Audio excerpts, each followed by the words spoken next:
Fable, a series with roots in morality and lighthearted fun.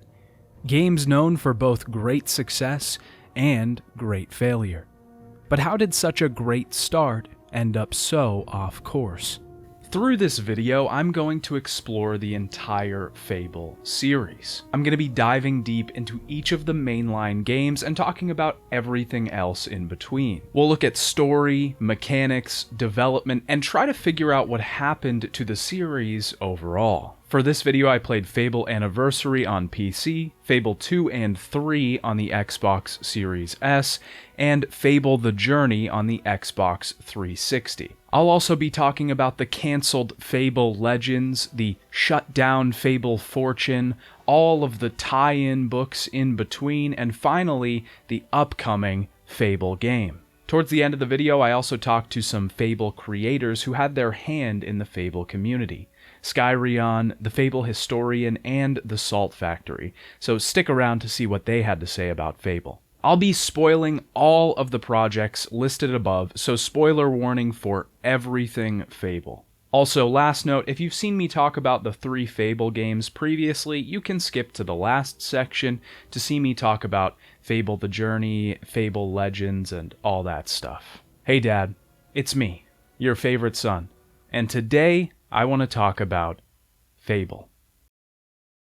Fable began development in the year 2000 by Big Blue Box, which was a satellite studio of Lionhead. Lionhead was founded by Peter Molyneux, who had a big hand in Fable. This was Big Blue Box's first project as a studio, and they weren't interested in producing a generic title. They wanted to make something unique and wanted to give players diversified experiences. They specifically wanted to create a role-playing game that no one had seen before. Normally, in a role-playing game, you play the role of some character, but in Fable, you play yourself within the world. This was the thesis of Fable, to allow players to do what they wanted, and this was to be reflected in the character itself. The world was also supposed to react to the way the player acted, creating a realistic environment for the player to inhabit. The game's setting was based on medieval Europe, and the team went out and looked at natural scenes and environments for inspiration. They wanted the game to feel like a classic fantasy with tinges of dark. The team described the world as being a labor of love, putting a large amount of detail into the environments and wanting the surroundings to be as much a part of the experience as the combat was. The team crafted over 5,000 animations for the game, wanting each to have its purpose and place. This was just another way of delivering a world that reacted to the character, and a character that interacted with the world. Danny Elfman was involved in the soundtrack for the game, being interested in the project, and wrote the theme for Fable. The composers wanted the soundtrack to have multiple styles, both fantasy and dark, but also trying to have a motif that connected the tracks. If there's one thing that I can say, looking back on the team's statements and their ideas for the game, they were all in sync. It's clear that the entire team was on the same page as to what the point of Fable was, and I think that this is crucial in making a game work. Most of Fable's success can be attributed to this. The vision was clear, and everyone working on it knew what goal they were trying to further. Fable was released on Xbox September 14th, 2004. Fable would also get a re-release and expansion called Fable The Lost Chapters, which added some quests and DLC, and would be released on PC the next year. Fable The Lost Chapters would also get a re-release as the Anniversary Edition, which graphically overhauled the game and changed the combat, releasing in February of 2014. For this review, I'll mostly be playing Fable Anniversary, as it's the most accessible, easy to use, and up-to-date version. I'll show some comparisons here and there and illustrate the differences between the first 2 versions when necessary. The largest thing that this version of the game does is overhaul the graphics. It makes Fable look more up-to-date than even the 3rd game in the series. It looks fantastic and makes it a little more pleasing to experience than the original. The Anniversary Edition also boasted an easy-to-use new interface, which I have some gripes with, but we'll get there. They included a new save system that allowed the player to save anytime and making the UI operate like a book. They also included achievements for the first time with even some help from the fans, which I thought was a nice touch. The game begins with a narrator showing us a mural. This acts as the framing device for the entire game, the narrator describing the events of the game through these stained glass murals. We're introduced to the setting, Albion. Albion is mostly a green land rich with agriculture. Farms and small towns dot the continent. To the south is the Darkwood, where dangerous Balverines prowl. And to the north is the place where cities like Bowerstone and the Heroes Guild call home. A few islands dot the coast of Albion, Witchwood being one of them, a dark place that's mostly uninhabited outside of a small city called Knothole Glade. Another island, Hook Coast, is covered in mountains and snow, but our story begins in Oakvale, a small city at the southern end of Albion. This prologue introduces us to our main character, unnamed for now as the boy. It doesn't just introduce us to the character and the setting, but also the premise of the game. The boy dreams of greatness, sometimes as a noble knight and other times as an evil warrior. This duality shows us that we choose our destiny in this game, and we'll be making some big choices here soon. We wake up, our father chastising us for daydreaming. It's our sister's birthday, and we have to get her a present.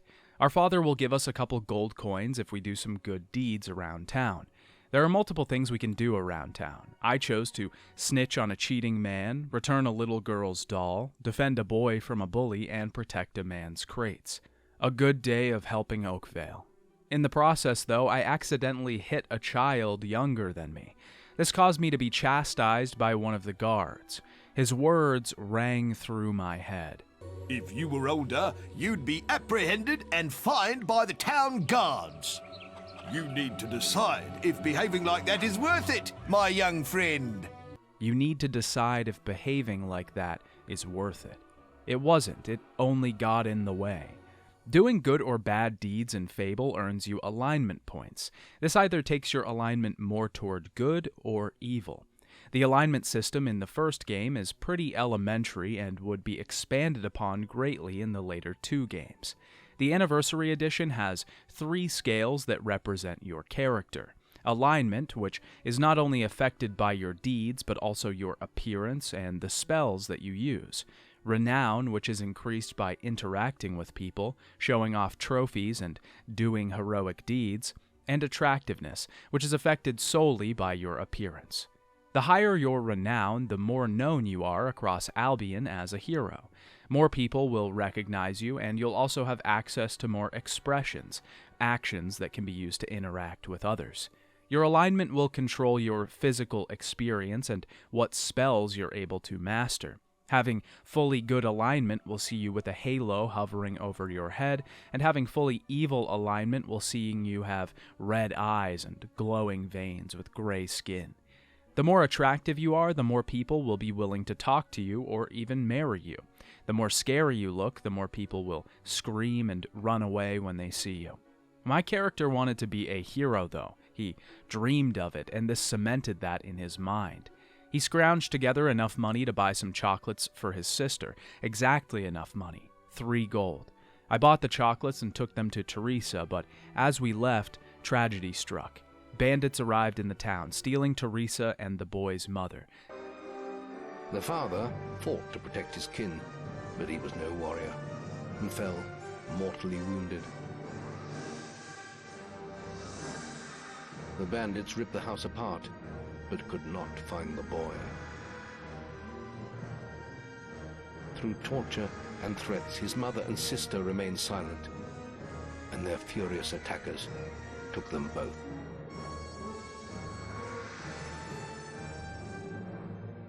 Killing his father in the process. At this moment, Maze arrives, a powerful mage with glowing blue veins, pulling the boy away from his father's body.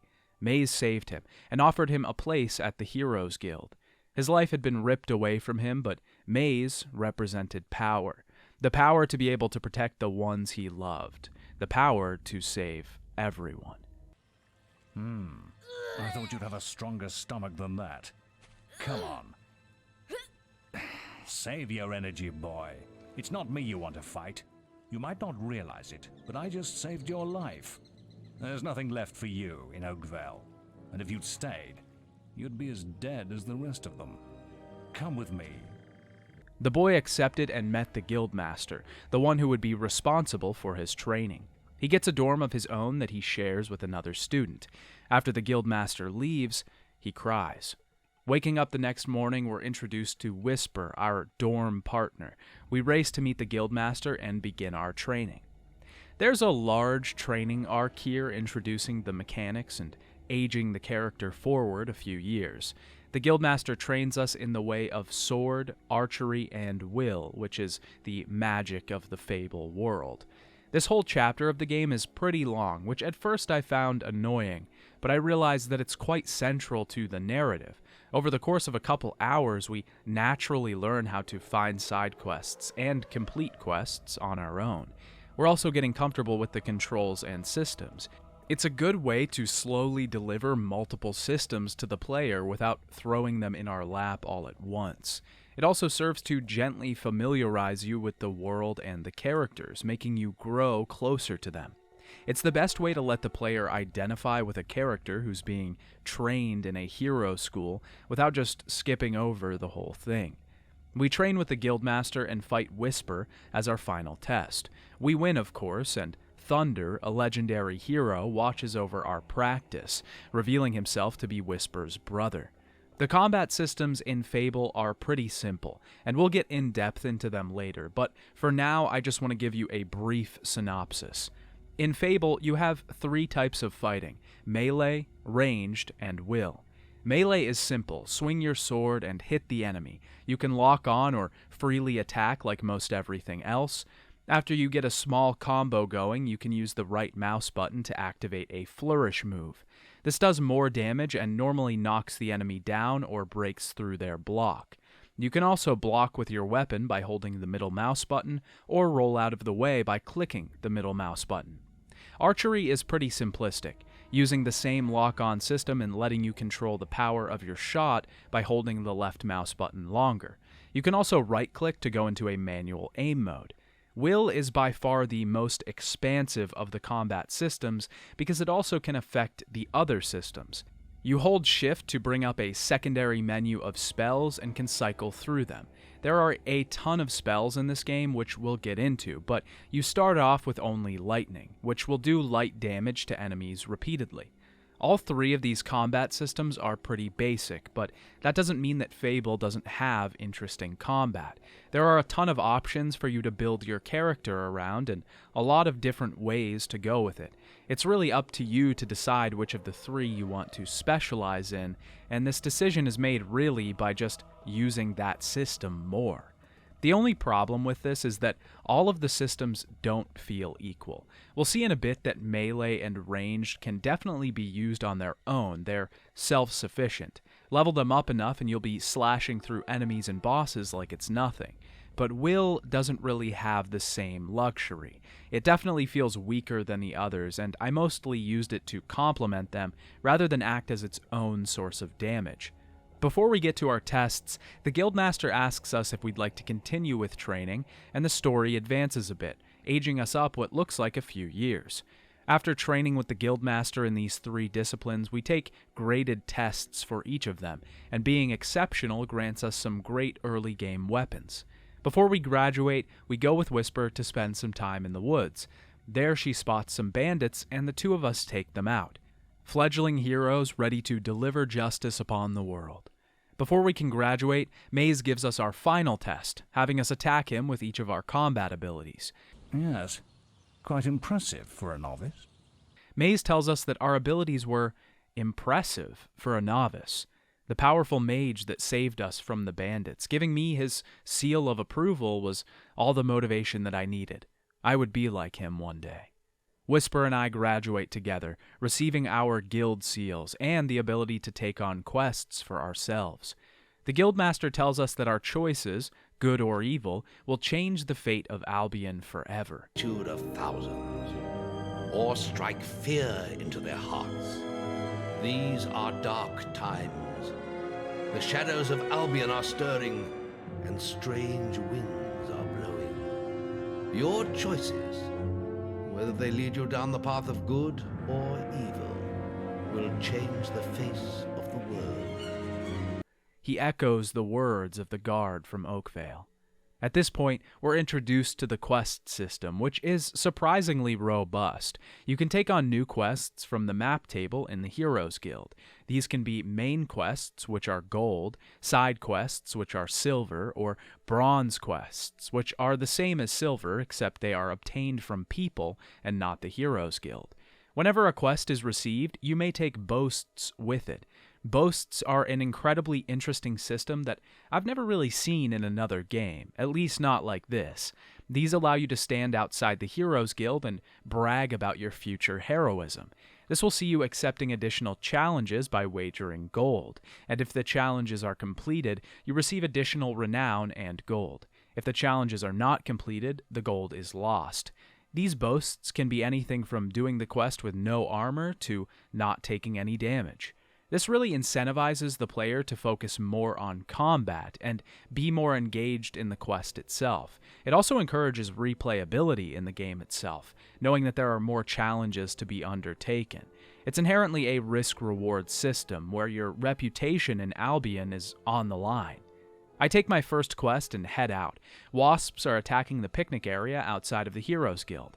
I slay them and defeat my first boss, the Wasp Queen. With the gold from this quest, it's finally time to choose a title. This is how the NPCs in the game will refer to us throughout our playthrough. Normally, you can change your title whenever you feel like. You can gain new titles throughout the game from completing certain quests, huge feats, or just buying them.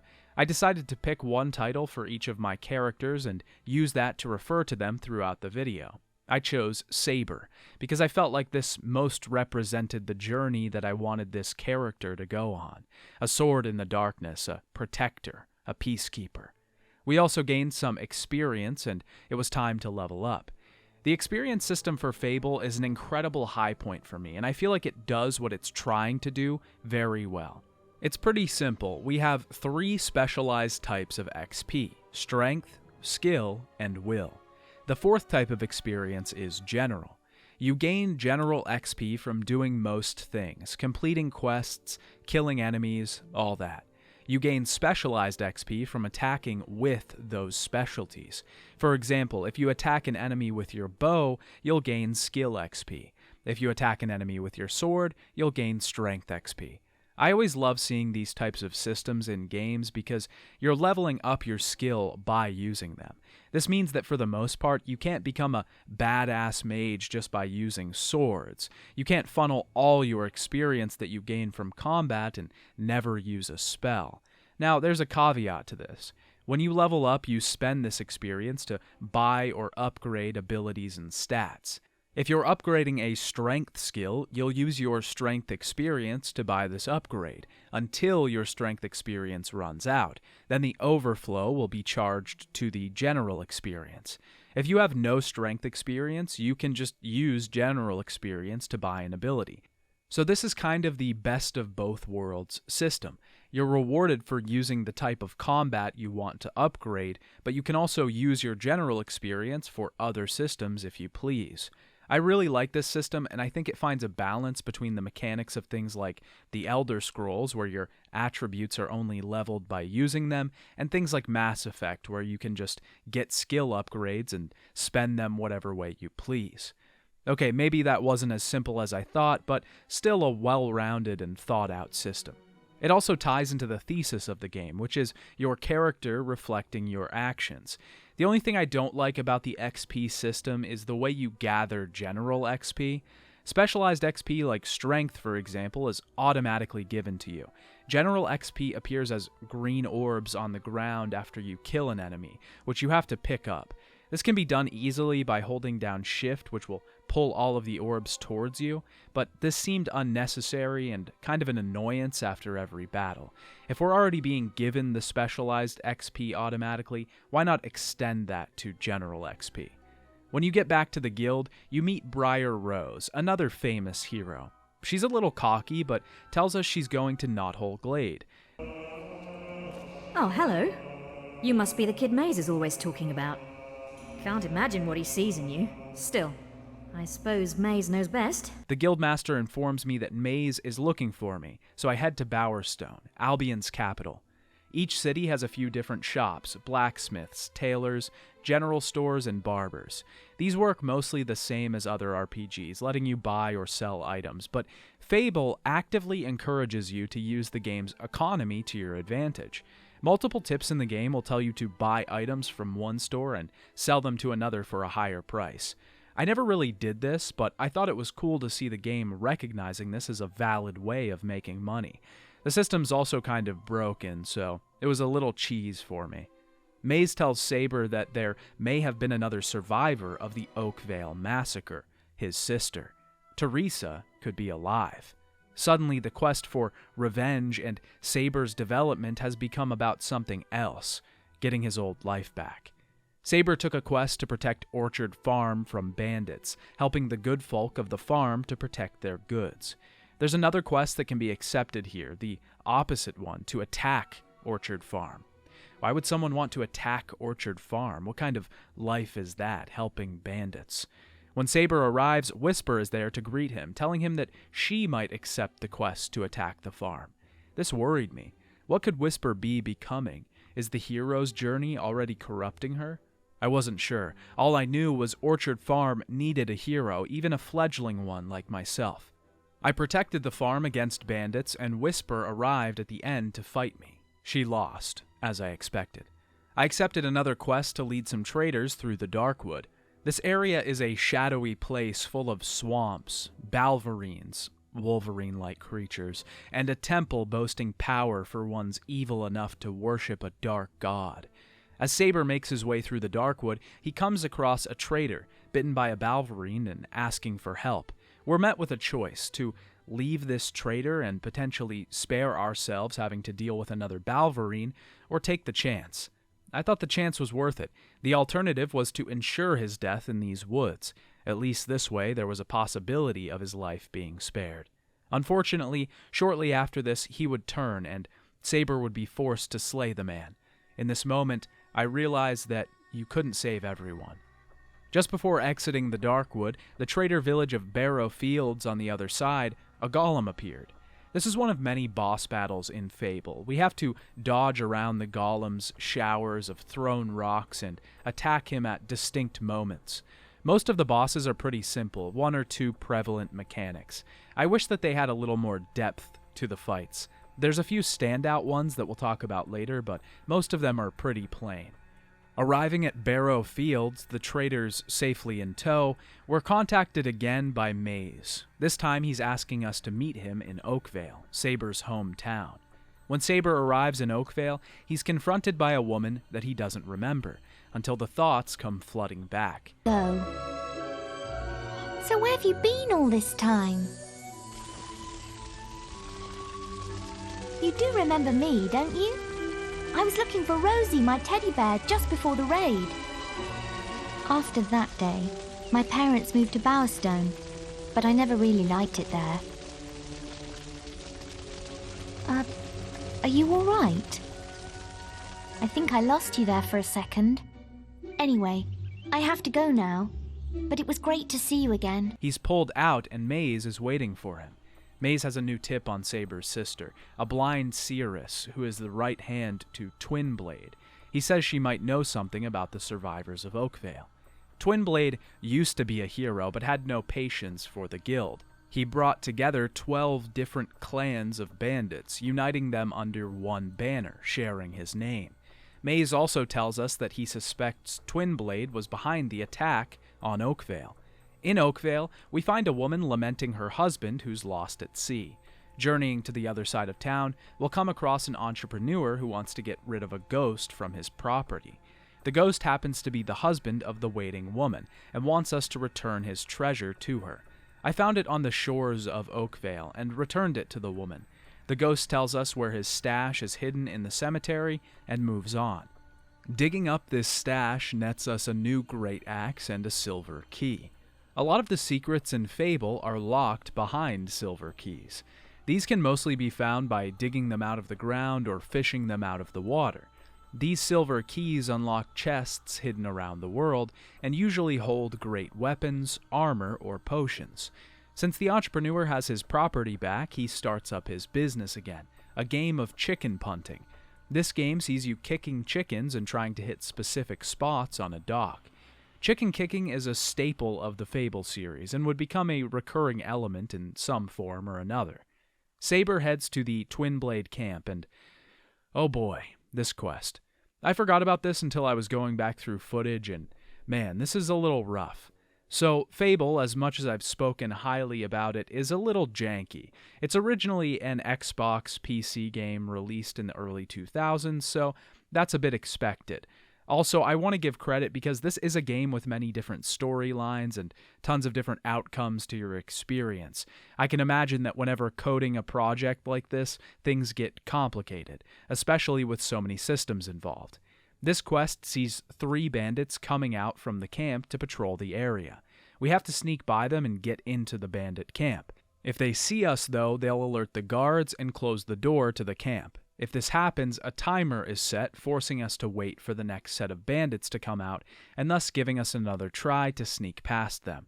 This quest is a little ridiculous, and it's not impossible to do it without exploiting the AI a little bit, but it's not easy. These AI can seemingly notice you from incredibly far distances and just try to find you even when you're out of sight.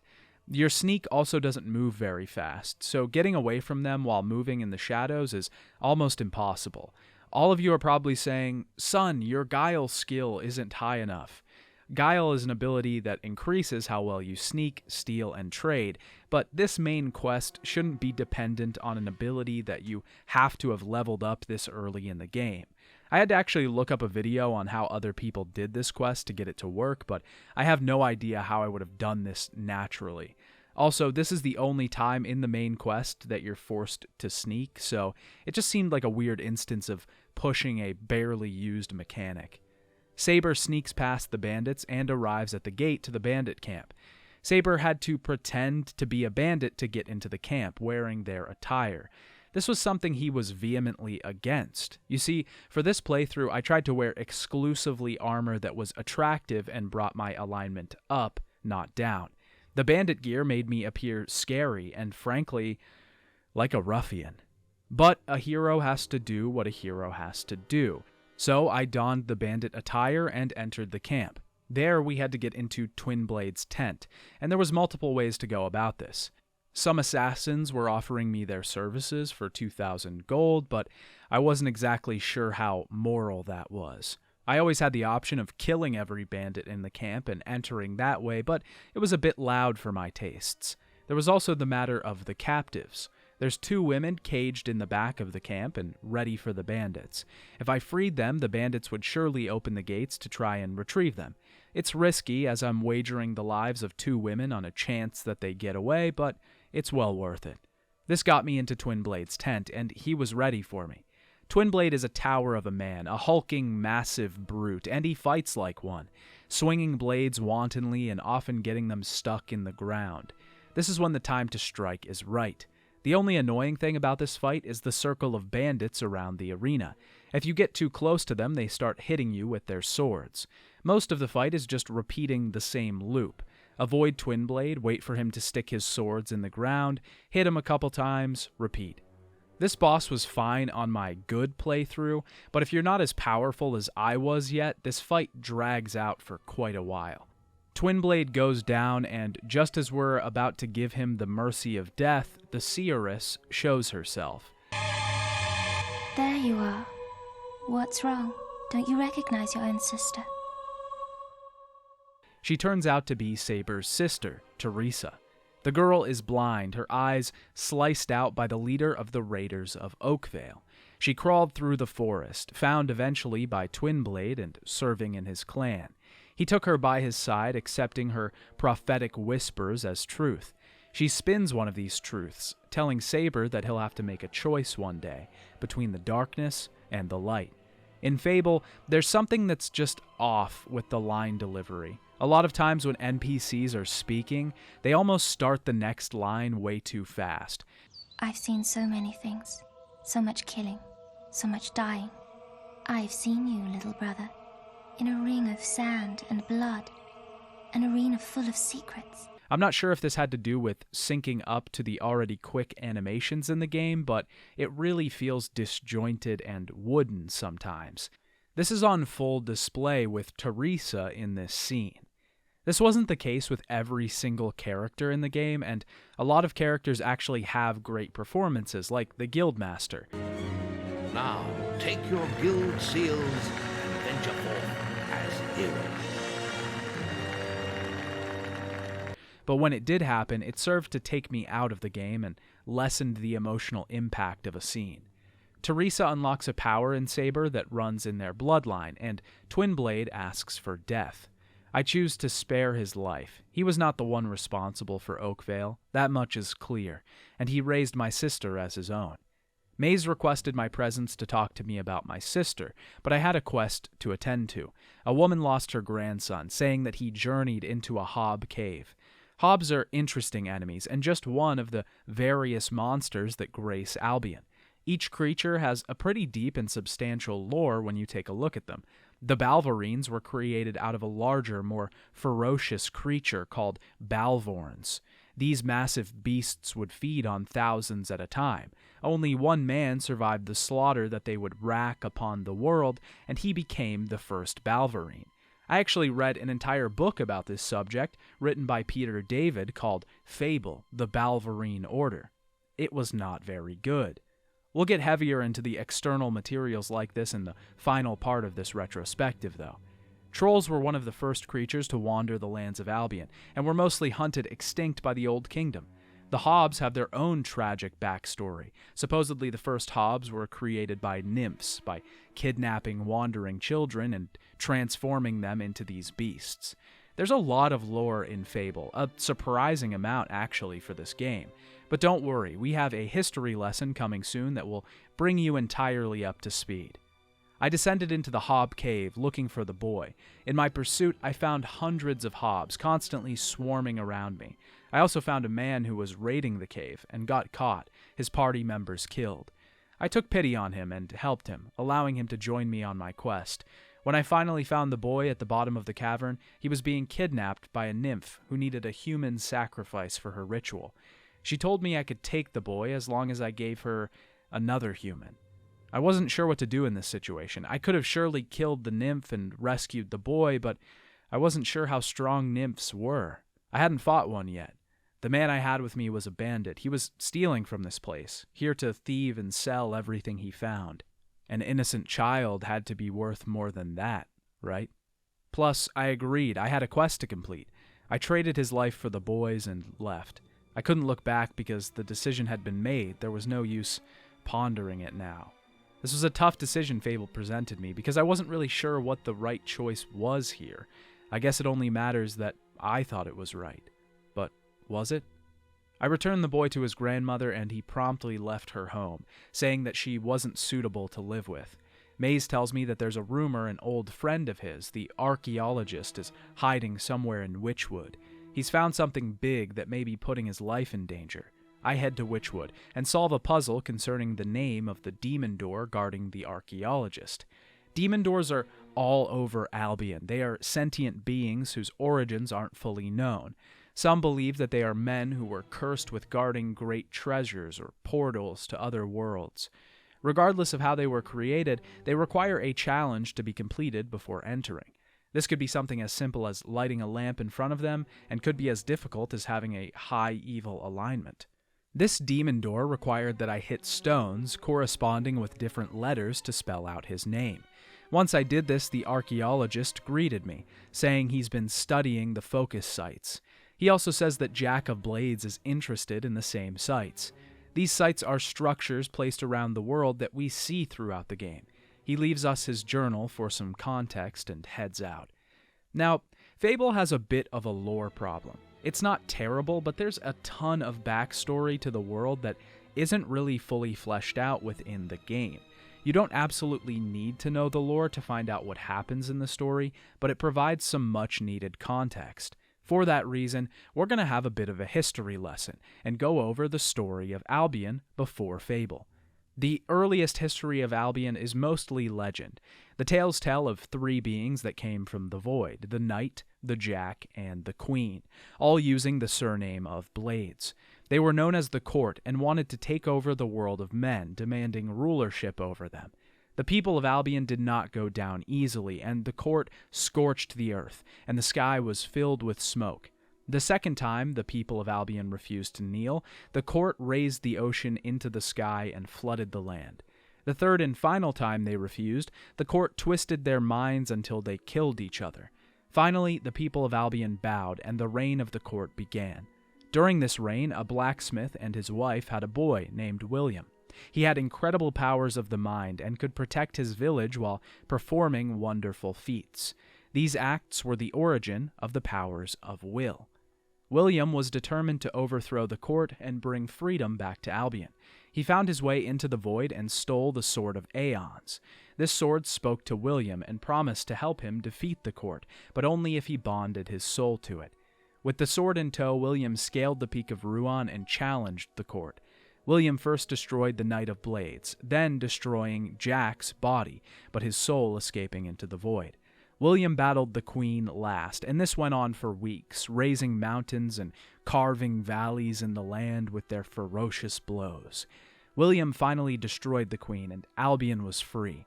The people of the land raised William as Archon, their king. After freedom had been set upon the land, the Archon and his children grew bored. They called themselves heroes, but they used their powers, inherited from the Archon, to terrorize the people of Albion. The Archon himself had been infected, body and mind, with an illness. He traveled into the Void to purge the darkness from his body. When it left him, it turned into two antagonistic forces, the darkness and the corruption. The disease did not fully leave the Archon, though, and he wrapped himself in gold mail and a royal blue cloak, disappearing from the land. When the Archon left, Albion descended into madness. The Archon's descendants were vying for power, and each passing one brought fresh tyranny to Albion. No citizens were allowed out after nightfall. Every citizen must appear when an alarm bell sounded, and any who opposed the new Archon's rule were killed along with their families. The newest Archon had constructed the Spire, a massive building that was to be used to focus all of the willpower in the world to grant a single wish. The Spire's completion opened a rift between the Void and Albion, and a beast stepped through, the Crawler. The kingdom's greatest heroes at the time, Blaze, Stone, and Soul, faced the creature, closing the rift but only managing to capture the beast. The next morning the tower was gone, the old kingdom lay in ruins, and all had disappeared, except those who lived beyond the walls. With the old kingdom destroyed, the small settlements that remained formed their own self-sufficient communities. The ruins of the old kingdom turned into wastelands like Greatwood, Witchwood, and the Edgelands. Over time, the history of this place was forgotten. The world became darker day after day, and eventually the Fallow Wars had begun. This was an age of anarchy and blood, which almost brought Albion to extinction. Out of the east, though, came a bandit and mercenary by the name of Nostro. His goal was to bring peace and prosperity to Albion. He met a wise old man by the name of Scythe. Scythe was a wraith-like man, wizened and stern.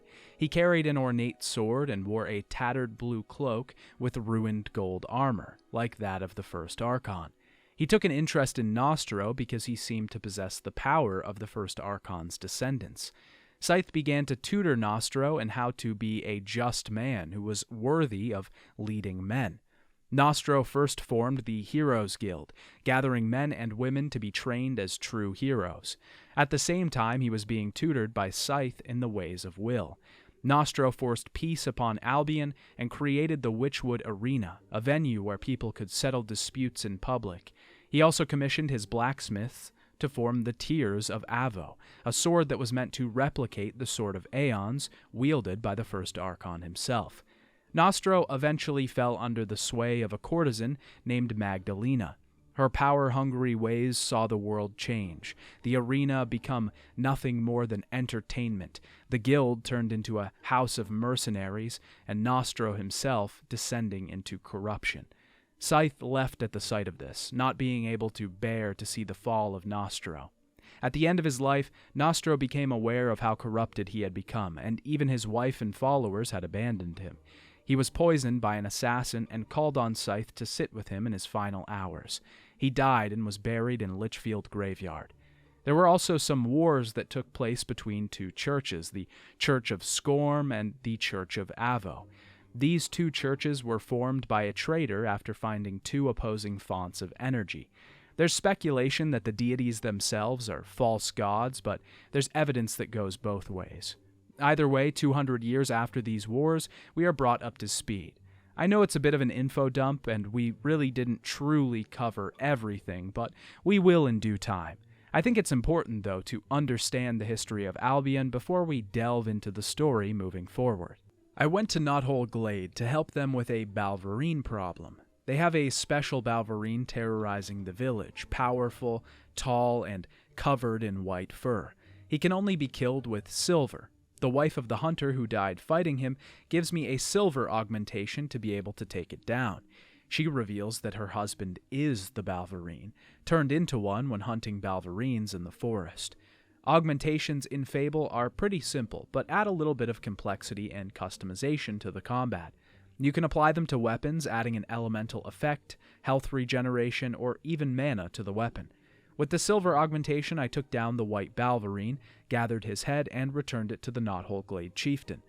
There are a lot of systems in Fable, and one of my personal favorites is the real estate. There are houses for sale in different cities across Albion. These homes can be bought for a price and then either turned into the hero's home or rented out to generate more income. I love games that add little features like this. They add another level of depth, and knowing that I have a steady stream of income was nice.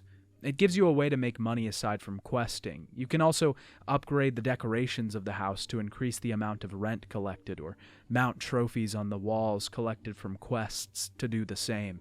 But wait, why didn't I buy a house for myself? Well, the answer is simple. Saber didn't have a wife. I hadn't thought of this until this point, but at that moment, running around Knothole Glade, I started to notice the women. I found one more pleasant than the rest and started to flirt with her using the various expressions I'd gained, and since I was forcing myself to wear only the most attractive gear, she was already into me. But at a certain point, she got bored, and her attractiveness started going down. This floating heart above her head, shrinking in size as she walked away, hurt more than it should. I wasn't sure what I did wrong. I was an up-and-coming hero, pretty famous at this point. Shouldn't that be enough to attract her? It wasn't, though, and I took this as a sign from the universe that I was meant to be doing bigger things. A wife would just get in the way of heroing. My next goal was to head to the arena. The place was located on the same island as Knothole Glade. Remember our history lesson? This was created by Nostro during the creation of the guild and restoration of Albion. See? It's nice to know these things. The arena has 8 rounds, and the goal is to beat all 8 in one go. If you decide to stop after a round and return to gather more potions or better weapons, you stop accumulating gold and restart. It's not the hardest challenge in the world, but I got too nervous with Saber and stopped around round 6. The first 5 rounds or so are just waves of enemies, hobs, bandits, and undead. The final 3 rounds are boss battles, culminating in an epic battle with a giant scorpion. I actually enjoyed this boss fight. The mechanics were clear, worked well, and it made sense. The scorpion will charge repeatedly and eventually ready up a large attack.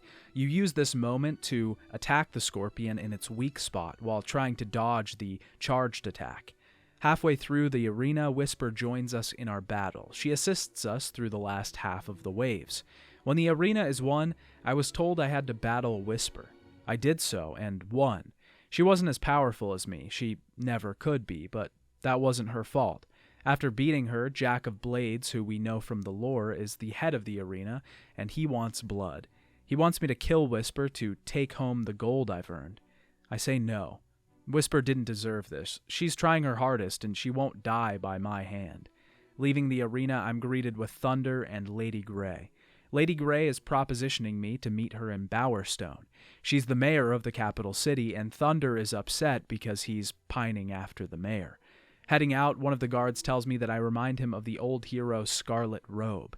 I see a statue of the woman, the first female hero to become arena champion. She holds an eagle scepter in her hands, and Jack of Blades approaches. He tells me that she's still alive, failing to save her family. It's clear that she's my mother, and Jack asks to bring him Teresa. And yet here you are. I knew her son would end up here one day. It's in your blood. And in your sister's too. You should bring her to me. I so long to reunite you both with your mother. Just think of the happiness it would bring her. This was the true face of his mother, Scarlet Robe, Slayer of Balverines. Once one of the fiercest heroes in all of Albion. Yet her most splendid battle was also to be her last. The narrator tells us that she almost died fighting Balverines, and she was saved by Braum, my father. Jack was behind the raid at Oakvale, and he captured my mother. Winning the champion seal from the arena has granted me access to Bowerstone North. Teresa is waiting for me at the Grey House outside the Barrow Fields. One of the things I love about Fable that I haven't talked about is its map. As you complete quests and travel to new areas, the map starts to change. Little icons appear showing the distinct nature of each area in Albion. After defeating golems or trolls, they will appear on the map. Orchard Farm sprouts apples after arriving, and the Rose Cottage becomes a field of the red flowers after venturing into its area. It's a wonderful little touch that not only adds character to the world, but also prevents the player from having to remember names, but rather recalling memories to associate with locations. It also gives Fable its own distinct style and a fairy tale-like quality to its world. Teresa already knows who Jack of Blades is, and she tells me that our mother is in Bargate Prison. The archaeologist is the only one that knows how to get in. You have to get Mother out. She's the only one who knows how to reach the sword. You did read the book I sent, didn't you? The sword is everything, and it could turn the world to nothing. Oh, and Mother has a gift for you too. More power than you can imagine. She tells us of the Sword of Aeons, that it could turn the tide of the world. This is what Jack is working towards. I start to head for the archaeologist, who is being held on the docks to the north of Albion. On my way, I encounter an imprisoned beggar who says Lady Grey murdered her sister to gain power. He wants me to investigate at the Grey House. I head back and find her spirit still wandering the grounds. In the basement, I find evidence of her murder at the hands of Lady Grey. The mayor herself arrives at that moment, asking me to cover up the murder and become the mayor of the city by marrying her. I refuse and turn her in. In return, I am rewarded the mayorship of Bowerstone. I'm not sure what this grants me outside of a very lavish bed that I can't sleep in, but it's nice to see justice done once more. Heading up the hill, I make my way to the archaeologist. This quest really started to illustrate the problem with Fable's main quest system. A lot of the main quests end up being the same thing. Start in one area, either escort or fight with others to get to another area. Every other time or so, fight a boss at the end, and kill slews of enemies along the way. It started to get a little tired at this point, and the main quests go on for quite a while most of the time. I won't say this is always the case. Some exceptions are the arena, where you're only fighting slews of enemies or bosses in one area, or the White Balverine quest, which actually felt unique and interesting. The side quests were the exception to this rule, though. Most of them, not all, felt like little journeys and pockets of adventure. I think the allure of the main quests were really the choices made along the way, rather than the quests themselves. After all, that's what Fable is about, choice.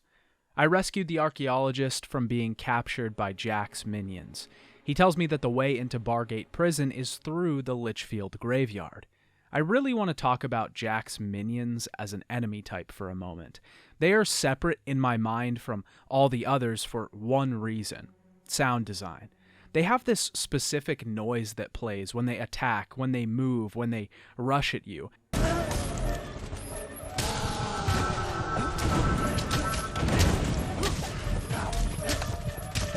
They almost sound mechanical in nature, and whether they are or not doesn't really matter, because this bone-curdling noise that makes you unsettled, it tells you that these beasts are not of this world. They are not natural. Even the Balverines of the world have some place in nature. The Hobbs are some creation of the nymphs, but they are still inevitable. These things are out of place, and it gives you a feeling of off. It's definitely a different feeling than the one you get when fighting bandits, for example. At this point, I made my way to Lichfield Graveyard. There I found a gravekeeper, and the only way I could move forward was with the spirit of Nostro himself, the one who created the Heroes Guild in the first place. His spirit requires that you collect his armor, helmet, shield, and sword to open the demon door leading to the Bargate prison path. The graveyard happens to be a great place to get experience because there's a couple things I haven't mentioned. First is the combat multiplier. The combat multiplier acts as basically a combo meter. The more you attack and don't get hit, the higher your combat multiplier. This determines how much your experience is multiplied when gained. There also happens to be a scarce amount of potions in the game called Ages Potions. These will give you 1,000 experience in whatever specialty they are made for. For example, an Ages of Will potion will give you 1,000 will experience. The thing is, these potions are affected by the combat multiplier. If you get your multiplier high enough and then use your potion, you'll get a ton of XP for that specialty. Killing the undead is a great way to do this. They die quickly, and if you kill them fast enough, they don't have time to attack. Using an XP potion with a combat multiplier of 30 will net you a ton of XP. But the reason the undead can be the most annoying enemies in the game is when you don't want to fight them. When they spawn, the lesser ones anyways, crawl from the ground. While digging their way up from the earth, they swing their swords out in an arc. There's very little time from when you see the undead crawling from the ground to when they swing their swords, so you almost have no time to dodge this. If you're farming the undead for XP, it's great because they're practically infinite, but if you're trying to move through the area, it's insufferable. Finally arriving at Bargate Prison, I made my way through the dungeons, and was face to face with my mother. She was old and withering, the hero in her long gone. Years of torture had done much to age her, but I brought her with me and we made our escape. This was quickly thwarted by Jack himself.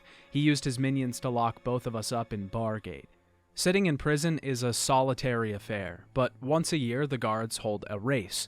They let the inmates run the ramparts, and whoever wins gets a personal audience with the chief himself. He will read them original poetry for the night, and they are forced to listen. Our goal for this is a little different, though. We're trying to sneak around the office and get the key to the books the chief has on his desk. One of them holds the key to our cell. We can only open one book per try, though, and if we pick the wrong one, we have to redo the race again, costing us another year off of our life. And aging in Fable is permanent, so time passes and we actually get older. Once we find the key, we make our escape, gathering our belongings and rescuing our mother for a final time. On our way out, we find a giant kraken in the sewers of Bargate. Once we kill it, we head outside, and our mother unlocks our final bloodline power. We got the same thing from Teresa before, and I really thought I was missing a mechanic here, but it turns out it's just extra general experience. My mother tells me that I have to find the portal to Hook Coast. That's where the final chapter of this saga lies. Years have passed since I went into prison, and Saber has aged. The guild has lived on, but that also means that Jack has been making moves. I took a side quest to get back into the swing of things, guarding a to-be-executed bandit to his demise. I then ventured to Hook Coast, a desolate, snowy island off the west coast of northern Albion. Here, the key to the focus sites lied, but a barrier blocked the way to this key. Jack is obviously looking for the same one. He wants the focus sites to be able to put all of his power into one source and free the Sword of Aeons. My mother tells me to come back to the guild, as she may have found the way past the barrier, but something isn't right. When I arrive, she's being kidnapped again by Jack's minions, but the secrets she found are still missing. A book reveals the incantation needed to remove the barrier. I head back to Hook Coast and bring down the barrier, but Maze is already there, and Teresa? He has Teresa tied up and under a spell. He realizes he's caught. I had to tie her up. Jack is controlling her somehow. That's why I'm here. I'm trying to stop him. He's lying. He's the one working for Jack. No, she's trying to confuse you. There is really no time for this, old wizard. Finish the ritual, Maze. I'd like my key now. The mage, the very man that I looked up to, that I wanted to be since I was a child, the man that saved me, was a traitor. Jack arrives and takes the key, telling Maze to continue. We enter one final duel. One will exit this battle alive. Maze tries to keep his range, but he's old and rusty, and he's no match for the hero that Saber has become. Maybe you are strong enough to defeat Jack. You haven't got much time. He's using the key to activate the focus sites all over Albion. Then the sword will be his, and it'll be too late. They'll be trying to stop him. None of them can. Oh. You want to know why I did it, don't you? I suppose I'm just an old coward boy. We don't all embrace death easily. For some of us, the only quest, is to escape death, whatever the cost. And it looks like I failed. He dies admitting his cowardice, telling me that all of life exists to escape death. In that moment, I understand why he did what he did. He was terrified of Jack and became corrupted. It wasn't his fault, even if he was a betrayer. Maze dies and fades from this world. As we arrive back at the Heroes Guild, the Guildmaster tells us that Jack is trying to activate the focus sites across Albion. I hurry through the teleporter and chase Jack across the land. He activates one after another, heroes like Briar Rose and Thunder helping me. It's no match for his speed and power. We're just in time to see him finish the job each time. This last quest is great, heading back through the world that we've already ventured through and seeing these focus sites, important monuments activated, turning the world red and full of flame is a wondrous sight. There's also something to be said about the fact that we've passed these constructs throughout the game. I've seen them in multiple locations while making my way across Albion, but never knew what they were for. I kept saying to myself, this is probably a side quest later. Seeing that come to fruition is genuinely rewarding. Finally, Jack arrives at the Heroes Guild itself. The Guildmaster lies on the ground, wounded, unable to stop him. We head into the Hall of Heroes, where all the murals that we've seen throughout the game exist. Jack has Teresa, Scarlet Robe, and the Sword of Aeons. He stands above us, mask shining in the light and red power emanating from him. What a touching family reunion. The mother, the son, the daughter, and the sword. There's only one thing missing. He slashes my mother's throat, and I stand in shock. I've never had this type of hatred in my life. I don't want justice in this moment. I want pain. We fight Jack, which is a pretty easy duel. The first phase has us killing a multitude of his minions, the second sees us fighting Jack as he chases and attacks us, and the third sees Jack hovering above me, shooting bolts of energy and using all of his will to try and destroy me. Teresa survives the battle. And now comes the choice I spoke of so long ago. Strike me down now with the Sword of Aeons, and you will become as powerful as Jack dreamt of being. Cast it into the vortex, and its darkness will be gone forever. She tells me that the Sword of Aeons is free for me to take, but to use its power, I have to kill her with it, one of my bloodline. The only other thing to do is to cast the sword into the vortex and destroy it forever. It's not the choice that's hard. I've never wanted power, just to protect the ones I love. Even though my mother is gone, as long as I can protect Teresa, my goal will be complete. I destroy the sword. Saber was famous, a name known amongst the people. Teresa retreated to distant lands, needing time to heal. I understood. An extra set of quests comes included with Fable The Lost Chapters and Fable Anniversary. This area is called the Northern Wastes. It introduces the character Scythe officially into the game. Scythe contacts the guild, telling them that there's a danger approaching in the Northern Wastes, an island even farther north than Hook Coast. Scythe is a very decrepit-looking figure, dressed in blue robes and gold armor. There's a very common theory that Scythe is actually William Black, the first Archon. He's seen wearing the exact same clothes that William was described as wearing when he disappeared. There's evidence to support this as well, saying that the Archons were immortal, and he can't be killed throughout the story. The Oracle even says that the first Archon still casts his shadow in this world. Taking Scythe's warning that Jack may be being resurrected in the Wastes, the hero needs the Fireheart to get there. The Fireheart is hidden behind a demon door, which we can get through because we have Jack's mask. It's also being protected by 5 sorcerers trapped in ice. We have to solve this puzzle to get the flame, 1 for each sorcerer. Turning the tiles to suns will free the sorcerers, and turning them to moons will kill them. This was an odd choice in the game because at this point you'd be killing them just to kill them. It'd be completely for the sake of evil because either way you still get the Fireheart. After we gather the flame and save the sorcerers, we head for Hook Coast, secure the ship that will take us to the Northern Wastes. Briar Rose is there and she tells me to place the flame in the top of the lighthouse. Some summoners arrive, a new powerful enemy type, and they're trying to destroy the flame. We dispense with them and our ship arrives, taking us to the Lost Bay. The trip was long, and Saber has developed quite the beard on the journey. The first thing we're confronted with is a boss, a frost troll. These things are incredibly annoying. They have this ice column attack, which shoots out crystals of ice in a line at you. If you're caught in it, you're going flying because the ice just keeps pushing you back until it's stopped. They're not incredibly hard to beat, just a hassle to actually get close enough to do damage.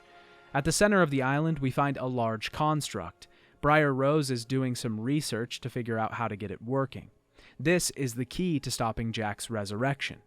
Scythe is in Snowspire Village. This is the small frozen town where he's been doing his research. He tells us that we need to find the 4 glyphs to get the Oracle working, a large construct that was created during the reign of the 3rd Archon. These runes are in the necropolis, and I went to dig them up with my trusty spade. After defeating another frost troll and some packs of enemies, we get the runes and activate the Oracle. The Oracle is actually an amazing addition of lore to the game. You can stand on this platform and perform gestures to ask it about random parts of Albion's past. It will tell you things about people, different creatures, or the history of Albion itself. Some interesting things about demon doors. The life of a rock endowed with consciousness is never easy. Of course, Fable's weird humor comes in here, and the glyphs are a reference to YMCA. Briar figures out that we need to collect 3 souls to get the construct working, and open the Bronze Gate, where Jack is being resurrected. The first soul we need to collect is a champion of the arena. We go to Thunder to ask him for his help, being a previous champion himself. He tells us to head to the arena and see what we can find. There, summoners are already attacking the place, looking for the soul themselves. We defeat waves and waves, Jack taunting us from the mask the entire time. While we do these quests, Jack is always telling us just to take the easy way and kill Thunder or one of the other heroes that meet that criteria. Why go all the way to the arena? But we don't listen. After defeating this version of the arena, we gain the arena soul and trap it in Jack's mask. We take it back to Briar and she inserts it into the machine. The next soul is one of a heroine. Briar suggests Scarlet Robe's soul, as she was always one for making sacrifices. We head to the Oakvale Cemetery, and Scarlet Robe's spirit is there. We have a conversation with her and defeat some screamers, eventually accepting her soul into the mask. The final soul we need to retrieve is the oldest soul. Briar suggests Nostro's soul, but Jack suggests the Guildmaster's. The Guildmaster is out of the question, so we head to Litchfield Graveyard. We have to fight a resurrected form of Nostro, destroying undead to make him vulnerable. With the final soul in tow, we head back to the Archon's shrine and the Bronze Gate opens. This is the final battle of the game. Jack of Blades has taken on the form of a giant dragon and taunts us while fighting him. He says that this place, full of fire and smoke, looks like Oakvale. All these flames, it's just like the day Oakvale burned. We kill him and put his soul into the mask, but it taunts us, telling us to put it on. It would be the ultimate power, the full ability to protect everyone, but I don't accept it. I destroy the mask and leave the place for good. Jack has been destroyed, the world is at peace, and Saber is ready to go home. I thought this DLC was fun. The biggest thing it did was add content and lore to the game. I feel like this one area did more to expand on the history of Albion than the entirety of the base game. It also gives the player the option to make some really interesting choices, like killing Thunder, Briar Rose, and the Guildmaster if they want. Fighting Jack one more time wasn't something I thought was properly handled. I feel like they could have set up another villain for the next game, but the next game takes place far in the future. Even in that same vein, they could have set up what happens to the hero of Oakvale, as that question is never fully answered in-game. Before we get into the final words of the game, I'd like to briefly go over my evil playthrough, because I think contextualizing this separation is integral to the entire point of the game, and will help me illustrate one of its greatest strengths. We're also trying to be comprehensive here, so how could I not cover this? We've heard Saber's story, now let's look at Hood. The story starts in the same place, with the same boy. I needed money to buy my sister a present, and my father wanted me to complete some good deeds. The big change in this playthrough was when I found the man cheating on his wife. He said that he'd give me money if I didn't tell anyone about this. I took it. It wasn't just the fact that he gave me money, though, it was the words that he said. Look after yourself. Forget everyone else. Look after yourself, and forget everyone else. He was right. It was just me in this world, in the end. I had to pay attention to that. Plus, he gave me a gold coin. I helped a man protect his crates, but I smashed his barrels when he was gone. It felt good. A kid was being bullied, and I helped the bully because it felt good to have someone strong on my side. The guard chastised me for hitting the kid. He told me to think about whether my actions were worth it, because bad deeds weren't worth it. But I had a gold coin that said otherwise. My dad gave me 3 gold coins for doing work around the town, and I bought my sister chocolates. Still 1 gold coin left over. Then the town was raided. In this moment, I felt powerless, and seeing my father's body before me, unmoving, eyes wide open, I knew I needed to be stronger. I needed to have so much power that this would never happen again. Then I saw Maze.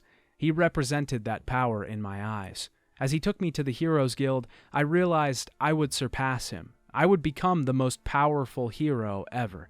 People would fear me so much that they would never even think of hurting me or anyone around me. But when the Guildmaster left me alone, I still cried. I was still sad. This is the crux of Fable's choice system. Yes, you will make choices that will have different consequences and effects. The story will be changed slightly. Characters will die that didn't, and people will survive that perished during the good playthrough. But it's ultimately not these choices that make the biggest difference. It's the lens through which you view the same story. I began training with Whisper and the Guildmaster. I was better than her, much better than her. Her teasing and taunting were relentless, and it was baffling that she could see someone like me with such potential and so much future power and treat me like a child. The Guildmaster was kind, and he gave me the tutelage I needed to get stronger. We graduated and got our guild seals. I took my first quest and saved the villagers from the Wasp Queen. These people were cheering for me, but did they know I didn't do this for them? I didn't save them because I cared. I saved them because I knew it would get me further toward my goal, slaughtering the men who took my sister and mother. I took the job to attack Orchard Farm. I figured I could help the bandits and get more money, maybe getting stronger in the process. More money meant better weapons, which meant I could smite my enemies easier. I needed it. I didn't feel good taking from these farmers, but it was necessary. They realized that, right? I was a hero. I was important. They made food. I fought Whisper, and she was no match. The years had done nothing to advance her training. I guided some traders through Darkwood, and only one of them made it. A third tried to join us, but he was clearly infected by a Balverine. I killed him before he could turn. Mercy. I reached Oakvale, my home. The memories came flooding back, things I didn't want to think about, and the rage only got louder. People were scared of me now, running in fear or booing me in shops. They were jealous. Their words meant nothing to me. A spirit wanted me to give his treasure to his wife, but I wanted the treasure. The 500 gold could buy me armor, but I needed the spirit to leave, so I killed his wife and took the money. She wasn't going to marry again. Necessary. Maze told me he had information about Teresa, that she could still be alive. I journeyed to Twinblade's camp to see if I could find the seeress that knew more about her. I hired some assassins to get me in. What was money worth if it wasn't spent? When I defeated Twinblade, Teresa came out. She was the blind seeress. She gave me more power, and I used it to kill Twinblade and his entire guard. They were bandits, killing for money. I didn't kill for money. I killed for power. None of these lowly folk could ever rise to the status that I was meant to. They were weak. Some bandits offered me a job to slaughter the town of Barrow Fields. Traders and guards all. We'd take their money. I couldn't pass it up. Another consequence of the path I'd chosen. I went to Knothole Glade at Maze's request. I found the archaeologist and killed the White Balverine. I went to the arena and completed it in one go. Whisper fought me at the end and lost. I needed to kill her for the money?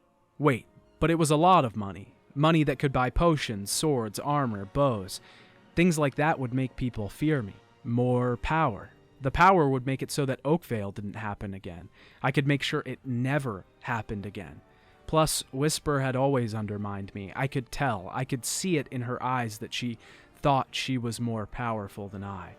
This surely wouldn't be the last hero I'd have to kill on my path. I had to get used to it. She meant nothing to me when I struck her down.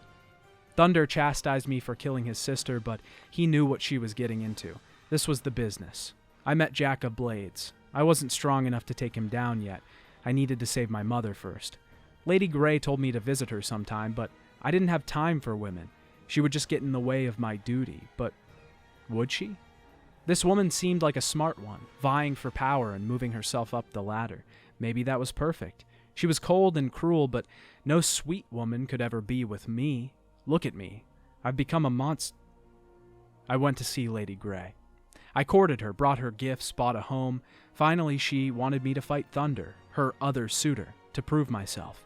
We battled at the Headsman's Hill. He wanted more than just her love. He wanted to avenge his sister. He wasn't strong enough, just like her, just like Whisper. He couldn't protect her, and he couldn't protect himself. He was weak. How was he supposed to protect Lady Grey? We married the next day. I didn't love her. Truly, I felt nothing for her, but she brought me up. She gave me more money to buy better equipment, and she brought me more influence. I saved the archaeologist at the docks and headed to Litchfield Graveyard to find the path to the prison. I killed the gravekeeper when I got inside and took his key. I didn't have time to deal with old bumbling buffoons. I rescued my mother from the prison, but Jack caught us. I was trapped again. How did I let this happen? How did I fail? I'm meant to be the most powerful person in the world, and this man keeps one step ahead of me always. I made my escape, took my mother, and headed back to the guild.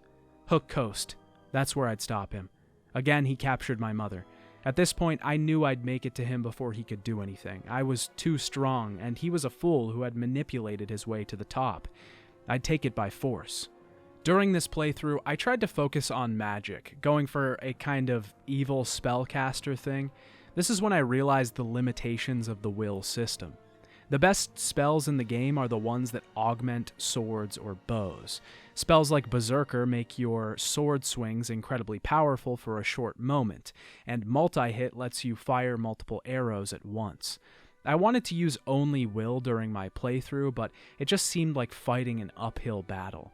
This is something that future games would work on a bit, but Hood ended up becoming an evil archer because the power of bows in this game can be bested by none. Maze betrayed me. I didn't care. It didn't even hurt. I knew I would be stronger than him. He was a coward, a fool. I would have respected him if he was trying to take this power for himself, but he wasn't. He died admitting his cowardice. I chased Jack through Albion and made it to the guild hall. The guildmaster was hurt. This felt odd. Why did I care about this old man? Was it because he reminded me of my father? Was it because he was my father, the one that truly raised me? I had to get to Jack. Before I could, he sliced my mother's neck, and there was no pain, no fear, no hurt, just anger, rage.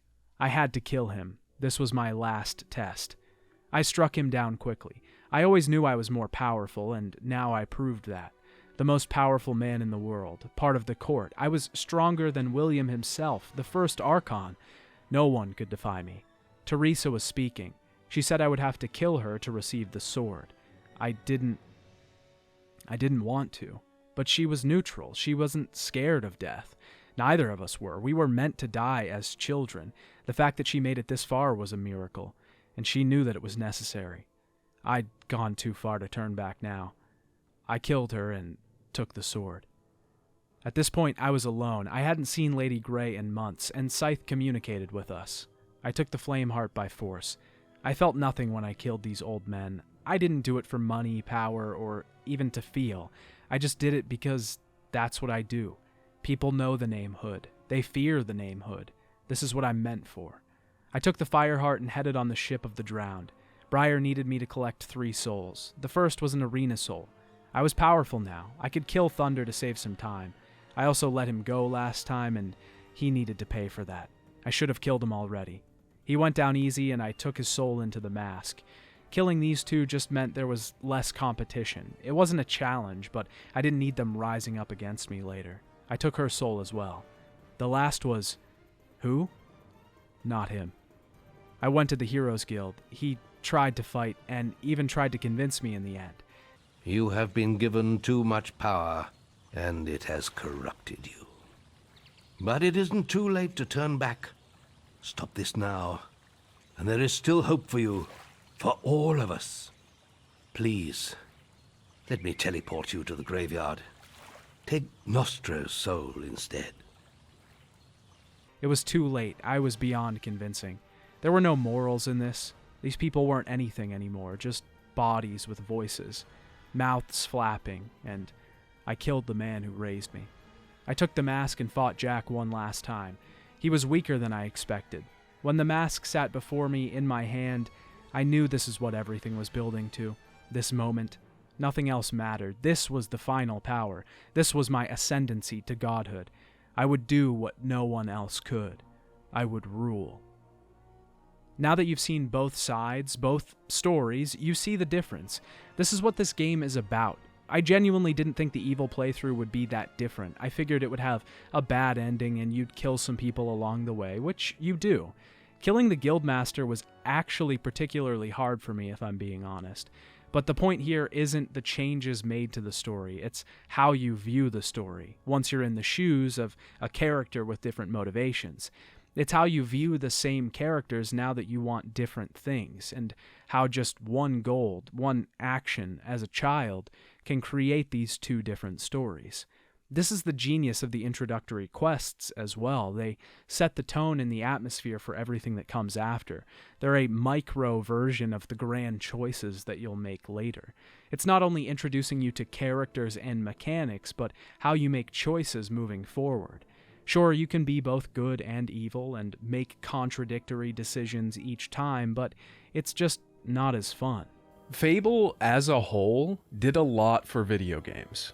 It introduced the idea that a game can put the player and its choices at the forefront. Stories can be told dynamically, and I think the modern gaming landscape has a lot more of that, thanks to Fable. I also want to reiterate here that I'm not saying Fable did this first, but I think its effect on the general gaming landscape and RPGs as a whole is one that hasn't really been talked about very much. It also introduced its own world of interesting characters and a fun progression system with combat that kept me engaged. There were some things that bugged me, mostly resulting from technical issues. The UI could be very cumbersome and often bugged out when just trying to swap out gear. Combat was interesting, but felt like it hadn't been fully realized yet. And a lot of characters' lines had been delivered in disjointed in strange ways. Outside of that, Fable is an incredibly interesting and ambitious concept.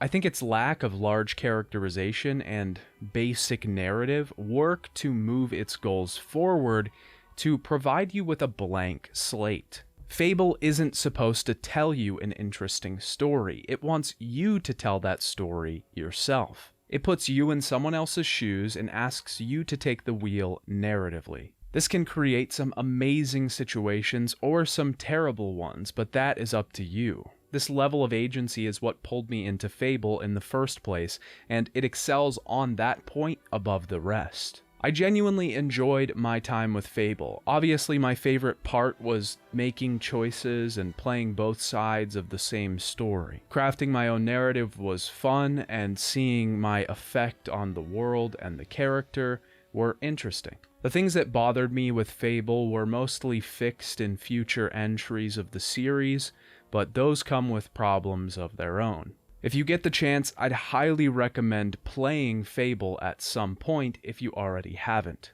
It's worth the time you put into it, and Fable Anniversary makes it mostly more accessible than ever. Fable had its effect on gaming. It was maybe not the cause, but the start of a huge trend in the coming years. But it also continued its own story, its own world that it had developed. This would be just the first entry in a series that would continue for over a decade, and still has another entry in the works. The first game was a success upon release, selling over 1 million copies in less than a year. Critics praised the game for its depth and open-ended nature. Molyneux was criticized for promising features that never appeared in the game. The studio wanted to capitalize on the success and interest from the fanbase, though, and greenlit a sequel.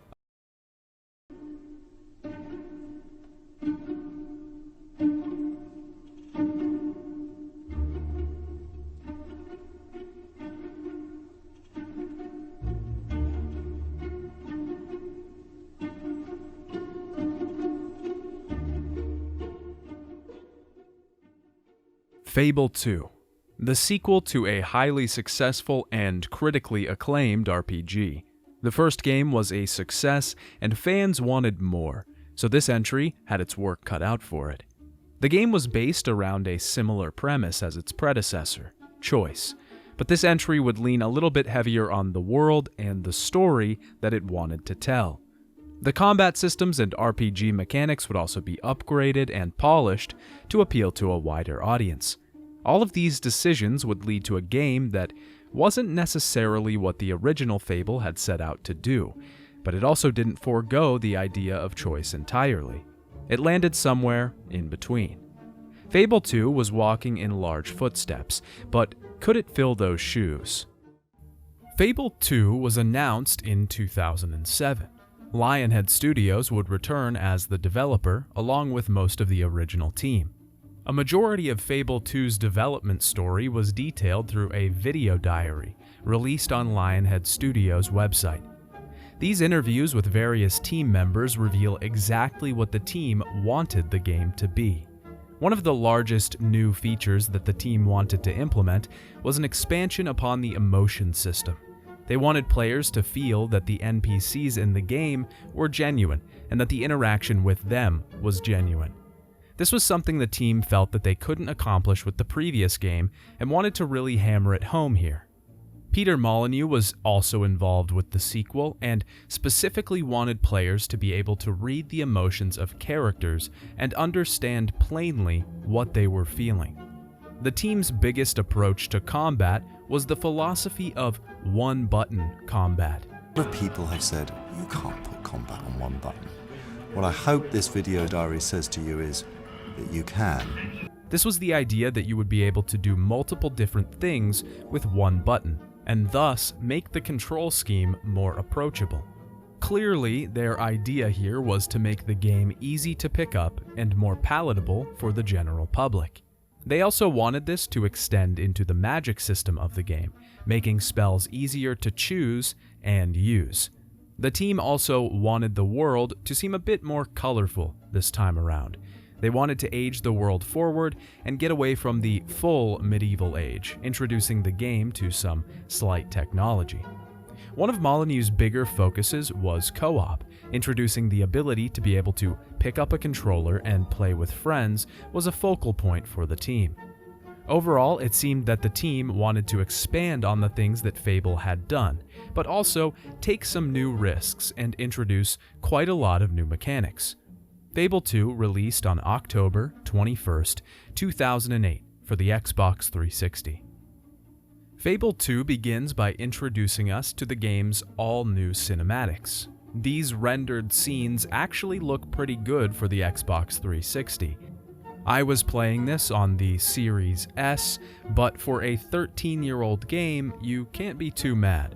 You can see its age at certain points, but for the most part, they hold up.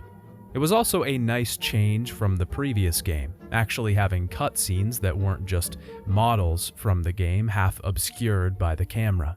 Lionhead does decide to undercut this entire thing though, as they are wont to do, with the bird we're following defecating on our character's head. It's very Lionhead of them. We're introduced to our main character, who we can now choose our gender for. Our main character lives in Bowerstone, and the sequel is set 500 years after the first game. In the same vein, Albion has changed drastically in those 500 years, and we'll see how soon enough. Our Sparrow, the nickname given to the main character, and his sister Rose long to see Castle Fairfax. This building towers over the lower areas of Bowerstone. Lord Lucian is the head of the castle, and these days he's pretty reclusive, his wife and daughter having died in a tragic accident. During this introductory segment, our main character travels through the city with his sister. We come across a traveling caravan of mystical goods, led by a man named Murgo. There's a music box that takes our interest for 5 gold, but we don't have that kind of money. We are slum people. A woman shows up lined in white and red robes and tells us that the music box is important. He has no idea what he stumbled upon, but you have an inkling, don't you? Some part of you wants to believe it's magic. What? You really think it could be? For 5 gold coins, you could have your answer. For 5 gold coins, we could eat for a week. Listen to me, Rose. At the end of that week, you and your little sparrow would be no closer to your dream, no closer to the inside of that beautiful castle. Since Fable II takes place so far into the future, one great change with the world is its move towards technology. The team plays with this idea of rejection of will and the embrace of science, but I don't think it's ever a real plot line. It just makes up some things that certain NPCs say when they see you using magic. We decide to gather up the money for the box by doing some quests around Bowerstone. We help a guard collect lost warrants, pose for a photo, destroy some beetles in a man's warehouse, get a man's stolen bottle back, and deliver a love letter. During our scrounging for gold, I came across a dog left in the streets, cold and alone. He took to us quickly and began following us. This prologue has a similar premise to the first game. It's trying to introduce us to the world, but something's off here. The choices aren't as blatant or obvious, they're a little more subtle. Guarding the warehouse from beetles, a man offers us some money to destroy the man's warehouse, but it's also the same amount of money that we get from protecting the warehouse. So there isn't really an incentive to be evil here. This is just a small example of a large problem with Fable II that we'll touch upon much more in a bit. Once we bought the music box, we took it to a quiet place. Supposedly, the box would grant us one wish. I turned it on, but when it activated, it just disappeared. We went back to our house, a small hovel in the alleys of Bowerstone. This tiny little reveal that the main character and his sister live in this hut is kind of an oddly emotional one. It's so small, and I'm not even sure it was intended, but the entire time I was running around Bowerstone, I just assumed that they lived in a small house with their parents. Turning the corner and seeing this little broken down shack, 2 lonely children's dreams freshly crushed, was a little heartbreaking. We were awoken in the middle of the night to guards telling us to come to Castle Fairfax. Our wish had come true, and Jeeves, the butler, guided us through the castle to see Lucian. Hello, young masters. Hello, sir. If you'd follow me, please. Where is the grand dining hall? Oh, in the north wing. Lord Lucian hasn't been in there since the tragic deaths of Lady Fairfax and little Amelia. Face to face with the man of such power, such regal integrity, he wanted us to stand on a platform. Well, speak up. What did you wish for? To live in a castle, like this one. Perhaps that could be arranged. I'm working to rebuild... Well, I'm working on something wonderful, for which I need individuals with particular talents. The platform glowed blue and then suddenly red. He said that one of us was the one he was looking for, and the other 3 hadn't been found yet. What happened? Yeah, What's that light? Quiet! You're heroes, but you're not any of the 3. One of you is the 4th. What's happening? This isn't what I wanted, but nothing must stand in my way. No, wait! Don't! No!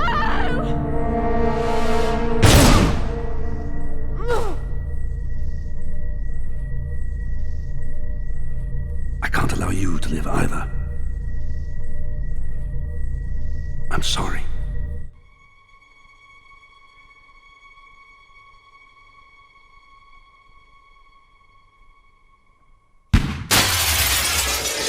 He needed to kill us both to be sure. He shot my sister in front of me and then me next. Our hero goes flying out the window, but the woman from before arrives and tells us dying is not our destiny. Our hero is asleep and recovering for a decade, our loyal dog companion beside him the entire time. When he awakes in a gypsy camp, the rescuer woman tells us that it's time for our journey to begin. We find out quickly that this woman is named Teresa. She's also blind, telling us that she's the same character from Fable, the sister of the hero of Oakvale. This sort of confirms that the canon ending from the first game would be the good one, something closer to our Saber playthrough. Fable II never confirms this though, and there's even legends in the game that say the hero of Oakvale took the Sword of Aeons, which would canonize the evil ending. I think this is the genius of Fable, that the story we played before is now just a legend and is passed on through unreliable narrators who don't know what happened. Teresa is also possibly 500 and some years old here. I'm assuming her Old Kingdom lineage is keeping her alive. This is where we're given our first quest. We must journey into a tomb outside of the camp and find our destiny inside. Before we get to that, let's go over combat. The upgrade systems and the general segregation of combat specialties is mostly the same. We have strength, will, and skill, and gain experience from each, as well as general experience. The main difference here is the way combat is actually implemented. This is where that one-button philosophy comes into play. You can attack normally with your swords, but there's a soft lock mechanic that works much better here. No longer do you feel like you're swinging wildly through the air, hitting whatever is in front of you. It now feels like you've actually targeted an enemy and are focusing them without having to purposefully lock on. Your character can also do special moves based on the environment or the position of the enemy, slamming their head off walls or stabbing them on the ground. Through the upgrade system, you can gain counters, flourishes, and the block ability. Flourishes also work much better because they can be charged up and used at any time, rather than only when you've gotten your combat multiplier high enough.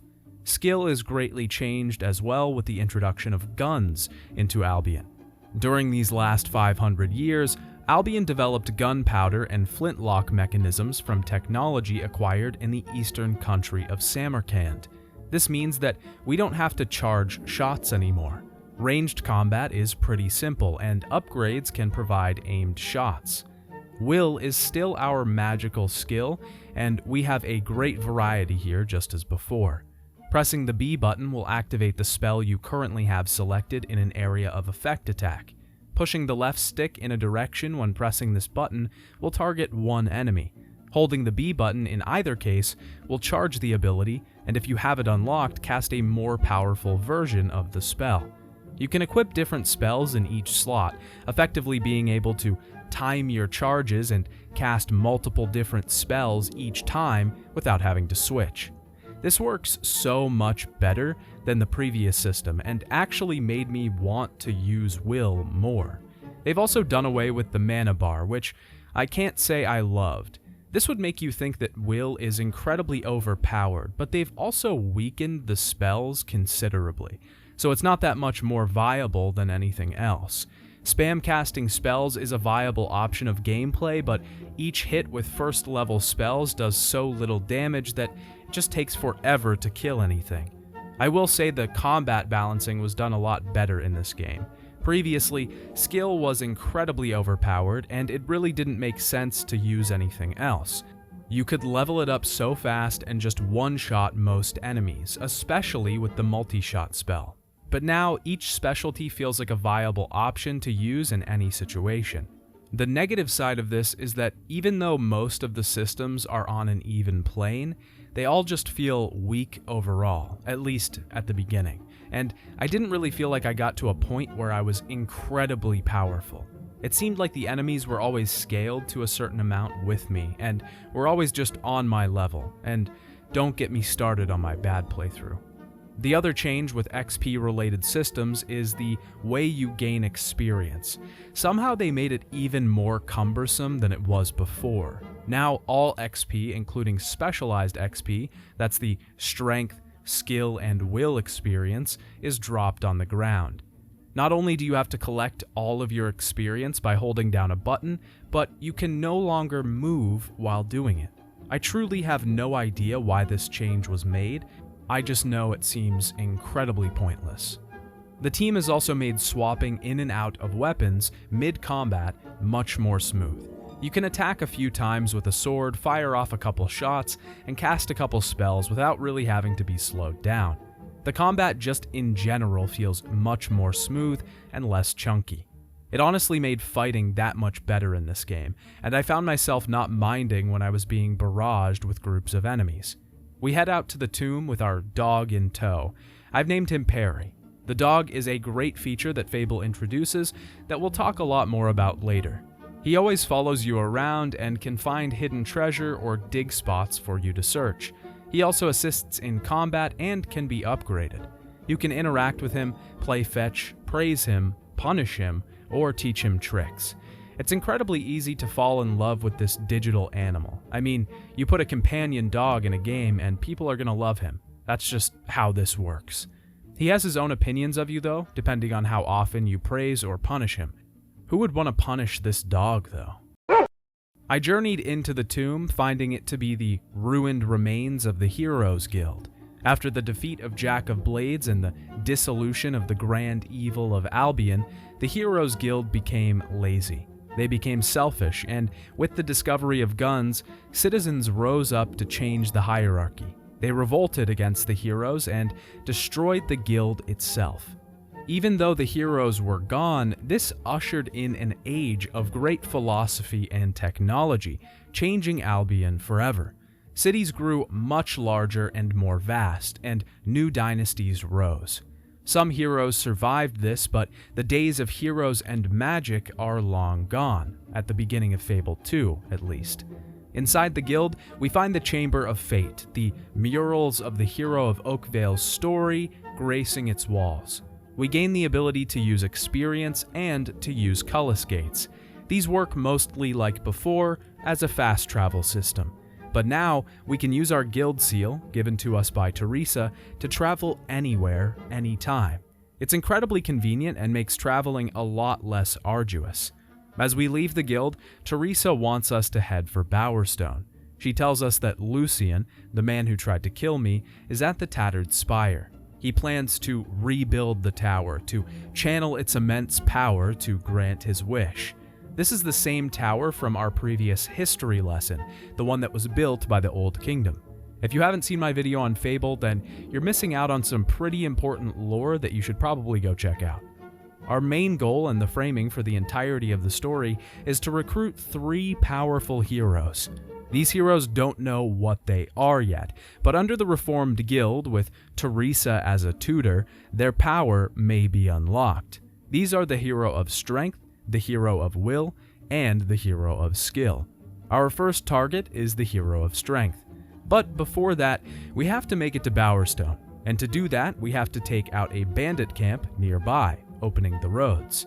We take out Thag and his band of ruffians, and we're about to free some prisoners when a man approaches. He wants to keep these people as slaves, but I don't let him. They deserve to be free.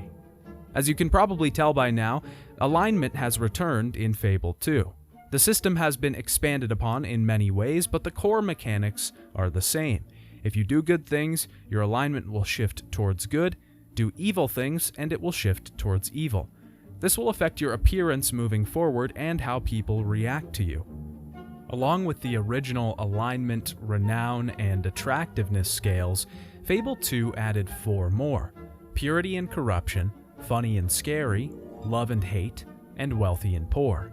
Strong and weak and tall and short were also added for physical scales.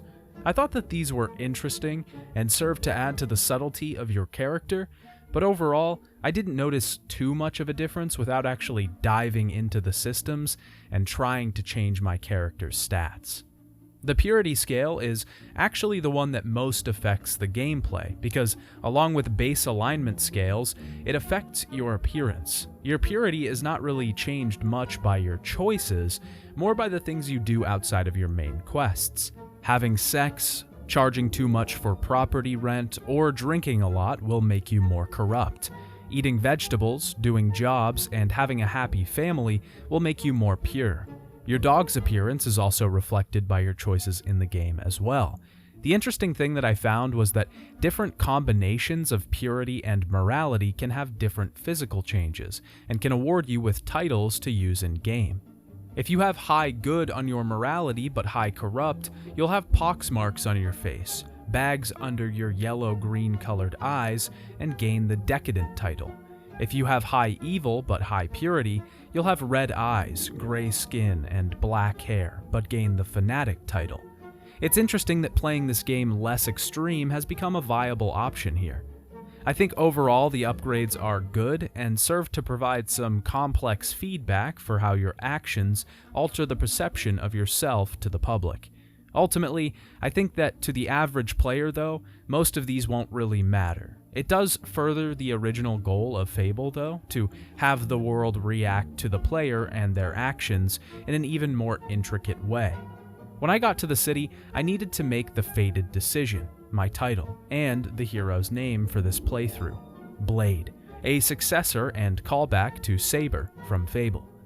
In Bowerstone, I took a job to make some money. Fable II expands a lot upon the extra activities that you can take part in. One of these is getting a job to make ends meet. You don't make money from doing hero work because heroes aren't a thing anymore. The only gold you'll find is in chests or dug up from the ground. Fortunately, there are a ton of ways to make money in Albion. There are 3 minigame jobs that you can take part in: blacksmithing, woodcutting, and bartending. They are each press A at the right time minigames. They get pretty droll over time, but they can be a great way to make money. The longer you chain button presses together, the more your multiplier goes up, and you can make a ton in these jobs. The best one for me was bartending because it was incredibly consistent. You also get promotions after earning certain amounts of gold, which increases the gold that you earn. Outside of this is non-mini-game jobs like bounty hunter or civilian displacement. Bounty hunter sees you capturing criminals, and civilian displacement sees you capturing random civilians to take to labor camps. These are both the good and evil versions of each other, obviously. In these, you usually have a description of someone and have to find them and force them to follow you back to the drop-off point. I found that these took a while, and I would often end up getting my capturees killed on the way back. If you want to make the real dough, though, you can get into property management. Most of the buildings in Fable are purchasable, even the shops. You can own an entire city if you want to, and if you have the gold for it. From this, you'll gain revenue every day or every 5 minutes, as the game says. It tells you that you'll gain gold even when not playing, but it didn't seem nearly as fast as when playing for me. From the property screens, you can redecorate houses entirely to increase their value, buying furniture from various shops around the world. You can also increase or decrease rent, which brings your purity up or down. Blade always decreased the rent. Finding Teresa in Bowerstone, she gives you a deck of different tarot cards. These foretell your hero's fate in the game to come. Different cards show the coming story and forebode a choice that we will have to make, just as Teresa gave us the first time around. She wanted me to travel to Oakfield and find the first hero. I had to make my way across the country and through some hob caves. It was nice to see these creatures make a return in the sequel. A lot of the enemies from the first game would make a return in some form. The bridge to Oakfield is broken and some bandits have taken it over. Making our way past them, we arrive in the small village. Oakfield is a strange place. It's a bastion of color and simplicity in a sea of evil and gray. Right outside of it, bandit camps are abound, and just up on the hill is the Temple of Shadows. But this town sits outside of it all, its grass still green and lush, mostly because of the Temple of Light that sits above it. The temple was founded by Albert the Luminous. They complete rituals that concern holy water and the fate of Oakfield itself. A golden oak grows, and every 10 years it drops a golden acorn. This is then replanted and seeded in the ground. The golden oak that then grows from it bears its fruits in the lushness of the town around it. Here, I took a side quest job to get rid of the bandits in the area. Afterwards, I took one from a ghost atop a cliff face overlooking the sea. Apparently, years ago, the ghost killed himself after his love, Alex, didn't want to marry him. He wanted me to get his beloved to fall in love with me and then propose to her and give her a letter that he wrote, basically pranking her super hard. The luckiest woman in the world. I never thought I'd find happiness again. I never thought I'd deserve it. There's something I've never told you. I almost got married once before. He was a sweet boy, but we were both so young. Too young. I got scared and ran away the day of the wedding. I hurt him so badly, he took his own life. I went to Alex and made her fall in love with me, but when confronted with the decision of whether to prank her or not, I chose not to. I decided to actually marry this woman. In Fable, the choices were pretty cut and dry. Protect the farm or steal from the farm. Kill Whisper or don't kill Whisper. But Fable II does away with this. A lot of the choices are morally gray, and you really aren't sure what effect the choice will have or which one is the right one. Was I to deject this woman because she was kind of the reason the ghost killed himself? Or should I take her for my own, thereby not hurting her, but not giving the ghost what he wants, and making him suffer in the afterlife as well? It seemed selfish to take Alex for my wife, but I guess it seemed the best of two options. This, in the end, was the good choice. Upon returning to the ghost, he told me that he realized this was what needed to happen, and it helped him to pass on into the afterlife. You fell in love with her, did you? The strange thing is, I'm not mad anymore. I feel at peace. I asked you to do such a terrible thing. I'm just glad you knew better. This moral grayness definitely helps to make choices more realistic, but makes it harder for someone like me who's pursuing an extremist playthrough. But now I had a wife and a home. It was a little harder to go out on quests now, but I still managed. Having a wife can have a lot of implications. You can set the household's budget for the week, which will determine how happy your family is when you're away. You can also have relations with your wife and choose to, use protection or not. Yeah, Fable II got condoms. You can have children, which I mentioned before, and it seemed like Alex definitely wanted children because she wouldn't leave me alone about it. What do you say we go to bed early today? Know what I mean? The expression system overall and interaction with NPCs has been greatly upgraded in Fable 2. First of all, the introduction of the expression wheel just makes the whole thing simpler, instead of having to bind things to keys and bars. There are also just a lot more useful expressions, and you can even use expressions during certain cutscenes and events to change the flow of conversation. This new system incentivizes actually interacting with NPCs and trying to gain their favor. Certain NPCs will even give you gifts if they like you enough. The expression system is also used greatly in the civilian displacement job, convincing people to follow you back to the labor camps. Or you can just use it to show off trophies and flirt with ladies. Like I said before, this system was a part of Fable, but I don't feel that it was utilized to its full extent there. It also wasn't the most intuitive to use. Secrets were pretty prevalent in the first game, and they're also pretty prevalent here. Demon doors make a return with the same system as before. Complete the door's request and it will let you inside. I think the doors are done quite a bit better in the sequel, because the environments on the inside are a lot more appealing and interesting than the first game. These little pocket dimensions boast character, intrigue, and questions. What is this little world, and what's going on here? Those questions are never answered, but the mystery is part of the fun.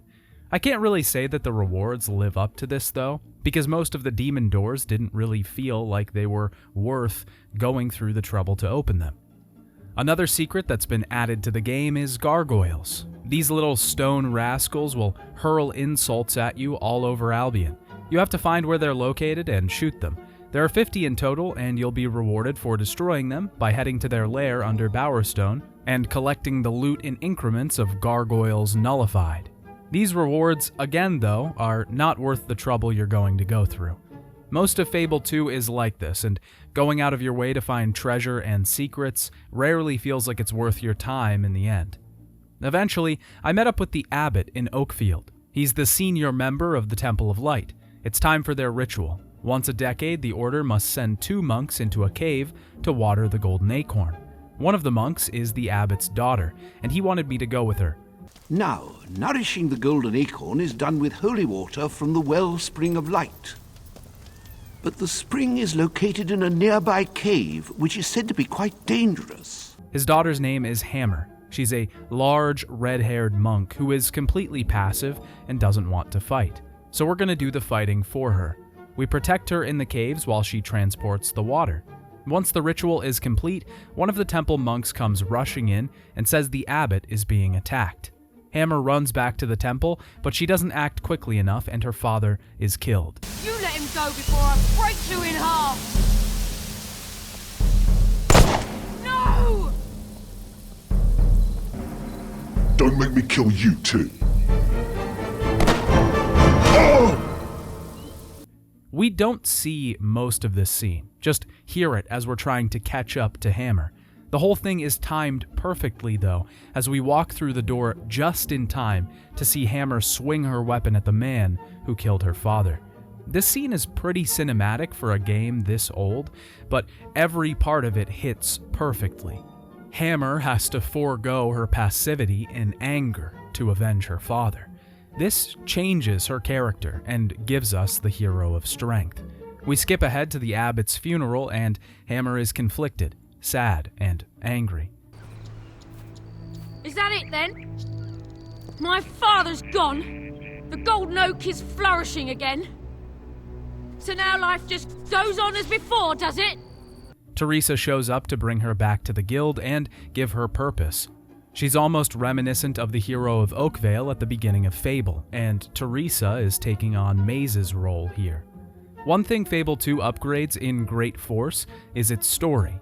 The characters, especially the heroes, all feel realistic. They have goals and motivations. They have development and depth. The story feels like it has a good structure. It flows well, and the emotional and narrative punches hit when they're supposed to. A lot of Fable's story felt meandering at points and kind of random.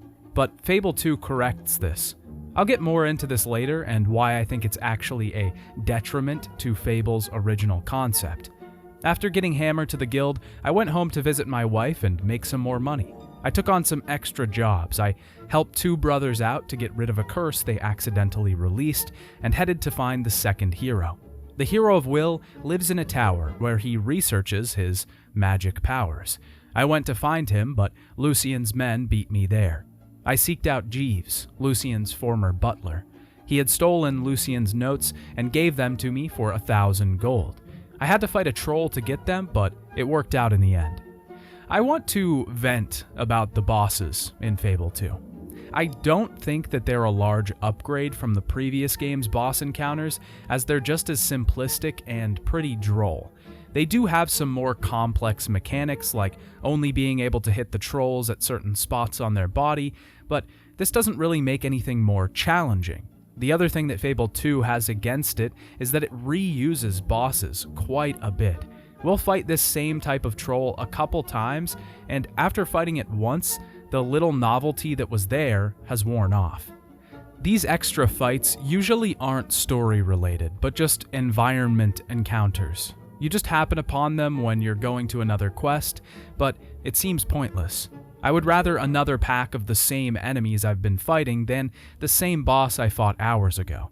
Sure, they're both repetitive options, but if you're going to be repetitive, at least make it take less of my time. Also, small nitpick alert, what is the font for this boss name? And why isn't the first letter capitalized? It genuinely looks like a placeholder or a beta version of the nameplate and is just horrible. I found a man in a cabin named Giles, who wanted me to take care of the bandits down the road. They killed his wife, and he can't sleep knowing they're still alive. I took out the bandits and defeated the leader, Ripper. Okay, you got me. But you're not gonna kill me, right? That'd be wrong. Very wrong. Justice is what I need. But Giles asked me to leave him alive. This was another one of those morally gray choices that I found. I wasn't sure what to pick here. Was killing Ripper myself the good action because he'd been a murderer and I was the one doling out justice? Or was letting Giles avenge his wife the right choice? I didn't know what he was going to do with the bandit leader. I wasn't sure if he was going to take him to the guards and have him jailed or torture him behind his house. I think this type of choice really gets you away from deciding what is the good thing to do, trying to get your meter up in the direction that you want, and pushes you towards what you think is right. Instead of trying to choose what we think the game thinks is good, we should be choosing what we think is good or evil. This allows for a much more genuine choice in these situations, rather than one motivated by changing your character's appearance or the game moving forward. This type of choice also allows for a much more neutral playthrough, making good and bad choices technically contradictory in the eyes of the game's systems feels more natural. I met Hammer on the road. We needed to head to Westcliff and try to access the Crucible. The Crucible is basically the arena from the first game, but slightly changed. The winner of the Crucible will be able to join Lucian's army and would thus bring me closer to the Hero of Will. On the way, I found a couple game masters promising me different activities to take part in. In Fable, there were quite a few game masters around the world who would offer you different card or table games to play. Coin golf, memory, and blackjack were some of the simple games you could play. Fable 2 expands this by creating quite a few original games that are actually interesting and complex. Spinner Box is just a variation of slots. Match symbols to win more money. Keystone and Fortune's Tower are the really interesting ones, though. Keystone has numbers listed 3 to 18. Each time a game starts, you make outside bets on the archstones. These get removed each time their corresponding number is rolled. You bet on whether these stones will be taken away by the end of the game. Each round, you make inside bets where you bet on which number is going to appear. The game ends when all the stones are removed, when both middle archstones have been removed, or when one of the bottom archstones are removed. Fortune's Tower is a game where an ascending number of cards are dealt, starting with 2, then 3, and 4, and so on. Each time a card matches with one of the ones on the previous line, and they're touching, the game can end. The gate card dealt at the beginning of the game and at the top of the tower can prevent this from happening though, once per game. A hero card being dealt also prevents any pairs from having an effect on that line. The goal is to get the highest number you can on one line and then take the deal. The deal will pay out to the value of all the cards on the current line added together and multiplied by the factor of how much your bet was. Each game has variations on it, like Bloodstone for Keystone and different amounts of lines for Fortune's Tower or extra spots for Spinner Box. These games are pretty interesting, and I didn't make any money at all playing them, but I did gamble a fair amount in Fable II. You also have a gambling level, which will increase based on how much money you spend and win when playing these games. I'm also explaining this in depth now, so I don't have to talk about Fable II pub games later. Hammer and I headed towards Westcliff, taking out as many bandits as we could on the way. Eventually, we encountered Balverines, who are a lot more vicious looking in this game compared to the first. A woman arrives asking us to save her son Robert from the Balverine lair. We venture inside and it turns out to be a trap. What is this place? It's nothing good, we can be sure of that. Children! I bring you. I have to hold off the horde and even defeat a white Balverine, while Hammer uses her strength to make us an escape route. On the other side, we arrive at the Crucible. Like I said before, this is basically the arena with some changes. Instead of staying in the same fighting ground and having 8 rounds of enemies come at us, we fight 8 rounds across different rooms. Every 3 rounds that are completed, we receive a trader room with the ability to buy potions or even weapons. Completing 5 of the 8 rounds as perfect will pay out the top prize of 15,000 gold. A perfect round is killing all of the enemies in the specified amount of time. The Crucible was okay, but really didn't feel consequential. It was very easy and there weren't any unique bosses, just repeated enemies and a troll to fight at the end. There is an issue with Fable II's combat that we haven't really talked about yet. Potions in Fable II are much more scarce than in the first game. There, they were in abundance, and I felt like if I bought 50, I would be good for quite some time, and it definitely didn't break the bank. In Fable II, they're pretty uncommon in the wild and pretty expensive at traders. They're also hard to find in bulk at shops, usually only selling a few at a time. This is totally fine, and I think adds to the experience by forcing you to use combat to stay alive instead of just spamming potions. The only problem with Fable II is death. When a character dies without a resurrection vial, they don't restart from a checkpoint or head back to town. They're resurrected there, on the spot, at the cost of some experience. When this first happened to me, I assumed it was a one-time thing, and that if I died again right after, I would be reset, but this didn't happen. You can't die in Fable 2. Not really. You'll always revive right there in return for some of your experience being taken away. The team talked about this choice in the development diaries, and I understand their philosophy. What we want to do this time is make sure that you feel the terror of impending death, but this time kind of take the sting out of the risk by saying, okay, we're not going to rewind the game for you. You will lose something, you will lose some experience, but we're not going to force you to play that bit of the game again, because you're obviously having some difficulty with it. So what we're going to do instead is take the experience from the environment around you and use that for your kind of one last heroic struggle. You'll rise up, kind of burst up with energy, and everybody will go flying, and the music will swell, and you'll feel very heroic for that moment. They wanted to make the game more accessible and really have your hero rise back up in a feat of defiance, one last final outburst of strength. They thought taking some of your experience would be enough of a consequence, but I don't think it is. There were certain points in the game when I died that it snatched a large amount of my gained experience, something like 20,000 points, but that was rare. Normally the numbers were much smaller, and later in the game 2,000 or even 5,000 experience is nothing. You can lose that all day. Having almost no consequence for dying is not something that I think adds to the game's appeal. I honestly think it takes away from it, and starts to make combat feel like a chore towards the end of the game when the fights have been ramped up. The only thing that death does add as an interesting consequence is scars. If you die, sometimes you'll receive a permanent scar on your character. There's a couple ways of removing scars in the game, but it's also a genuine way to show what the character has been through in their journey. This furthers that ever-important thesis that we've talked about so much: character reflecting actions. Winning the Crucible allows you to enter Lucien's army. The game makes a considerable effort to tell you that you won't be able to return or do any side quests for some time after you leave, so I better finish some stuff up now. I visited my wife before I left. I figured if I was going to be gone a while, I wouldn't want to come back with her angry at me. I also helped the Temple of Light by destroying the shadow worshippers who were intruding on their sacred ritual space, fully snuffing out the Temple of Shadows.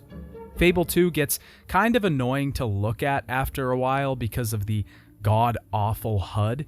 Even though they went ahead and fixed the UI overall, making the menu screens easier to navigate, they turned around and made the screen a mess at any given point in time.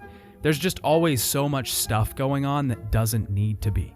Normally, if you're hearing anyone speak, there's an opaque box at the bottom filled with text, but at the same time, a similar box up top giving you the quest information and option to skip dialogue. This would be fine just during NPC talk, but this top box persists all the time, constantly giving you tooltips that repeat over the course of the entire game. I just found that it looked terrible most of the time, and the stuff on the screen didn't need to be there. When I boarded the ship to the Spire, they told me I had to leave my possessions, and Perry.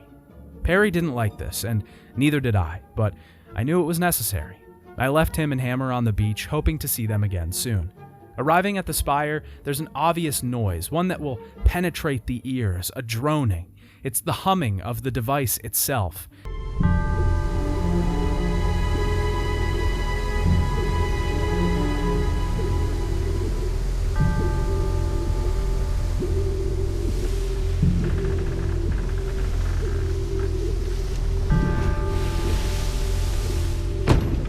We meet another recruit that's excited to join the army, a steady income, and help his family.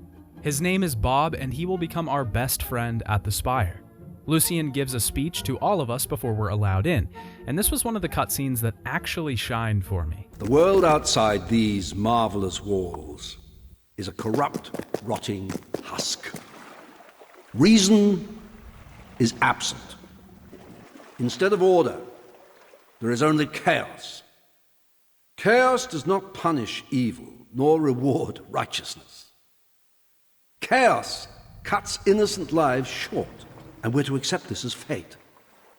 I beg to differ. You stand in the center of a great instrument of change. With it, I shall remake the world, and my creation shall be unrecognizable in its perfection. But my will alone is not sufficient for such a monumental task. I like this scene a lot. It adds development to Lucien's character, and it shows just how far he's gone. Even though he was killing children before, seeing him now looking twisted and mad, his motivations clear and on the table, he seems evil. But we can also see why his motivations are there. He wants order, and will have it at any cost. He fundamentally and ideologically disagrees with what I and the heroes stand for. His reasons are solid, and they don't feel hokey or comically villainesque, just genuine. A man that's gone too far. Arriving at the Spire, you're taken into their ranks. My head was shaved, and I was forced to wear a collar that prevented me from using my will powers. Fully incorporated into Albion's Spire Industrial Complex. The Commandant wanted to see me, and on my way I saw Bob, who was taking to the order nicely. Can you believe they put me on guard duty? On my first day too? I must have impressed someone. He was excited to write home to his wife. I didn't think that was going to happen. As I met the Commandant, he told me that he would break me, as he had every recruit before. We were working on the construction of the Spire, and Lucien would make sure that was completed. The Commandant started forcing me to obey his orders. Each time I didn't, my collar would be activated, and some of my experience would be drained. This was an incredibly clever use of this mechanic because it gave me a comparable consequence for my choices. I defied him a few times, but in the end, I knew my mission, and saving the world was probably worth much more than this moment of defiance. I listened, kneeled, and begged when he wanted me to, and he let me go. Now, Dad, I know what you're thinking. Why is losing experience here a worthy consequence and not when dying? Two things. First, the experience you lose here is experience you already have banked but yet to spend. The experience you lose when dying is experience you haven't collected that's still on the ground. Collecting the experience constantly can mitigate this loss. You can't always spend your experience right away because you might not have enough. The other reason is that this is a choice. You know what the consequence is, and you're deciding that your morality is worth trading some benefits of power. Dying also shouldn't be infinite. Choices can. Time skips forward a few months, and I'm to watch some prisoners while one of the guards goes on lunch. Time skips ahead, this time a few years. Bob is still excited and optimistic. We both look gravely different at this point. Finally, the Commandant calls me to his office, and Bob is there, on the ground, in pain. The Commandant wants me to obey. He wants me to kill Bob, but I won't. I refuse. I'm knocked out for this treason, and I lose more experience. Time skips more this time, not even understanding how much has passed. During this whole section, walking to the Commandant's office, a prisoner in one of the cells has been speaking to me through telepathy. He's been telling me to obey and just stick through it. This time, I don't see him. He must have died. Everyone dies here. I had to find a guard who has a job for me, and when I get there, he's knocked out. I take some weapons off of him, and I'm hit with a jolt of electricity. It's the prisoner. He's the will hero I've been looking for, and he summoned just enough strength to get my collar off. There. I've removed it. It took me years to focus enough will to destroy our collars and that guard. I've got nothing left, so when trouble comes, it's up to you. Finally, I can fight. We make our way to the top of the spire, and we have to get out through the Commandant's office, and we finally get to fight the man that killed Bob. He dies by my sword, and Garth and I head out. We make our way onto a ship and get back to Albion. When I arrive, Teresa and Perry are waiting for me. He's been waiting by the docks the past few weeks. He knew I was coming home. It feels good to have him by my side again, and my bond with this virtual dog could not be stronger. Garth goes with Teresa, and we've gained our second hero, even though it took a decade. This whole sequence is done incredibly well. Going to the spire, this passage of time, and the effect that it has on the world and the player are great. When you come back, things are different. The Temple of Light will be bigger with a new addition based on which side quest you took previously. Your dog looks older. You look older. It's just a really big upgrade on the jail sequence from the first game and adds permanence to everything. I visited my wife again, and she didn't really seem to care that I was gone that much. I found Hammer in a tavern and joined all of the heroes at the guild. The last hero we needed to find was that of skill. Sorry it took me so long. Lucian's men are all over the place. You must be Hammer. And you must be Garth, Lucian's lackey. I was made to understand you might be mistrustful. I didn't anticipate your staggering wit and intellect. Oh yeah? And did you anticipate that I like to take a hammer and whack smug little spell flingers? He was located in Bloodstone, and to get there we needed Garth's Cullis Gate. This just happens to be located in his tower, which was occupied by tons of Lucian's men. I ventured inside, wiping out all of the forces, and when we arrived at the top, nothing happened? Wait, what? Oh, Garth must have gotten stuck. Yeah, he's stuck. He won't, Okay. I can't use the dig spot in front of him, or that makes him get stuck. Okay, cool. I'll have to redo all that. Fable II is pretty janky. Fable I was janky, even the Anniversary Edition, and we talked about that. But that was never janky in game-breaking ways. But Fable II always had me on the edge of my seat because I felt like if I did too much or went too fast, something like this would happen. There's a lot of bugs, and sometimes things just don't work out like they're supposed to.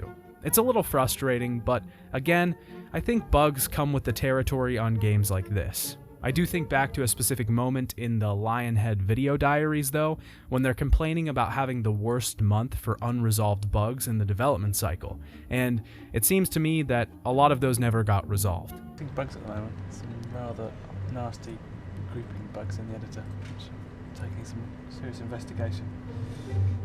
What we have here, we can see that this is the last month. The blue bars show us what's been fixed, and the red ones, all the bugs that have gone in. So the last 2 days we've had a peak there, which is good, which means people are fixing things. This was also just a time when things like this in RPGs were extremely common, and it wasn't rare to see the details not be ironed out. Once all three of us arrive at the top of the tower, we have to protect Garth while he gets the Cullis Gate working.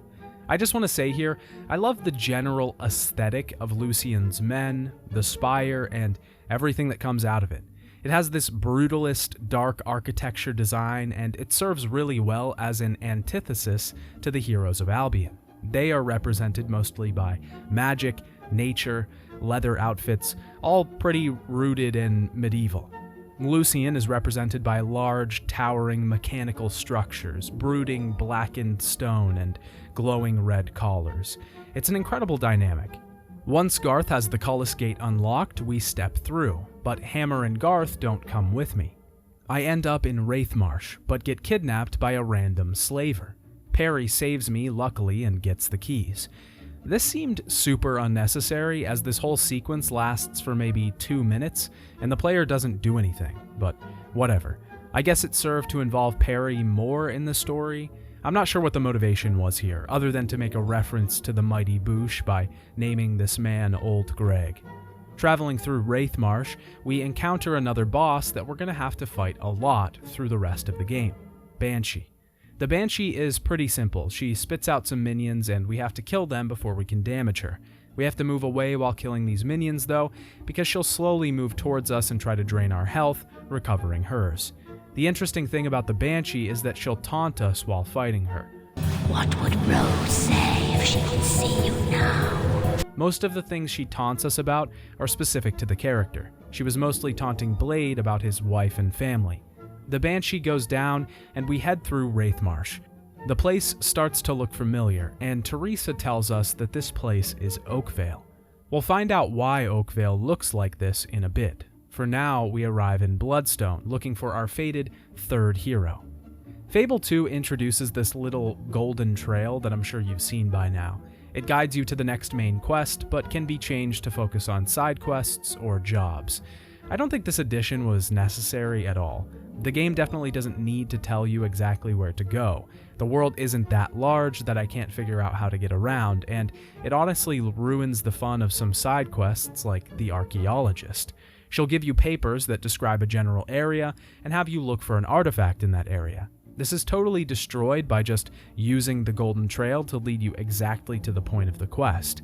Not only that, but it doesn't work a lot of the time. I found myself switching the game's focus to a side quest and then heading off toward it only to realize I was going in the wrong direction because the trail never switched. It also just wouldn't appear sometimes, and I'd have to mess around with my focused quest to get it to come back.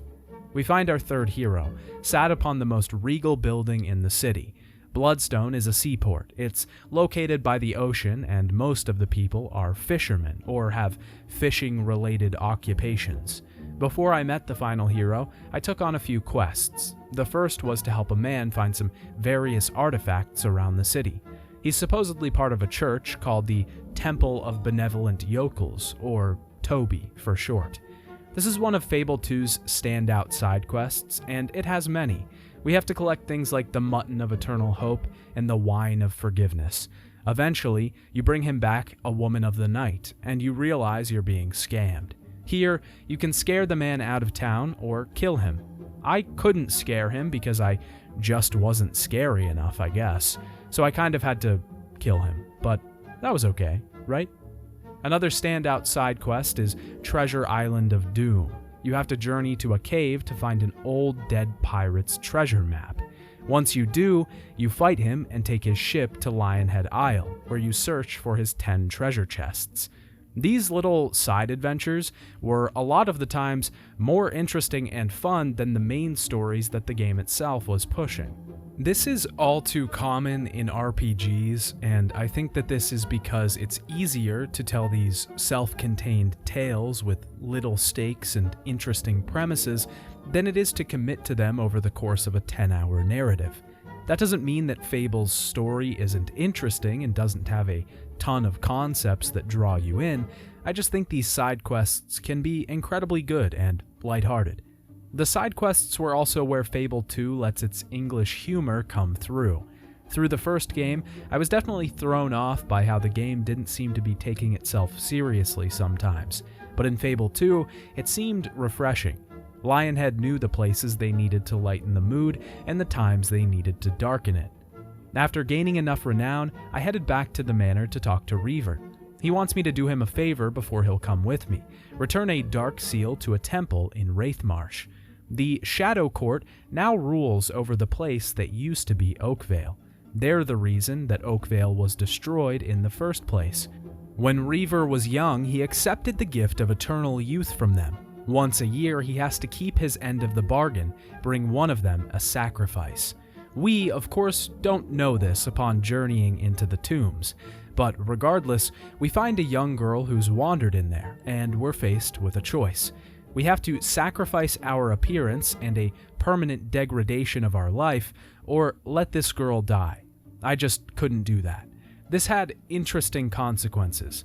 From here on out, I had red eyes and withered skin. I was pure and good, but I looked evil. Now, remember, this is a main quest, so the character has to make this choice in the course of their game. It's not optional. This creates an interesting dynamic. An evil character could come out of this looking holy, and a good character could come out of this looking awful. This shows us that even though our actions are represented in our character, we can't judge them by their looks. It's a bold choice for the team to make, and even goes against their core theme of the series, but it's one that delivers a powerful message, both narratively and reflected in the gameplay. I actually bounce back and forth quite a bit on how I feel about this choice. On one hand, it's representative of the entire game for me, that choice is put on the back burner a bit and story is put at the forefront. Your actions do affect the world, just not in the way that you think.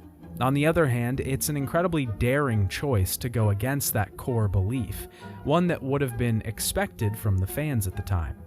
Once we come back to Reaver, he thanks us for holding up his end of the bargain, and is appalled by my appearance. During our conversation, the building is ransacked by Lucien's men, but luckily, Reaver has a back entrance.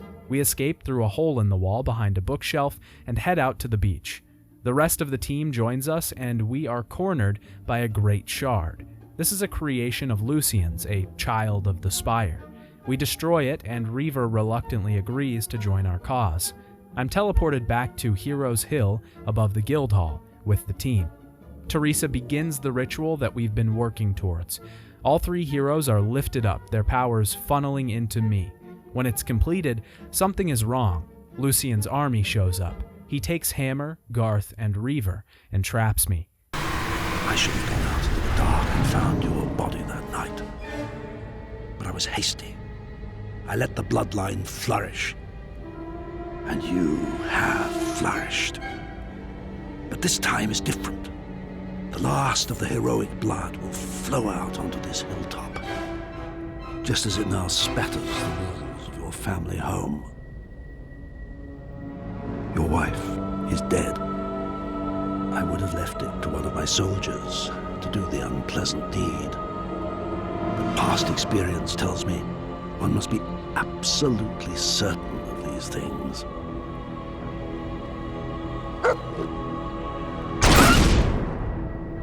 Perry jumps in front of the bullet.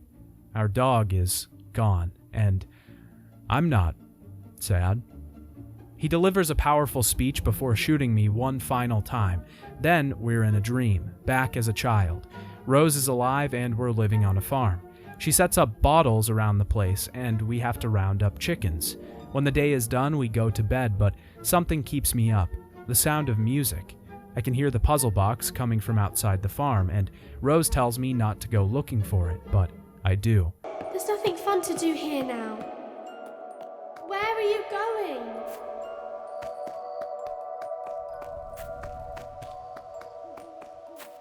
Are you mad? It's dangerous out there. Outside the farm are bodies on pikes, piles of people burning. But at the end, that magical item. We get to see the hero as he's looked at different important stages throughout the game, narrated by different characters from those stages. For centuries, this academy trained the most supremely gifted sons and daughters of Albion, bound together by the blood that flowed in their veins. Father! I could have stopped him! That was something else. Best crucible in years. All the while, he's holding the box. Now we're at the spire, saved from death once again. We intrude on Lucian completing the same ritual with our team of heroes. We don't let him complete it, and I kill him before he's done. Teresa shows up then, telling me that I have a choice. The spire is able to grant one final wish, and this time we have 3 options. The first is love. My friends and family will be brought back to life, but at the cost of all those who have died by the hands of Lucian and the spire. The second is sacrifice. All those who died building the spire will be brought back, but I won't see my family ever again. Perry, Rose, and Alex will all be gone forever. The final choice is wealth. All those who are dead will remain dead, but I would receive unimaginable wealth. I contemplated the choice for a while, wanting to bring back Alex and Perry and even see Rose again. Ultimately, I chose sacrifice. Their lives, though worth much to me, were not worth more than the thousands dead at the hand of Lucian. Garth wishes to return to Samarkand, with Reaver joining him. Hammer decides to be transported north to study with the warrior monks, as she's had enough of killing. Teresa tells me that the spire is hers to care for now, and that I must leave, so she transports me back to Albion. Arriving in Albion after the game is over is an incredibly sad affair, especially with this ending. Perry is no longer by my side, and I know he's not coming back. Completing the final side quests and doing the DLC, there's no one to tell me where the dig spots are, and looking for treasure feels futile. I head back to Oakfield just to see if Lucian was bluffing, but Alex is nowhere to be found. But whenever I think of them, I look at the letter I received from the people of Albion, thanking me for my sacrifice, and I realize it was worth it. It doesn't kill the pain, but lessens it. This sad sort of ending reflects the choice made at the Shadow Court. In Fable, doing the good thing gave you the happy ending. Your hero was better for it. He was less powerful, sure, but his sister survived. So did his friends and the other heroes. In Fable II, doing the good thing doesn't get you that. It gets your recognition, sure, but it's melancholic. It doesn't get your family back. This outward appearance of a villain for saving a woman, the death of your friends and family for saving the world. Albion in Fable II is a cruel world, even to those who decide to rise up and try to defend it. 2 DLC were released for Fable II, Knothole Island and See the Future. Knothole Island lets you travel back to the same island we visited in Fable, but it's been greatly changed. Supposedly, the people that settled the island had complete control of the weather, but they hid the artifacts deep in caves. We have to help the people who are currently going through great periods of snow transform this land into something else. These quests are unique, and I like the dynamic weather system that's introduced. It even closes off shops in certain conditions, but I definitely didn't feel like it added enough narratively for the DLC to be worth it. See the Future sees Murgo, the trader from the beginning of the game, returning to Bowerstone to sell his trinkets. Each quest we take from Murgo comes in the form of a 5 gold trinket that he sells us. Activating the trinket will transport us somewhere and begins a new quest. The first one is a town that's been cursed inside of a snow globe. The town in question is Oakvale, as it was before the Shadow Court. The town is devoid of color and is being terrorized by beings of different colors: blue, yellow, and red. Each enemy is only damaged by their corresponding combat specialty: blue damaged by strength, yellow damaged by skill, and red damaged by will. I loved this quest, and it let us see Oakvale supposedly after it had grown larger, but before its destruction.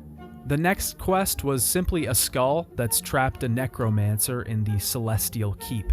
You have to wear different costumes and free him, upon which he fights you. The vision is started by activating a model of the spire, and has Teresa showing you a vision of the future. We see ourselves as the ruler of Albion, and the future of the continent in our child. The last one, the Crucible, is an endless addition to the game. It's basically the arena, but with just one area to fight in, and waves of enemies that you have to defeat in a time limit. Your goal is to get the highest score you can, and win the ultimate prize. You do this by killing enemies, not dying, and increasing your multiplier by hitting targets or kicking chickens during the fight. This edition was good because of its extension of gameplay. I didn't play it that much though. After beating the game, I also cleaned up some of my side quests and completed one of the best ones in the entire game. I journeyed to a manor. A man is in love with a woman from the past. He's become obsessed with resurrecting her and making her his wife. This woman is Lady Grey. He has us travel all over to collect pieces of her body and bring them to him. Eventually, he successfully brings her back to life and gives her a love potion of sorts. Unfortunately, she falls in love with the first person she sees, and that happens to be me. You have the option here of staying around and having the love potion take full effect, but I left and let the man have his peace, as strange as it was. In the end, Fable II delivers an incredibly compelling story, fixes most of its gameplay issues, and offers tons of things to do outside of adventuring and killing bandits. Before we get into final thoughts though, I'd like to go over my Evil playthrough, or at least my attempt at one. This review of the Evil playthrough definitely won't be as in-depth and narrative-focused as the previous one, because I'm using it to further my points on the negatives of the game. Also, spoiler alert, the Evil playthrough wasn't nearly as good this time around. I began my second playthrough the same way, in Bowerstone Old. I posed inappropriately for the man's photo, I gave the drunkard back his booze, and I destroyed the man's crates when the bandit asked me. Here's the important part. The bandit offered me a gold to do this, but I was already getting paid a gold by the man that wanted me to protect the crates. So what was the incentive here? Well, there really wasn't one. This whole section results in the player getting 5 gold, regardless of the choices they made. You're even paid the same for giving the warrants to the bandit group over giving them to the guard. Now, this specifically has different implications moving forward in the game, but here it doesn't really matter. In Fable 1, the prologue was important because it set a precedent for the rest of the game, that being evil would be rewarded monetarily and with power. This is an incentive to become evil and a rationalization for the player that chooses to make those decisions or go down that path. Fable 2 doesn't really have this. Making evil decisions generally nets you the same rewards as if you decided to do the right thing. People generally want to do the right thing, and making the evil choice has really no benefit other than for the sake of it itself. Fable 2 has lost the classic temptation of the dark side that made the first game so enjoyable. Giving the warrants to the bandit guard, as we'll see later, does cause Bowerstone Old to actually be decrepit moving forward. This choice has its effect, but this is actually just negative. Making the evil choice turns your old town into a slum, and making the good one turns it into a thriving village, prosperous. I made my way to Lucian's castle, got my dog friend, sister died, got shot. I woke up in the gypsy camp, named my dog Greg, and headed out to the tomb. I found the Heroes Guild, made my way to Bowerstone, and defeated the bandit leader nearby. I handed the prisoners over to another bandit and made my way into the city. I started lifting things from every house I could find, but this wasn't very profitable. I wanted to make money quick, so I went to my old part of town. The bandit thanked me for giving him the warrants when I was younger, and we see the state of the town. I met an assassin and took some jobs from him to kill some people with distinct features. The rewards for completing these evil side jobs are not nearly enough. You have to seek someone out, kill them, and either do it silent enough to not be noticed, or take on the entire wrath of the people around you. You also incur the penalties of the law if they exist in the town where your killing takes place. This is just another proof of the evil route not being really worth the trouble. I think making the sacrifice of alignment and appearance should definitely be worth the gold or power that you're offered in exchange. I made my way to Oakfield after talking to Teresa and figuring out our plan. I defeated the bandits blocking the bridge and had a sculpture made of me. As you can see, so far, most of the main story is exactly the same as previous. There are small differences here and there, but a lot of these choices don't come in the form of the main story, at least in the first half of the game. The choices you make come in the form of side quests and the objectives that you choose to take on. This makes for a more consistent story and reflects a narrative that the adventurer is either good or bad outside of his hero work. There's a reason for this, and it's the story that Fable II has chosen to tell, in its entirety. The story that Fable II tells is incredibly good, as I've talked about at length. Its characters, especially the heroes, are interesting, well-developed, and change over the course of the story. This ends up being a merry band of unassuming journeymen and women. Lucian is an interesting villain with motivations that seem realistic and genuine. The twists and turns the story takes are well done, and it has some emotional moments, but this greatly goes against everything that Fable stood for in the first place. What we have here is a sacrifice. We've given up the grand choices that could be made in the first game, the two drastic turns that the story could take for a better narrative. This is neither a good or bad design decision, just different. I think that what this game is trying to do is wildly different than what the first Fable tried to do. While that game put choice at the forefront, this game puts the narrative at the forefront. It would rather tell its own interesting story than let you develop one over the course of the game.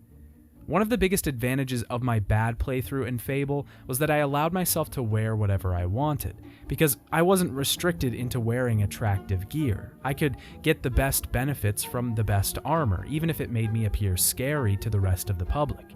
In Fable 2, combat stats have been removed from clothes. They only exist to change your appearance and have an effect on the way people react to you. This has more of an effect on the role-playing element of the game. The motivation to wear clothes become to change the scales of your meters rather than to get stronger. A lot of what you do in Fable 2 is about getting your meters where you want them, rather than making genuine decisions from the perspective of your character. On the bright side, because I was doing my evil playthrough, the Temple of Shadows was open to me. I joined their ranks by eating a bunch of live baby chicks in front of them. Inside, you have access to a sacrifice machine. Here, you can bring villagers and sacrifice them to the temple. This will tank your alignment, of course, but also earns you points towards their rewards program.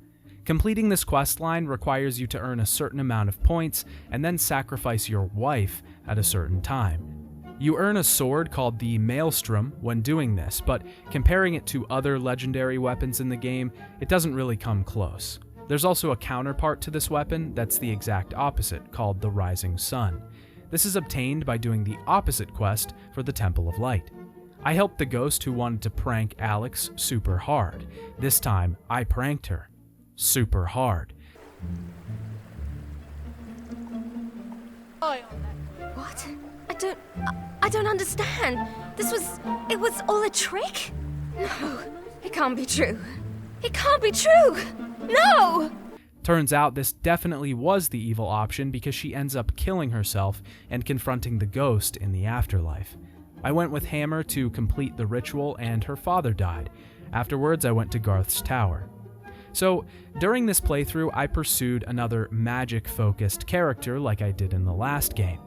This system took me an incredibly long time to get used to, even with multiple skills leveled up incredibly high. Eventually, I found out, all by myself, and not with the help of someone in my chat, that there's a pretty specific spell that helps the will combat system be viable. That's Slow Time. Slow Time allows you to do just that, and slowing the world around you allows you the ability to charge up your magic without taking a ton of damage.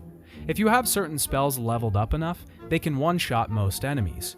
Once this dynamic is created, it's incredibly rewarding, albeit a little cheap. but the first half of the game was a slog, trying to get enough XP to make the system viable. Until you get strong enough spells, it's not really that useful and definitely feels like it won't ever be, but once it's all the way leveled up, you can one-shot banshees with the fireball spell. I helped the bandits out in Brightwood to take out Farmer Giles. I killed many guards and even Giles himself. The bandits ended up arriving and I killed them too. Why did I do this? Well, I don't know, because I wanted to get my alignment to shift to the other side. I didn't do it for gold, because you don't get gold for quests in Fable II. I got some loot, but it wasn't anything amazing, and I was mostly a magic user at this point anyways. I found Lucien's notes and went to Witchwood with Hammer. Before I took on the Crucible, the Temple of Shadows called me back because they wanted me to massacre the population of Oakfield. Sure, why not? I killed everyone in town. I completed the Crucible and headed for the docks, ready to leave for the Spire. Before we get to Lucien's headquarters, I want to talk about the dog, Greg. When I was looking at these games and trying to go through their distinct playthroughs, I was looking at everything through two different lenses, one good and one evil. Or more simply, one selfless and one selfish. During this playthrough, I stole, I killed, I robbed. Then I put the lens on the dog. How do I look at this dog through an evil lens? The dog changes color and appearance based on your alignment and corruption in the game. You have multiple options for interacting with it, healing it when it's hurt, giving it treats, playing fetch. The two base interactions, though, are praise and punish. During my good playthrough, I praised the dog a lot, whenever he whined, whenever he found treasure or a dig spot, or whenever he got scared. During the bad playthrough, what should I have done? Punish the dog at every turn? I did this for quite a bit at the beginning, and the first time I did it, it just felt wrong. It's not something that's helpful to your character or your gameplay whatsoever. The punish button really shouldn't even be in the game. This is an evil act, but there's literally no point to it whatsoever. And ultimately, because there's no way to view this dog through an evil lens, there's no point for the dog either. While I loved the dog in the good playthrough, he has no purpose in the bad playthrough. Do I think that they should have incentivized punishing the dog for the purpose of having a better evil playthrough? No. What I think they should have done is allow you to use the dog in evil ways. He should be able to attack innocents if you want him to, or steal items for you, therefore changing your and his corruption. The dog should be a static companion throughout both lenses, just used in different ways, not treated in different ways. Because the game doesn't punish the dog ever, it always treats him as your companion, but if I'm evil, I should be using this button, right? I never really arrived at a conclusion, and eventually I just ignored Greg for the rest of the bad playthrough because I couldn't look at him after I'd made him so sad. I went to the Spire, the Commandant broke me, I starved the prisoners, and I killed Bob when I was asked. I helped Garth escape and he joined the guild. I went to Wraithmarsh and made it to Bloodstone. There, I married a woman of the night and bought us a home. I helped the man resurrect Lady Grey, but I made her fall in love with me just because I could. Reaver and I escaped through the shores of Bloodstone and defeated Lucien's men. We completed the ritual and Lucien killed Greg.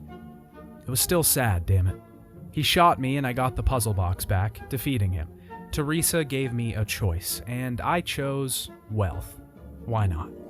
The heroes went their separate ways, and I was left alone. You get 1,000,000 gold once you leave, and a letter from Teresa.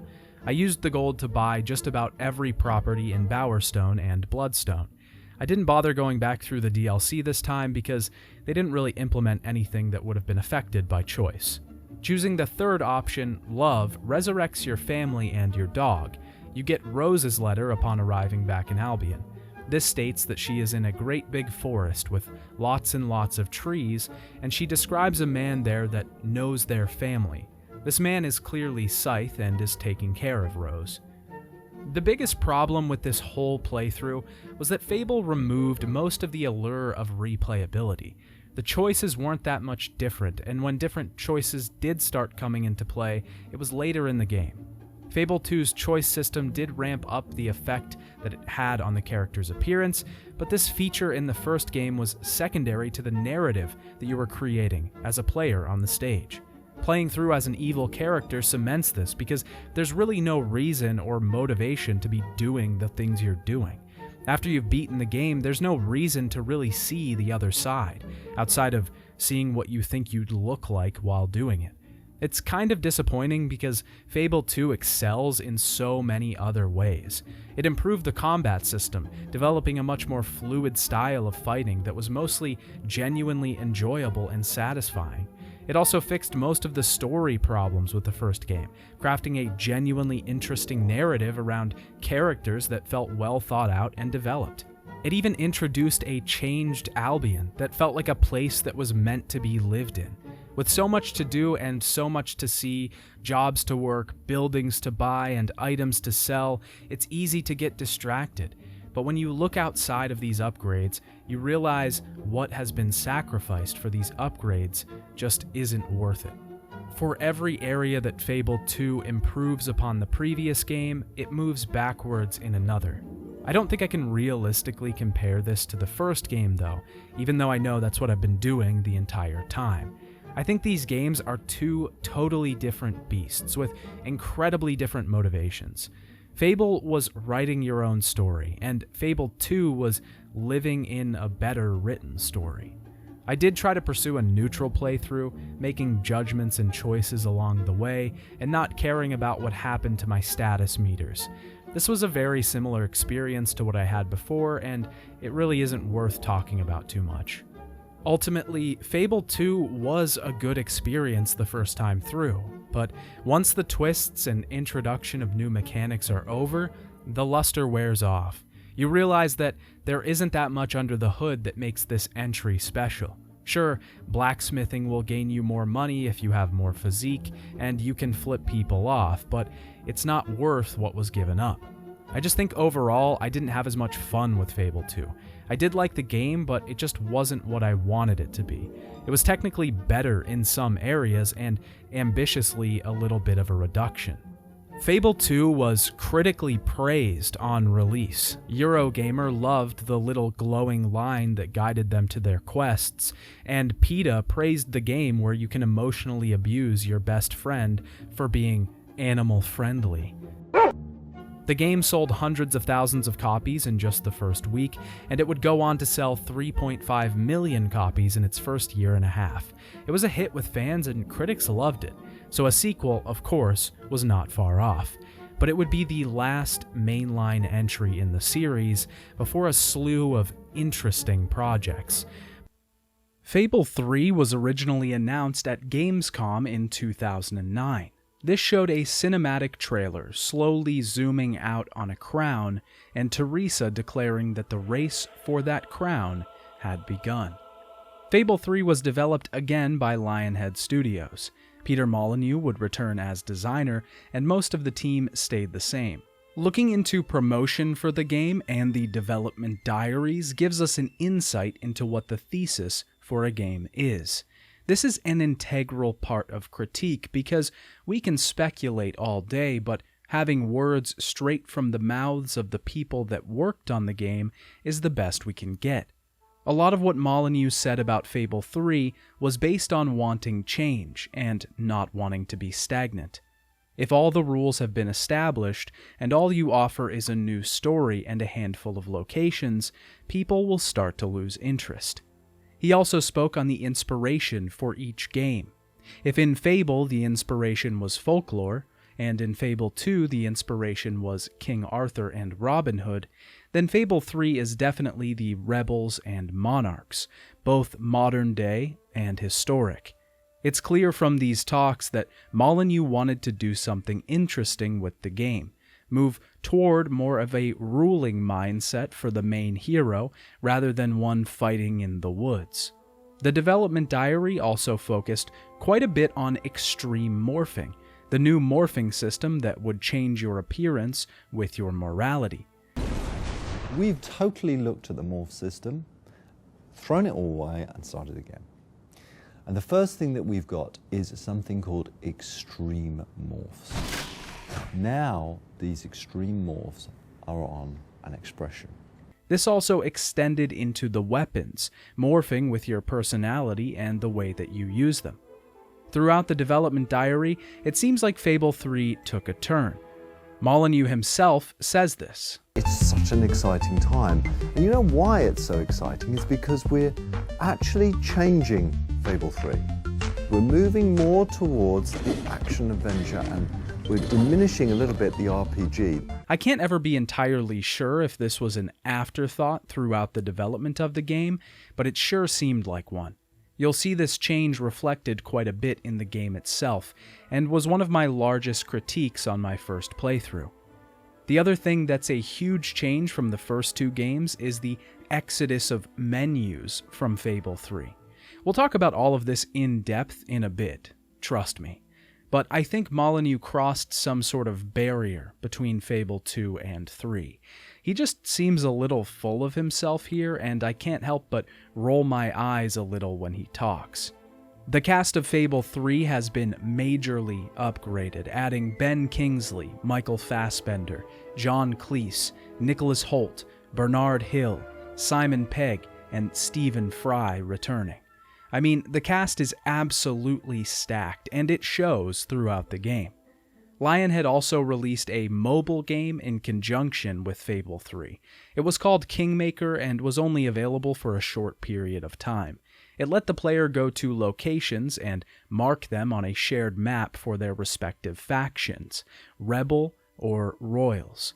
Doing this would earn you in-game gold and points for the faction. I couldn't find any footage of this game, and it definitely wasn't available to play anymore. I'm going to talk more about development in a bit, but let's get some more context and jump into the game. Fable 3 begins with me choosing my gender again. I looked into this, and really the only difference is some key NPC genders being switched, so I went with a prince for both of my playthroughs. We see an introductory cinematic which looks just as good as the previous games. I'm still impressed by these visuals for being over a decade old.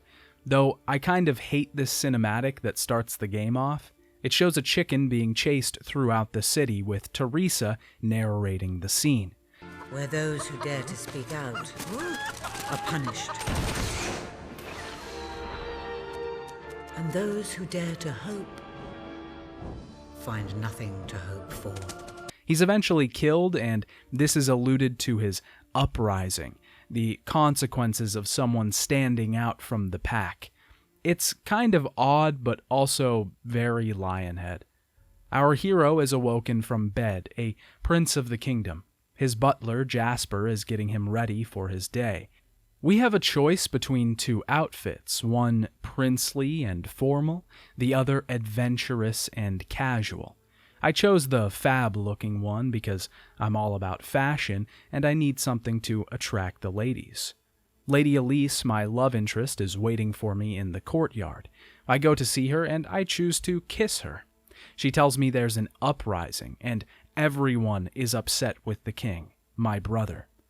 Logan and I are sons of the hero of Bowerstone. After the end of Fable II, the hero of Bowerstone was able to unite Albion under one rule, with Bowerstone as its capital. This created an industrial revolution in Albion, with great progress in society, but even more progress in the poverty of production. This discontent, combined with the tyrannical nature of the current king's rule, is creating discord in the city. Lady Elise thinks that the king might have had a worker executed. If you think it will help. I do. They may fear the king, but they still care for their prince. I take her hand and head into the castle, giving the crew an encouraging speech on my way. All of Fable 3's choices are presented in this way, much less subtle than Fable 2, a fiery bad boy option and a shining light good boy option. I want to say first and foremost that Fable 3 has had its aesthetics upgraded from the previous games. The team seems to have found their style with this entry, and has lost a lot of the annoying bloom from previous games. We're introduced to Walter, our trainer, and one of our best friends in the castle. He arms me and teaches me how to use Fable 3's combat system. Sword combat is incredibly similar to the previous game. Hit to attack, hold to block, hold in a direction to do a powerful flourish attack. Through the castle, we encounter a petitioner who wants our signature to eradicate poverty. I'm not exactly sure how he plans to do that or what we're signing, but I sign it anyways. As we're training with Walter, he begins to tell me something. You only went and broke it. Look at that. Am I a great teacher or what? But listen, there's something... Walter! You have to come quickly! Both of you! But Lady Elise interrupts. She says there's a demonstration outside. Protesters have invaded the castle grounds. They clearly do not like the king and are starting to get rowdy. Walter goes to talk to Logan and says we have to have a conversation after. As Elise and I watch in on the meeting, we see Logan beating Walter for his transgressions. Logan wants to kill all of the protesters, turning them into an example. We burst in the room and Logan decides that since we want to make the decisions for the kingdom, we can. Enough! How dare you turn against me? Perhaps you believe you should be the one making these decisions. You really wish to defend those traitors? Then so be it. Let us see how you do. He forces us into the throne room and we're forced to decide. We can save the protesters, which number in the hundreds, or save Elise. This is a pretty tough decision this early in the game, since you're already kind of involved in this little love story. But you know that the right decision is to not let these people die. The game also only gives you so long to make the decision before Logan will make it for you. Fable III also introduces a voiced protagonist for the first time in the series. This pushes the game further towards a narrative-focused experience rather than a supplanting of oneself in the shoes of a role-playable character. I didn't hate this choice, and I think in the context of what this game becomes, it was probably a good one overall. The hero is in his room, Jasper trying to console him, frustrated at the outcome of the throne room choice. I can't just stay here. You're not. We leave the castle tonight. This kingdom needs nothing less than a revolution. It needs a new leader. It needs a hero. He is dejected by his brother, betrayed by his only living family, his lover gone. Young wistful romance swept away in an instant to do something that felt justified. It's time to get out of here though, but before we can leave, Walter wants to pay respects to Albion's last hero, my father, the hero of Bowerstone. We find his tomb, his body overlooked by a kneeling angel. Walter tells us that this is our legacy, and at that moment, we take a guild seal from the hands of the statue. This transports me to another area, a misty, long road blocked by gates.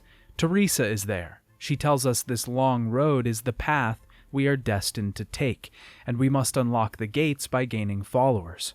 Our first two friends, Jasper and Walter, are my closest allies. Walking through the gate sees us unlocking our first combat ability, the Fireball spell. Will has been changed to not just be an inherent power, but channeled through gauntlets. The magic system works much better in this game overall, but very similar to Fable II. You can hold spells to power them up and attack multiple enemies at once, or target one. You can also wield two separate spells at once, combining them into one powerful fusion. This is an interesting spin on the will system from previous games, and creates a nice variety of combinations, though this comes with a large downside, as all improvements in the Fable series do. With the large amount of spells included in the original Fable, the team pared them down in the sequel. They decided that this was obviously a move in the right direction, and pared them down again to only 6. Fireball, Shock, Blades, Vortex, Force Push, and Ice Storm. This is pretty ridiculous and removes a lot of choice from the game, especially with spells like Control Time and Raise Dead. Lionhead did decide to include these spells in the game in the form of potions, but this isn't nearly as useful considering these potions are finite. Journeying through the caverns with Walter and Jasper, we eventually arrive at a teleporter. This takes us to a sanctuary, my father's old sanctuary. This is the place he used to do his work from, and he left it to Jasper. Jasper decides to take full control over the rooms and help us in setting them up. I'll go in depth about the Road to Rule and the Sanctuary in a bit, but for now, let's continue with the story. From the Sanctuary, Walter and I fast travel to a dweller camp in Mistpeak. The dwellers are a nomadic people, extremely wary of outsiders. They normally call Mistpeak their home, but since Logan has been exploiting the area for resources, they've been forced to move into the coldest, most inhospitable regions of the mountain. With this in mind, speaking to their king, Sabine, he is incredibly wary of us. This is just the beginning of our quest across Albion, trying to gain followers not only to unlock the Road to Rule, but also to marshal a force large enough to overthrow Logan. The themes of this game are clearly that of rebellion, and it's interesting to see this play out in the Fable world, because we haven't really seen this type of story before now. Amassing these forces, though, will require us to convince various leaders across the lands that we are nothing like Logan. Sabine is our first roadblock. He has to be wary of outsiders. His people have been disgraced for years. They've had to change their ways of living, of surviving in the mountains, and he can't let that happen to his people again. He has a responsibility. Because of this, he has some tasks we must complete to prove ourselves. This is easily done. There's a secret chamber beneath the town of Brightwall, built by your own father. Only heroes can survive its trials and reach the relics within. Bring me one of these ancient objects and I will believe you. Second, prove you are a warrior worthy of leading us into battle. You can do this by slaying the mercenaries who plague Mistpeak Valley and who have long soured our existence. Third, prove you are a true leader. Persuade our neighbors in Brightwall to share what food they have with us. We head for Brightwall to begin taking care of these tasks. On our way, we get introduced to exploration in this game, which mostly consists of side paths that have a few dig spots and treasure chests. The dog finds them again for you, just like Fable II. I think the dog has been improved in this game because they've backed off the importance just a little bit. The interactions are mostly the same though, play fetch, praise, or punish. Because it doesn't have this effect on the overall story, I'm not as worried about its implementation in this game though. He's allowed to just be my good boy this time around. On the way to Brightwall, we encounter a ton of random wolves that block our path. We still haven't been introduced to a sword of our own yet. The last one we got was broken in the fight with Walter, so we'll be reintroduced to sword combat later. We also haven't been introduced to ranged combat yet, so we're just left with our one measly fireball spell. I wouldn't really take umbrage with this if we didn't have to go so long without these other two forms of combat. It just results in us having to spam magic for the first hour and a half of the game, which makes the combat feel like a chore right off the bat. Once we get past these swarms of wolves, we arrive in Brightwall. The town was once a garrison, just a fort to hold soldiers. Now it's become a modestly sized village, gathering its prominence and economy from the surrounding farms and agriculture. It's grown, and now is the only town in Albion with its own university, Brightwall Academy, which happens to be our first destination. This academy is holding the secret chamber that my father kept. Samuel, the librarian, remarks that the academy has been closed by Logan, and the surrounding town is being outrageously taxed. Sweet papyrus. A real visitor. By the holy bookmark. The guild seal. We show him our guild seal to prove to him that he can show us to the chamber. We head deep into the reliquary and begin searching for the relic. We find some flit switches, callbacks to the last game, and we're introduced to melee and ranged combat. Before we talk about that, I'd like to talk about the Sanctuary, because that gets introduced around the same time. It's also quite a lot, so get ready for my big mechanic rant, because this is all intertwined. So, Fable III has no menus. Well, virtually no menus. Outside of a settings menu that can be accessed by pausing during a cutscene or in the Sanctuary itself, there is no pause menu. Hitting the pause button simply transports us to the Sanctuary. There, Jasper is waiting for us, and we have access to a mission table and 4 rooms. The mission table will let us look at our quest list, fast travel to different areas, or invest in property. In the same room, we can interact with our dog, accept gifts from our friends, look at our morality and settings. The weapons room displays all of our current melee, ranged, and will-powered weapons on the walls. We can switch through these, examine them, and equip new ones. The clothing room will show us all of our obtained outfits, tattoos, beards, dyes, and anything else cosmetic related. The gold room shows a visual representation of how much gold you have in your inventory. We can also see trophies on one wall and achievements on the other. The gold itself has a puzzle of sorts involved with it. There's a chest at the bottom that can't be unlocked without the key from the top of the room. You need to accumulate enough gold to climb the pile to the top, grab the key, and then unlock the chest. This chest isn't really worth a ton because it just gives you a random legendary weapon. The last room is basically the DLC and co-op room. You can connect with other players here and also buy any DLC that you'd like to purchase, which Jasper loves to remind you about over and over again through the course of the game. If you're not too busy, you might have a look in the Now, what was Lionhead going for here? Well, I can confidently tell you that this decision was probably entirely Molyneux's doing. He talks about it quite passionately in the development diaries, and it also just reeks of that Molyneux ambition. Listen, Dad, a lot of things in Fable 3 I don't like, but as is true with the entire series, I still respect the ambitious decisions that were made and the risks that were taken. Getting rid of 90% of the GUI and trying to turn it into a in-world thing, an entirely immersive experience, is a huge task and a ridiculously ambitious idea. But overall, I think it sacrifices practicality for aesthetics, which I can be in favor of in certain circumstances, but not in this one. It's a little annoying to have to pause, walk to another room, or teleport, only to have to walk up to the weapon I want to equip, shuffling through different racks, and then being able to equip it. It's just more time-consuming and annoying than anything else. We're now allowed to use all 3 combat specialties.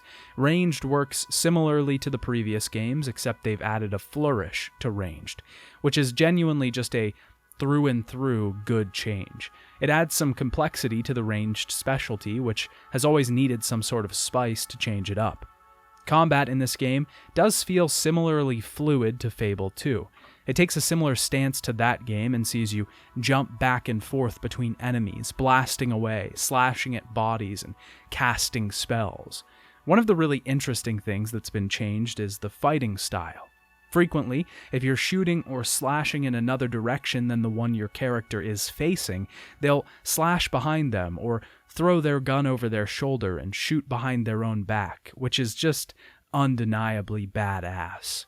The combat feels good, but overall, towards the end, it ends up degrading into a will fest, repeatedly charging will spells and using the same attacks over and over again.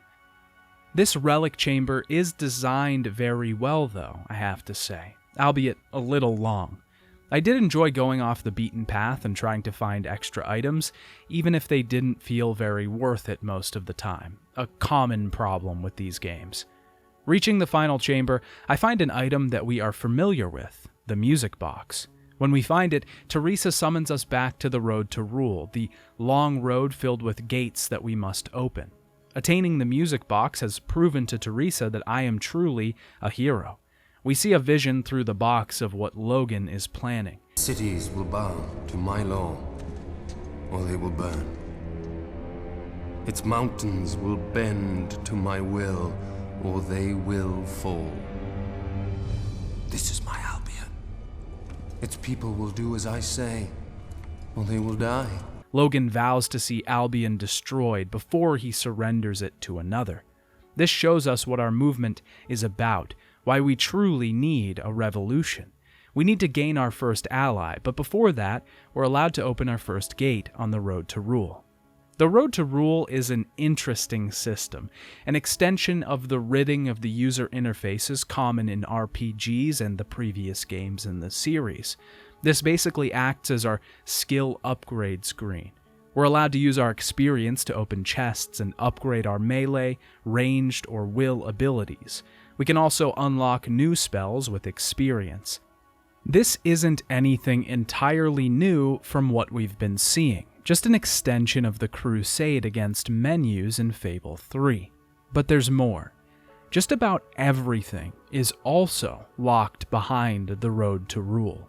Not only are combat upgrades locked behind this, but interaction upgrades, property ownership, buying businesses, having children, having a wife, leveling up your job skills, everything that makes Fable interesting. Interaction has been completely revamped and whittled down as well. If you want to approach a villager and interact with them, you have to enter into an interaction submenu. This will give you one good and one bad option to choose from. The game selects these options for you, not giving you the freedom to fart on random strangers if you'd like. All jokes aside, this really narrows down what you're allowed to do with interaction and doesn't give you the freedom that it once did. Funneling these choices into one good and one bad just forgets everything that made Fable special. That being said, if you want to make one of these Brightwall villagers your friend when you first enter the town, you aren't allowed. Fable blocks this option off through the Road to Rule. You must obtain more followers through the main quest, unlock more gates, and make your way through the Road to Rule. This whole design philosophy really narrows down variety in playthroughs and creates situations where you'll probably be having an incredibly similar experience to your friends that have also played the game. This changes a little bit towards the end of the game, where the chests become incredibly costly and you have to choose which ones you'd like to open, but this really doesn't happen until the last two roads are open. Experience has also been simplified, removing the interesting specialty experience system that I loved from the previous games. This is just funneled into one type of general experience. This goes towards filling up a bar that will give you a guild seal upon being filled. These guild seals are your experience, and they are used to open the chests on the Road to Rule. All of these choices sacrifice the choice of the previous games and the playthrough variety that made the first game so special.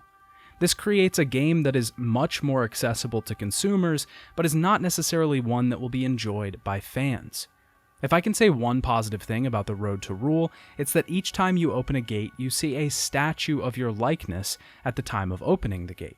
This lets you see what you looked like throughout the course of the game, which is an interesting concept, although there's really not an incentive or a time to ever go back through and look at your previous appearances. I chose to unlock most of the functional things on the Road to Rule first, like being able to buy property and interact with people. I also leveled up my melee ability because I assumed that's what I'd be using for most of the game. Interacting with people can be useful. Making friends will see them providing you with many gifts whenever they see you next.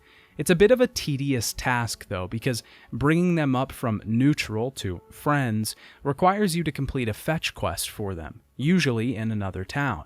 This will set them on to the friend level, and then you can make them even better friends or lovers. I took a job to make some extra money, baking pies. Fable III returns the job system from the previous game with 3 options: Pie Maker, Loot Hero, and Blacksmith. These are all essentially the same mini-game, timing button presses, matching the colors on the screen. These mini-games work much better than Fable II because they don't have that strange lag that happens at a certain multiplier. They're a pretty good way of getting money early game, but become redundant about halfway through the game. We'll get to that in a bit. For now, we have to deal with our second task to gain Sabine's followership. Walter has us steal the mercenary clothes off of a drunken bandit and wants us to infiltrate their camp. Once I got there, I had one of the funniest exchanges I've ever had in a Fable game. The mercenaries inside think that you're Jimmy. One of them calls you over and says, "Jimmy, show this guy that thing you do." When you interact with him, you're allowed to pick the kiss option. The implication here is that the thing Jimmy does is kiss random people, which is hilarious, not to mention the fact that this guy starts vomiting automatically once you do this. We venture through the camp and we're eventually spotted. I have to kill every mercenary in the camp and make my way to Saker, the leader. We have our first boss fight of the game, which is really just attacking the guy with a big HP pool and avoiding his slow attacks and ranged Molotovs. When he's defeated, I choose to let him live. I spare the mercenary's life, and we journey back into the road to rule. Here we see the effect that followers have. Every time we complete a new side quest or main quest, we gain a follower. These show up in the road to rule as these shade spirits. By the end of the game, this evolves into a menagerie of people that have supported us on our journey. With the option in the road to rule open, we've now gained the ability to own properties. This is an extremely integral part of the game and gaining gold at all. Buying properties works similarly to the previous games, except that we don't have to physically be there to complete the purchase. We can buy and manage them from the sanctuary table. We can change rent prices, business prices, and evict tenants. Adjusting the rent higher makes us more corrupt, just like the last game, and reducing them makes us more pure. Though this time around, we are not privy to those stats. There are a ton of properties in Fable 3, and later in the game, it will become a critical part of managing our income. Beginning our third task, Brightwall doesn't have an abundance of resources to give away to the dwellers. We need to improve things around the town first, before we can finish our job for the dwellers. We gain the ability to complete side quests around Brightwall. Side quests are done fantastically in Fable 3, for similar reasons as the previous game. They are self-contained narratives that play fast and loose with the stories they tell. They're mostly interesting, and some of the best side quests in the series show up in this game. The first one we'll complete is collecting a man's chickens by dressing up as one of their own and leading them back to the coop. At the end of the side quest, you have the option to have the man kill the chickens or save them. I decided to save them, and coming back to this area later sees the couple creating chicken races that you can bet on. Lambert and Pinch are standing outside of Brightwall Academy, and they want me to find a lost play by Philip Morley. He was one of the greatest playwrights in Albion, and his lost play decided to try and mix comedy and tragedy. I found this play sitting inside of the Academy, its haunted pages flipping and turning on their own. We get sucked inside of the play and meet Ransom Locke, one of Morley's most famous characters. We have to relive famous moments from Morley's old plays and reenact them. Morley's ghost sees this and allows us to use his lost play. On the outside, we give the play to Lambert and Pinch, who decide to perform it for the public. Bear witness to the tragic futility that is man. Oh, how it doth sear my senses to see paradise and yet to be barred. That reminds me of a great joke. A guard, a monk, and a chicken walk into a bar. Unfortunately, the bartender had had a mild heart attack that morning, so none of them get served. It's not exactly great, and the crowd isn't impressed, but we got our guild seals. Doing these quests improves Brightwall's standing and allows them to provide the dwellers with food. Samuel, the librarian of the Brightwall Academy, asks us to do a favor in return for the town helping us. When I become king, he wants me to reinstate Brightwall Academy to its former glory. This is the first promise that we make in the game, and these come into play much later in the playthrough. Each of these promises that we make are contracts. They go on display in the sanctuary, placed there by Jasper. I'll talk about them more in a bit, but for now, we can return to the dwellers with their tasks completed. Sabine agrees to help us in our revolt against Logan, but requires that we restore the lands of Mistpeak and return them to the dwellers when we become king. This is our second promise of the game. At this point, we've unlocked more of the road to rule and can begin to see all of the people we've helped so far showing up on our path. I met a man in Brightwall, hidden in a marsh off of the beaten path. He's surrounded by garden gnomes, and he wants us to find a package for him. We find it, and it turns out to be a gargoyle head. When we bring it back to him, he completes an incantation that brings all of the gnomes to life, using the power funneled from the gargoyle head. I came back here later in the game, and all the gnomes had escaped, and the man wants me to find them. They're hidden throughout the world, and shooting them will return them to him. This is the successor to the gargoyle heads from Fable II. The gnomes even insult me similarly to the gargoyles.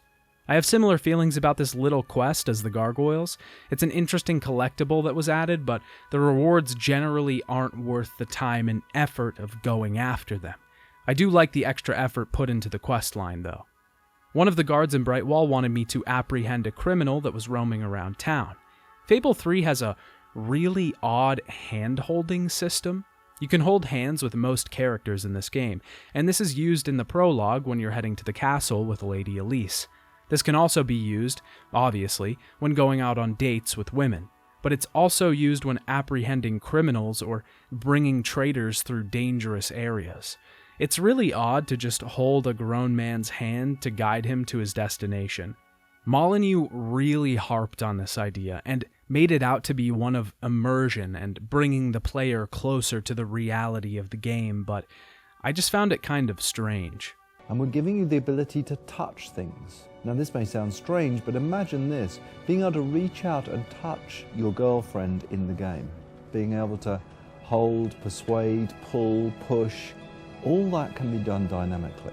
I met Walter at the monorail station. We were going to head to other towns and meet leaders who would help us in our taking back of the throne.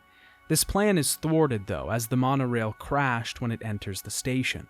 Walter and I rush below to help and find that the culprits of the crash are Hobbs, making their return for the third game. I found this area unnecessarily long, as I did most areas in Fable 3. It just seems to keep throwing the same enemies at you for a while as you travel across samey-looking caverns until you eventually reach an endpoint where you either fight a boss or a lot of enemies at once. There's really no ambition with the level design, trying to make things flow differently or have a unique atmosphere. Walter and I head out through the marshes and end up in Morningwood. Here we are to find an ally in Major Swift, the man that's leading the forces in the garrison there. Major Swift is facing a problem though. The garrison is being swarmed with the undead, which happens during our conversation. The soldiers at this outpost are tired of Logan's rule because he doesn't provide resources, and he's switching them out for the elite soldiers from his own royal guard. We man one of the mortars to defend against the oncoming Hollow Men. This was pretty satisfying to do at first, but this section just goes on too long. Eventually, we leave the battlements as the Hollow Men have infiltrated the fort. We fight a large Hollow Man and destroy him before earning the soldiers' loyalty and promising Major Swift to return the armies to their former glory. Walter and I head through the marshes and make our way to Bowerstone Industrial. The entire city is now split up into 3 places. Industrial, a grimy and bleak area filled with smokestacks, production, and poverty.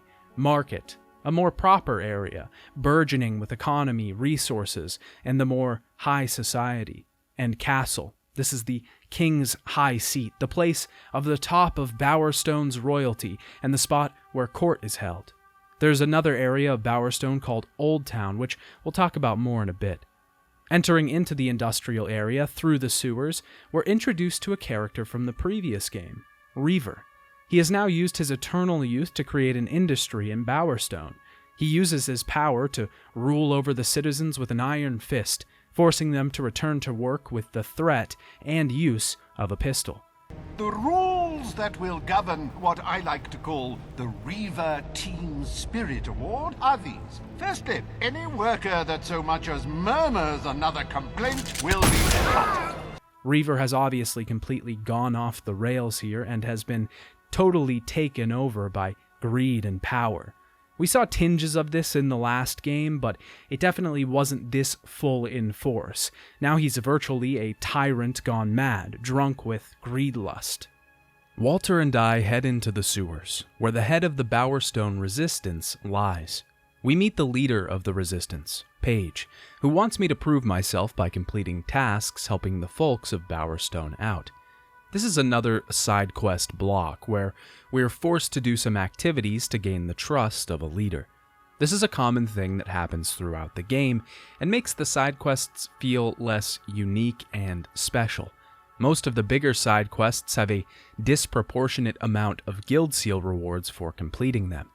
These are the obvious quests you would go for when looking to gain the amount necessary to complete the next main quest. This means that most playthroughs of the game are going to be very similar in what you end up experiencing. This is another design choice that leads to a lower variety in playthroughs. Though I can't complain too much because I'm about to gush about a couple side quests that are just very good. I made my way to some gentleman playing a tabletop RPG who needed a hero to participate. They use an artifact that shrinks me down to model size, and I become a player in their role-playing game. This whole ordeal sees the men narrating my experience in their game. It all acts as a meta-narrative for the actual developers of the game, Lionhead, to criticize reaction to their games a bit. I can make you a magic sword. It's 1,000 gold per plus. So, a +3 sword is 3,000 gold. And I can't make anything more than a +3 because I'm only a journeyman blacksmith. It works very well though, because there's a lot of TRPG cliches that come through here, and as an avid Dungeons & Dragons DM, I can entirely relate to this. We venture through the town talking to some cardboard stand-ins, voice acted by our hooded friends overlooking the table. We have to rescue the princess who has been captured by the evil Baron. We defeat some evil chickens in the Baron's elite guard before attacking the Baron himself and saving the princess. This whole final area, we can see the players overlooking the table from above, and it's just a fantastic sight. We're brought back to normal size, and the players thank us for our help. I helped a man named Laszlo, whose wife had been kidnapped by a local crime lord. The man has to pay some fees to the gang before he can get his wife back, but we're going to ensure that doesn't have to happen. I fight my way through the forces, eventually meeting the man himself, Nigel Ferret, but Laszlo's wife is hidden beneath the hideout. I have to venture down to save her, and the side effect of this is her falling in love with me. Look, before we go back to Laszlo, I just want to say, you were amazing. I mean, you are amazing. I used to use the word when I was telling my friends about Laszlo. But next to you, he looks a bit boring now, doesn't he? Do I really want to spend my life with a man like that? What do you think? She asks me if I want to be with her, and I tell her to stay with Laszlo. It just wouldn't feel right to take another man's wife. Upon returning, we find that Nigel has escaped and knocked out Laszlo in the process. My last side quest was helping a man get divorced. His wife is a shrew. She's become a woman he thought she never could be. He wants me to seduce her so that she'll divorce him and he won't have to lose half of his money.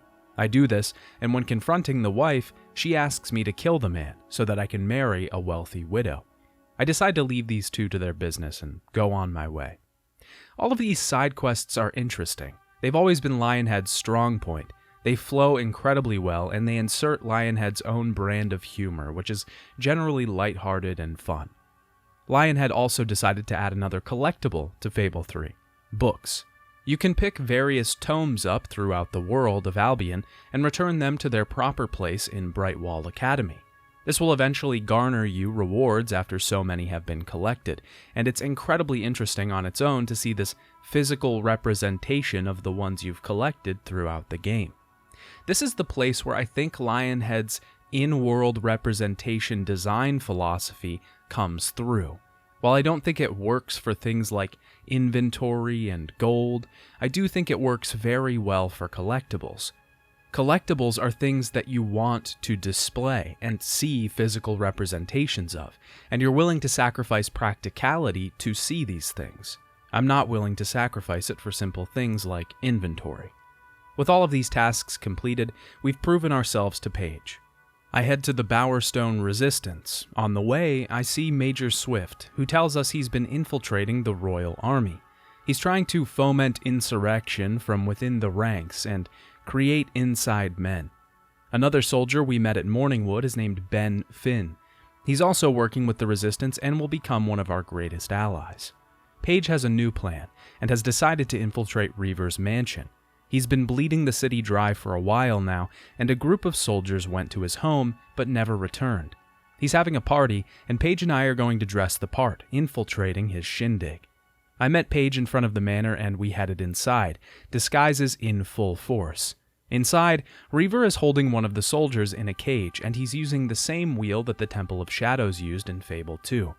He uses this wheel to put us through the ringer, deciding randomly which enemies we are to fight. We fight Hobbs, Hollow Men, bandits, and finally a new enemy type, the Sand Furies. These enemies are fighters from the faraway land of Aurora. They are quick, agile, blocking or dodging most attacks, and can be pretty difficult to kill. But we're using the fully charged will AoE method, so I didn't have much trouble. In the end, we end up fighting Balverines as well, as Reaver's guests who are watching from above have grown tiresome. If we really boil it down, this area is extremely similar to the Arena or the Crucible or the Colosseum, and is just a reskin of that whole repeated deal. I don't love this idea being reused so much, but I didn't have a huge problem with it when I was playing, mostly because it was framed in a new and interesting way. Getting out of Reaver's mansion, Paige decides to give me her forces, but I have to promise to end the exploitation of the people of Bowerstone in return. On our way back into Bowerstone, Logan is holding a presentation. He has found a traitor in his midst, and it turns out to be Major Swift. The man is executed for his treason. Ben was his second in command, and the two of us return to the Resistance to marshal our forces and get vengeance for the Major's death. Our allies are still not strong enough yet, though, and there's only one place left to look for people: the distant land of Aurora. We need a ship to get there, though. Ben and I make our way through the docks, and with the help of Walter, we commandeer a vessel. On our way out of the city, we're attacked by a Bowerstone vessel, and we crash. I wake up on sandy shores, Walter shouting, trying to find Ben. He's nowhere to be found, though, so we head deeper into the continent. We've reached the shores of Aurora, a continent to the south of Albion. Aurora is largely empty, and with its arid lands, no exports to be known, there is only one known city in the uninhabitable place, a city named, quite uncreatively, Aurora. Walter and I head through some ruins that we find beneath the sandy dunes. Then there's an entrance that leads further below, but it's blocked by some magical force. We find a scroll on the ground and the words open our path forward, closing after we enter. The temple is incredibly dark, our way only lit by a torch. As we get further into the ruined structure, we encounter a foul presence. All that you are will die.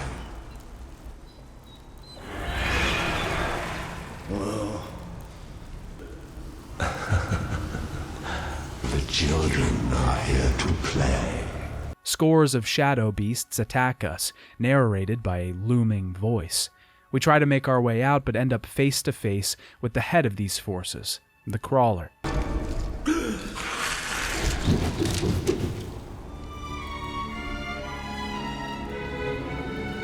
This entire area is extremely atmospheric.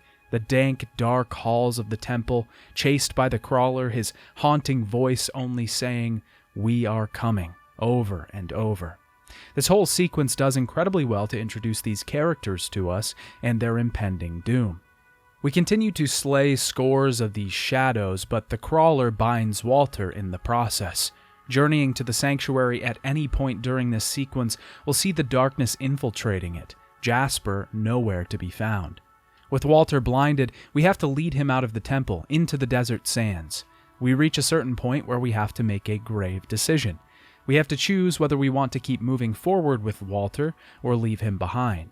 It's a hard choice because the path forward would be shorter, not having to carry him behind us the whole time.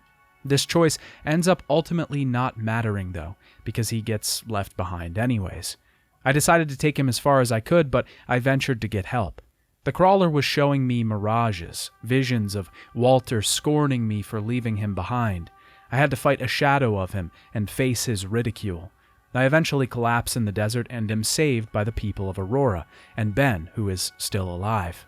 We meet Kaylin in the city of Aurora, who is the leader of her people. She leads us through the dead city, telling us about the Crawler. If you remember our history lesson from before, you'll know that the Crawler was brought in with the original building of the spire in the Old Kingdom. The Crawler has now destroyed all of the other cities on the continent of Aurora and has been attacking this city daily for a while. Callan also says that Logan knows of this threat, that he came to Aurora years ago, and the Crawler told him that he would attack Albion after finishing with Aurora. This forced Logan to become a tyrant, collecting enough money to be able to marshal forces and protection for the lands of Albion once the Crawler did come from them, abandoning Aurora in the process. I promised to rebuild Aurora and protect its people, in return for the loyalty of Callan and her people. Her people got rid of Walter's blindness and brought him back from the brink. After this, we head back to Albion and all of the leaders gather. Sabine, Paige, Ben, Callan, Walter, and me. We marshal our forces and begin our assault on the castle. We make our way through Bowerstone, destroying the royal guard and the forces of the king. We make it to the king's chambers, and Logan tries to explain himself, but is swept away by Walter. This defeat makes me officially King of Albion. The castle is ours, the crown is ours, and the responsibility is ours. Now you might think that's the end. Maybe I'll talk about some DLC, and we'll move on to the bad playthrough, but that's just the first half of the game. The first half of what Fable 3 has to offer. You see, this is the big turn and change that Fable 3 really takes, and it's the whole point of what Lionhead wanted to do with this game. From here on out, we're the king, and we have some important decisions to make, but we have to make these decisions within a time constraint. The Crawler is coming. That's the real threat now, and we have 1 year to prepare.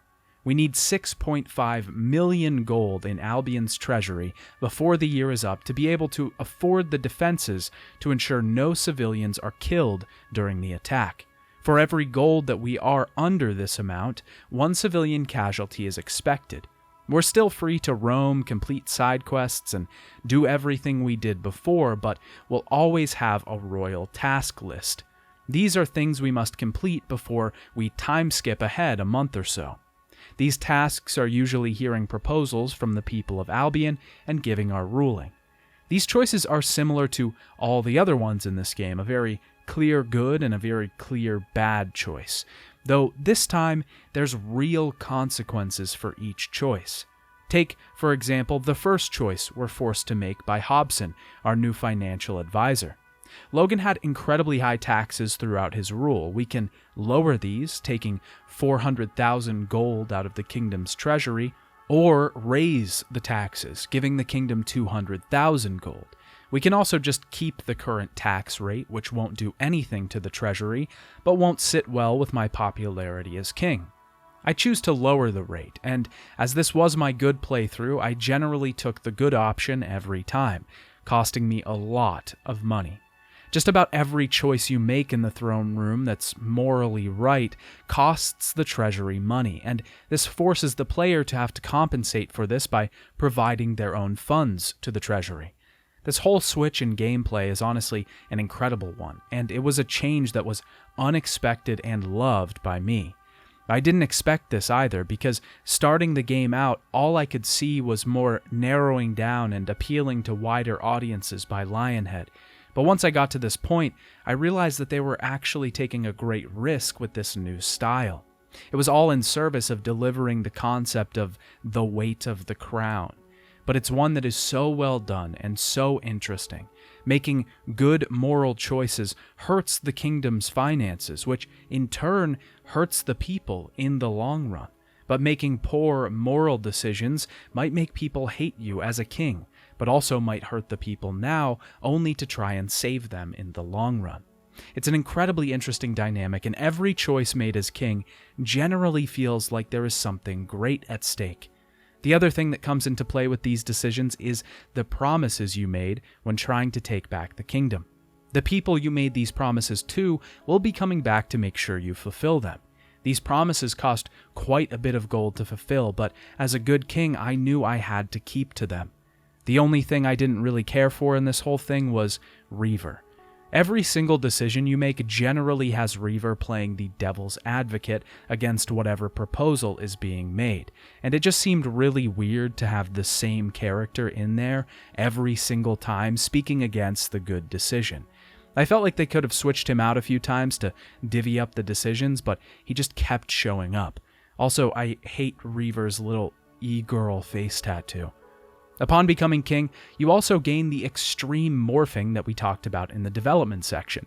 I was really excited for this feature when I did research, but it just felt so underwhelming.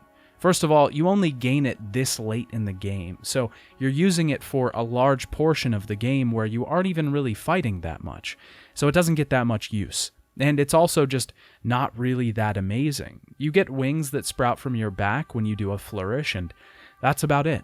It looks cool the first few times, but isn't this large overhaul of the morphing system that Molyneux was claiming it would be. Starting my rulership, I decided to spare Logan. I couldn't kill my own brother, and he clearly had his own reasons for ruling the kingdom as he did. I lowered the tax rates and decided to open a school in Bowerstone instead of reinstating child labor like Reaver wanted to do. When Paige asked, I decided to provide the money to rebuild the Old Quarter, a district of Bowerstone that had been long since abandoned, a neglected part of the city's history that had been lost to time. I decided to raise the guard budget, chose good decor for the castle, and kept my promise to the people of Aurora to rebuild the city and protect the people. Hobson sent me out on a mission to one of the Auroran caves to find a gem by the name of the Desert Star. This relic fetched quite the price, and I donated it to the treasury, bringing us out of debt for a short period of time. I restored the child benefit to the parents of the city, removed the drink limit, and destroyed Nigel Ferret's crime operations. I kept my promise to the people of Brightwall and rejected the proposal to mine Bower Lake. I found a wealthy noble in Millfields who wanted me to find her stolen statue. This turned into me tracking down a man who could turn into a white Balverine at will, and killing him to get the statue back. The wealthy noble donated this statue to the treasury. At this point, I was over 1 million gold in debt, and needed to find a way to make some money, because the Crawler and his forces were soon approaching. I headed out to quest across Albion and find some more ways of making money. I happened upon a demon door in Sunset House. These work very similar to previous games, and still have that same charm as Fable II. They exist as these little dimensional pockets, strange areas with intriguing stories. This particular one gave me 1 million gold, a lot of what I needed for now. I wasn't done in this area though, because one of the most interesting places in the game was right there. Sunset House is a ghostly building with 2 versions of itself, the house as it once was and the decrepit, ruined building that it is. We have to solve an expression puzzle to get inside. Once we're in, we see a hanged skeleton in the lobby, and he tells us to not sleep in the bed upstairs, surrounded by fire. So, of course, we do. This puts us in a short game of chess with Chesty, our new mimic chest friend. We have to defeat his legions of chess pieces, and then he allows us free roam of the house. Venturing in the mirror of the home and solving its puzzles gives us a legendary weapon. This little area was just such a nice touch, short puzzles and interesting backstory. It was a fun little experience, and I wish the games would do more things like this. All this adventure was fun, but I had to find a way to come up with all of this money before the Crawler attacked, because I knew I had more choices to make, and this was going to cost me even more money in the end. This is where the realty management system came into play. I had amassed quite a few properties, but I started buying every single property in Albion. I increased the rent just to see what would happen, and just about everybody I interacted with hated me all of a sudden, even the people that I had become friends with previously. I bought just about every business and home in Albion, and in the end it afforded me enough money to funnel into the treasury, saving the people of Bowerstone. In my adventures, I met a woman, got married at the castle, and had a child. I kept my promise to Sabine and the Dwellers and built a desert fort in Aurora. Before I knew it, it was time. The darkness was coming, and we defended our home against the shadow beasts. This is kind of the inverse of the siege of Bowerstone. We're feeling the same thing Logan was feeling when we attacked. Pushing the forces back works for some time, until the Crawler shows himself and possesses Walter. Show yourself! The lost sheep returns to the flock. No one ever leaves the darkness behind.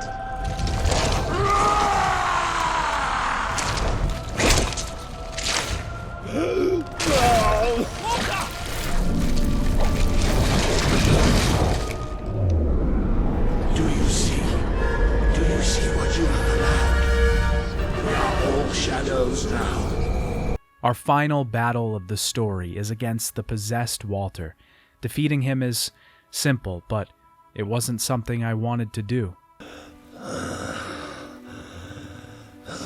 I'm sorry. You took away the darkness. It's been inside me all this time. But it's light now. I can see the sky. And it's light. I don't think I can fight anymore. It's all over, Walter. We won. We beat it together. Do you remember the stories I tell you when you were a child? There was a great king once, the mightiest hero of them all. Remember what you would say? Teach me to be a hero. You've done me proud, boy. You've always done me proud.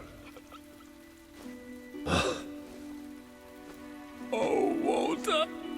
He doesn't survive the battle. We erected a statue of him in the gardens of the castle, and everyone was there to see its completion. There were 2 quest packs for Fable III. The first was Traitor's Keep. Bored with the duties of being king, our hero is falling asleep when Hobson is reading the kingdom's finances to him. It's at this point that an assassin from a foreign land attacks. A ship approaches the keep, Commander Milton on board. He says he comes from an island off the coast of Albion, and he believes the assassin was one of his prisoners. We head to Traitor's Keep, a secret prison for the worst criminals in Albion. When Milton was gone, a riot has broken out, and the prisoners have taken over the keep. We take it back from them, and Milton tells us of the 3 prisoners that were behind this. We have to take them down one by one. The first is Professor Faraday. Faraday has his own island that was a mechanical amusement park that he built himself. The man was responsible for many of the technological advancements in Albion, like the monorail. We learn through exploring the island that Faraday was brought to see Logan after he was impressed with the man's inventions. He wanted Faraday to build him an army of machines, and Faraday refused, so he was imprisoned. Upon fighting Faraday in an Iron Man-like steampunk suit, we're allowed to spare or kill him, and I can't help but feel sorry for the man. Each of these characters in the DLC are well developed and interesting. They have their own backstory and unique characteristics. They're all themed around something, and it feels like a good showcase for the characters of this world. The DLC in its entirety kind of reminds me of Arkham Asylum, prisoners broken out and causing mayhem throughout the world. The next prisoner is Witchcraft Mary, who calls the menagerie her home. She's a witch, and she has a zoo of sorts on her island. You see different exhibits with interesting species, like exploding rabbits. I was hoping that we'd fight some more interesting animals on the island, but we really just fight more Balverines and variations of Hollow Men and Hobbs that multiply when killed. Witchcraft Mary hopes to become more than human, and before fighting her, she drinks a potion that transforms her into Hobbs, Balverines, and Hollow Men. When she's defeated, we have the same choice, and I send her to an institution where she can get the help she needs. When we return to the keep to get information on the final prisoner, General Milton is knocked out. He says that the whole ordeal was led by General Turner, a prisoner in Ravenscar Keep, and he's been hiding in the prison the whole time. He's taken out Hobson, and we go to find him alone as Milton is injured. When we find Hobson, he's tied to one of the electrical chairs, and he tries to warn us before we're attacked, but I'm knocked out and placed in the other chair. When I wake up, Milton is there, and he tells me that Turner was dead all along. He was the one orchestrating the riot and release of the prisoners. He wants to carry on Turner's legacy, and I thought this twist was pretty good. It definitely caught me off guard, although I think if I look any more closely at it, it would probably crumble and not make much sense. Milton funnels my energy into a potion and drinks it, turning himself into a mirror of my power. My dog tries to attack Milton, but he hits him with a fireball, and I decide to stand up for the dog, for once.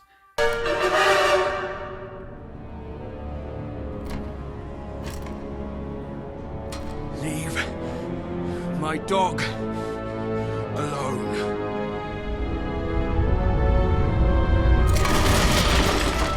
The final battle of the DLC is myself. I'm not really going to go into the Understone quest pack very much. It was basically one quest where you find a city that exists under Bowerstone. You're allowed to decide the fate of the people in this city, and there's also 2 additional quests, the Wheel of Misfortune and the Shooting Range. These are just open-ended things that you can keep yourself busy with. I didn't really care for this DLC. I genuinely liked Fable III a lot more than I thought. It has serious issues, that's for sure. As an RPG, this game is terrible, as most of the elements that represent that genre have been removed. It's definitely a far cry from the first game, but this game isn't an RPG. Accepting that fact makes this pill of a game a lot easier to swallow. This is an action-adventure game through and through, and when looking at it through that lens, it's actually a pretty damn good and ambitious one.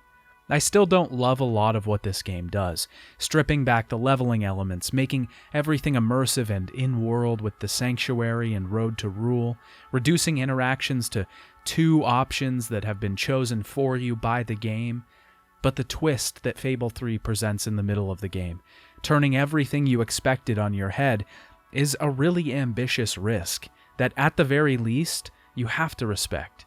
Before we get to final thoughts, I'd like to talk about my Evil playthrough, as I had a much better time with this one than Fable 2. Also, if you haven't noticed yet, Fable 3 removed titles entirely, which was another decision I didn't really care for, forcing me to refer to my heroes by vague names. I began my second playthrough. I woke up in the castle and chose the practical outfit, finding Elise and giving the kitchen staff a harsh speech. I learned that some of the bad options in this game can be pretty comical and go way over the top. I decided to insult the petitioner. I didn't want to get on my brother's bad side by putting my name next to something like that. But my character decided to rip the petition out of his hands and throw it on the ground. I went to the war room and Logan made me make a decision. I decided to execute the protesters. They shouldn't have been there in the first place, and I couldn't sacrifice Elise. She was too precious to me. Logan still couldn't get away for doing that to me. I left with Walter and Jasper, claimed the guild seal, and made my way through the caves. I talked to Sabine and decided to gain his favor. I made my way to Brightwall and took the puzzle box. I killed all of the mercenaries, and I fought Saker. I killed him. He and his people had been killing innocent dwellers for years. He didn't deserve to go on. I helped Brightwall and made a promise to restore the academy. I also made a promise to help the dwellers in exchange for Sabine's support. Walter and I went to the monorail and slashed through armies of Hobbs. We defended Morningwood, and I promised Major Swift to restore the Old Guard. I made it to Bowerstone and had to prove myself to the Resistance. Doing quests around the city, I found an interesting difference. When I helped Laszlo get his wife back, his wife turned out to be none other than Elise. It's not that this quest doesn't work on the good playthrough, but it just works much better here. I was worried after saving her that the choice would really have no effect on the game overall, but it did. I told Elise to leave Laszlo and be with me. I proved myself to the Resistance. During this whole playthrough, I was buying as much property as I could and raising the prices to the highest. This got me a lot of money pretty early on in the game, though the people of Albion weren't happy with me. I went to Reaver's Manor with Paige, fought the legions of enemies, and made a promise to restore Bowerstone and help the people. Major Swift was executed in public. We left and went to Aurora, encountering the Crawler in the tombs. I was forced to leave Walter in the desert. He would just slow me down. That much was clear. He still made it in the end, and I made a promise to Colin to help her people. We made our final assault on the throne, and I took it back for myself. When my brother told me about why he chose to be the kind of king he was, I realized what was at stake. I still had to execute him. The king could not have a past tyrant living to undermine him. It just wasn't possible, and he needed to pay for what he did. It was my time now. I needed a lot of gold, though, and some of that would come from my personal realty operation, which was already doing quite well. I wouldn't be able to provide all of the funds, though, and the treasury was virtually in ruin. I raised the taxes and reinstated child labor. The people wouldn't like it, but it would help the city out greatly. I decided not to rebuild the old quarter. It was ruined, and we had an eldritch threat on the way. This was not the time to be digging through the past.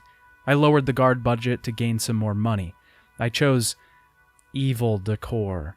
This was such an odd choice to throw in here. As you can see, most of these choices have justifications for both sides, and the incentive here isn't just to gain gold or power for yourself, but a genuine, realistic justification for someone doing evil things, to save the kingdom.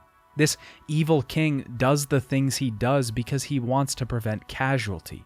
He believes that what he is doing is right in the long run, and it actually could be in certain circumstances. Now, this is the way to do a split morality game. There are genuine and enticing reasons to pick the evil option. It's not this comical caricature of a villain or an evil person, it's a realistic portrayal. But why would anyone pick evil decor? This is just so odd, and they don't even try to mask it by calling it bright decor and dark decor, just evil and good. Callan wanted me to keep the promise I made to her, to rebuild Aurora, but I couldn't. It was 700,000 gold, and I could just reopen the mine and gain 500,000 gold for the kingdom. She of all people should understand what is at stake here. I broke my promise to her. I collected the Desert Star and instituted a child tax. Paige wanted to renovate the Bowerstone orphanage, but I had to turn it into a brothel. It would bring too much money to the kingdom to not do it. Reaver was right. I flooded Morningwood over building a sewage plant. The treasury wasn't ready for the attack yet, and we couldn't afford to spend any extra money. I cornered Nigel Ferret and took the bribe. The money could go towards the preparation. I outlawed alcohol and charged tuition to go to Brightwall Academy. Our treasury was starting to look up, but it still wasn't enough. I drained Bower Lake and helped the Balverines attack Silver Pines. I let the economy collapse because we couldn't afford bailouts, and I rejected the proposal to provide military protection to Aurora. And finally, I deforested Mist Peak. We gained some more money for the final siege, but it left the people of Mist Peak destitute. The day arrived, and the darkness came flooding into the city. I fought the crawler in Walter, and he died. We had casualties, Walter among them, but the city was safe.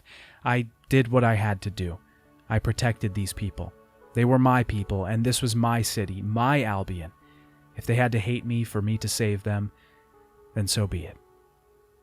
Fable III's variety in playthroughs isn't insane, but both playthroughs were virtually similar for the first half of the game. The choices that you do make on the throne, though, are difficult ones, and you want to be a good king. But being a good king means protecting your people. The choices that the game presents you with don't go down easy. They require thought. Playing through both sides provides something similar to the first game in the series, the same story viewed through two different lenses. You're making good choices because they feel right, and you're making evil choices because you have to, because the ends justify the means. This is what this is all about. Looking back on your playthrough and seeing what you feel good about doing, was it all worth it? Honestly, I went into Fable 3 with low expectations, and the first half of the playthrough definitely didn't do a lot to raise those expectations up.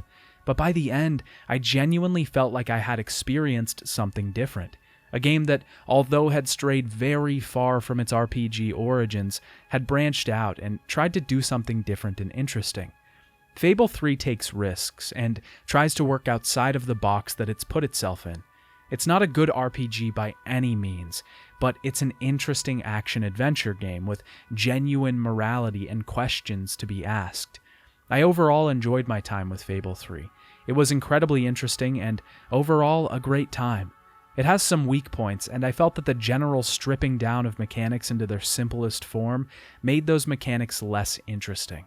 But the risks that the game does take are very well done, and even when they fail, you feel the need to respect the ambition in the process. Fable 3 was received to generally positive critical reception. Reviewers praised the game for its ambition, but criticized its slow start. The game would sell okay, Molyneux stating that it needed to sell 5 million copies, and some predictions putting it around there. But that would not be the end for the Fable series. After 3 games that had some amazing and also rocky moments, the series as a whole would stumble and falter for the next decade. After the release of Fable III, things didn't go so well for the series. The first in a line of interesting decisions was the next game, Fable: The Journey. It was announced in 2011 at E3. The announcement shows a cinematic trailer again with Teresa narrating. She tells us that heroes are no longer born, but made. I'm sure the Kinect logo at the end of this trailer really dashed everyone's hopes at the time.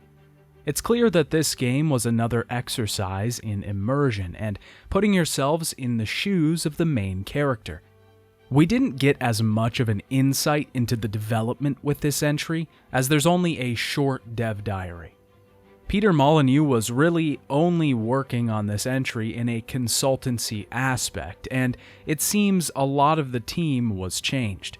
Lionhead also decided to create some cross-game interaction with this game and Fable Heroes. Fable Heroes was an Xbox arcade game, which I'm not even going to get into. Just know it was nothing like Fable and was mostly a co-op beat-em-up that would earn you gold in Fable: The Journey. Now, I don't have a ton of experience with the Kinect, and to be honest, I never really played a full game with it before this, but this is through and through a Kinect game. If for some reason you don't know what the Kinect is, it was a camera sensor that was released for the Xbox 360 that turned the player into the controller. You use your movements to control the game. The game was developed using Unreal Engine 3 and was released on October 9th, 2012 for Xbox 360. Our story begins by introducing us to the new protagonist, Gabriel. Gabriel is special for the Fable games because he is not of the same bloodline as our previous heroes. He's just a normal dweller. We have to catch up with the Dweller caravan, and we're introduced to the controls for this game. So, to start off, controlling the horse always feels like something's about to go wrong. I want to preface all this by saying that some of this could be due to my setup. The Kinect had a lot of problems detecting my inputs, and you could chalk some of this up to the fact that I was too close or too far away from the camera, or that it just couldn't see me well in my environment. You have to snap the reins to increase the horse's speed and pull them to your chest to slow it down. I wouldn't really have a problem with this if most of the game didn't take place on horseback. You're just doing this all the time, and most of the game honestly just feels like a chore. You can steer the horse by pulling one hand back and pushing the other forward, and on your way you can collect experience orbs. This is the main way that we get experience in the game. Yeah, that's right. They brought back different colored experience, but you only gain it by steering your horse properly on a fixed path, and increasing or decreasing your speed. Red orbs can only be collected if you're sprinting, and blue orbs can only be collected if you're going slow. To give the game credit, you do get experience in combat, but it just seems like if this much of your game takes place on horseback, you should probably be rethinking something. Your horse, Saren, will take damage if you run into things or go over rocks too fast. Saren has a lot of health, so this wasn't something I really had to worry about too much, but boy, just getting anywhere feels like a pain in this game. On top of that, just playing the game feels so ridiculous the entire time. This is what I looked like when I was using the horse reins. How do you think this feels, sitting in front of your TV or computer and just flailing your arms about to try and get your horse to go? Eventually, we catch up to the caravan, but Gabriel falls asleep and he is separated from the rest of the group. He has to go through Mire Moor to get around and meet back up with them. Throughout the whole beginning of the game, we can see the spire off in the distance. Going through Mire Moor, we find a blind woman who is asking for our help, and yes, you know who that is, Teresa. The one thing I do like about this game is Gabriel. He's reluctant to answer the hero's call. When Teresa is in trouble, he runs away. His first instinct is to get out of there, but eventually, when she knows his name, he rescues her. We escape the forest, avoiding the black sludge that's infesting the woods. Saren is hurt in the attack, and we have to pull a splinter out of her. We have to get to the spirit chambers to save her life, and we're introduced to the three heroes from our history lesson. Blaze, the hero of fire. Stone, the hero of the fallen. and Sol, the hero of light. The statues speak to us and we put our hands into the pool of sight, but we see a vision of Albion being destroyed by the corruption. After seeing this vision, we are teleported to an ethereal place where we learn to use our magic. We gain 2 spells to start off, Push and Bolt. Both spells can be cast by raising your hand to your shoulder and pushing forward. Bolt is mapped to the right hand and Push is mapped to the left hand. Bolt is a basic damage spell. It does moderate damage and can be controlled in midair. If you fire a bolt at an enemy who is behind cover, you can redirect it in the air to target them more accurately. Push will release a small tether that can latch onto an enemy or an object and move them. Now, I definitely had a frustrating time with the Kinect.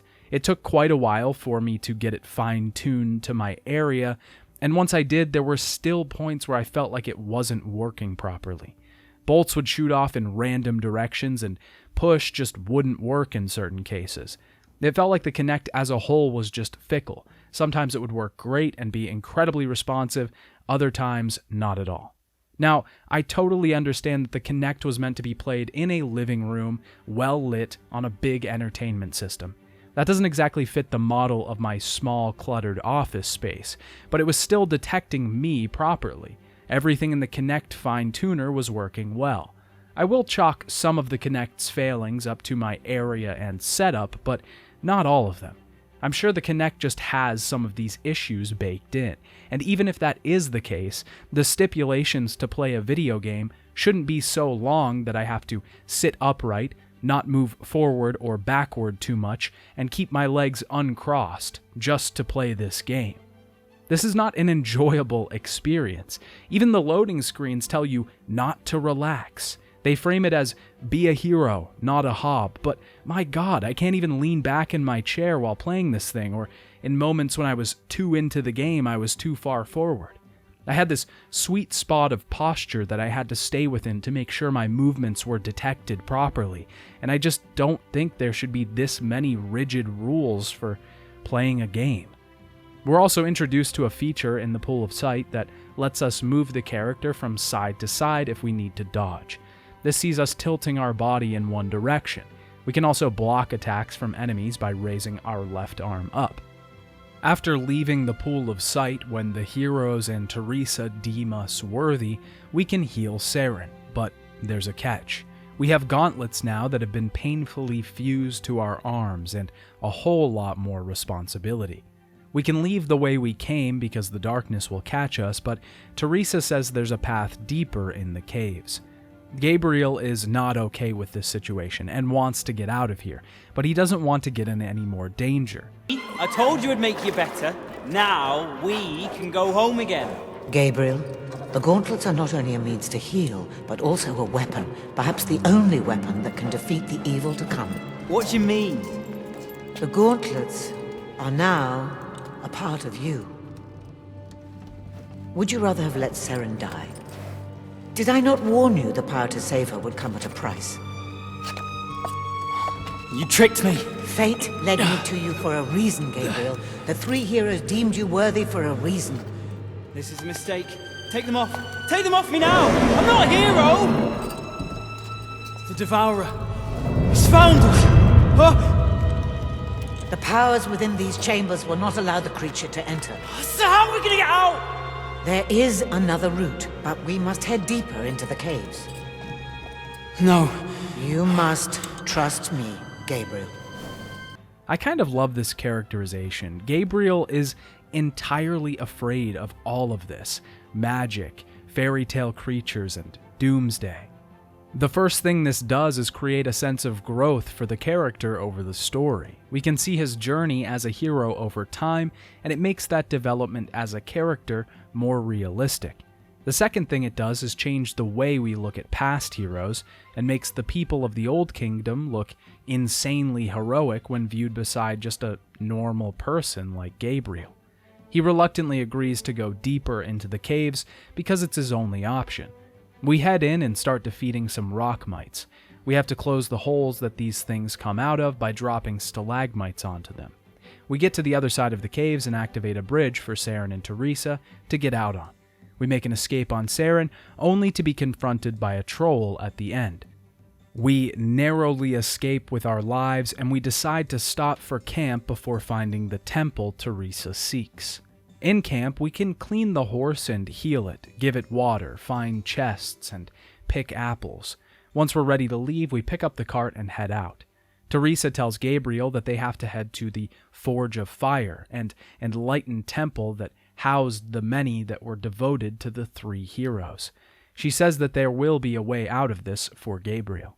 We head through the forests and eventually are ambushed by Hobbs. When looking for directions, we find a gold mine that the Hobbs have taken over, and a man named Fergus who's been captured by them. Before I got to the gold mine, this game broke me. Like, actually broke me. So, you can use magic while riding the horse at certain points in the game. Teresa and Gabriel came to a stop in front of a blockade, and she wanted me to use push on these boards to get them out of the way. The top one and the bottom one came easy, but for some reason, it just decided to not work for the middle one. It took me 8 minutes to get this spell to work and push this board out of the way. Was it my area?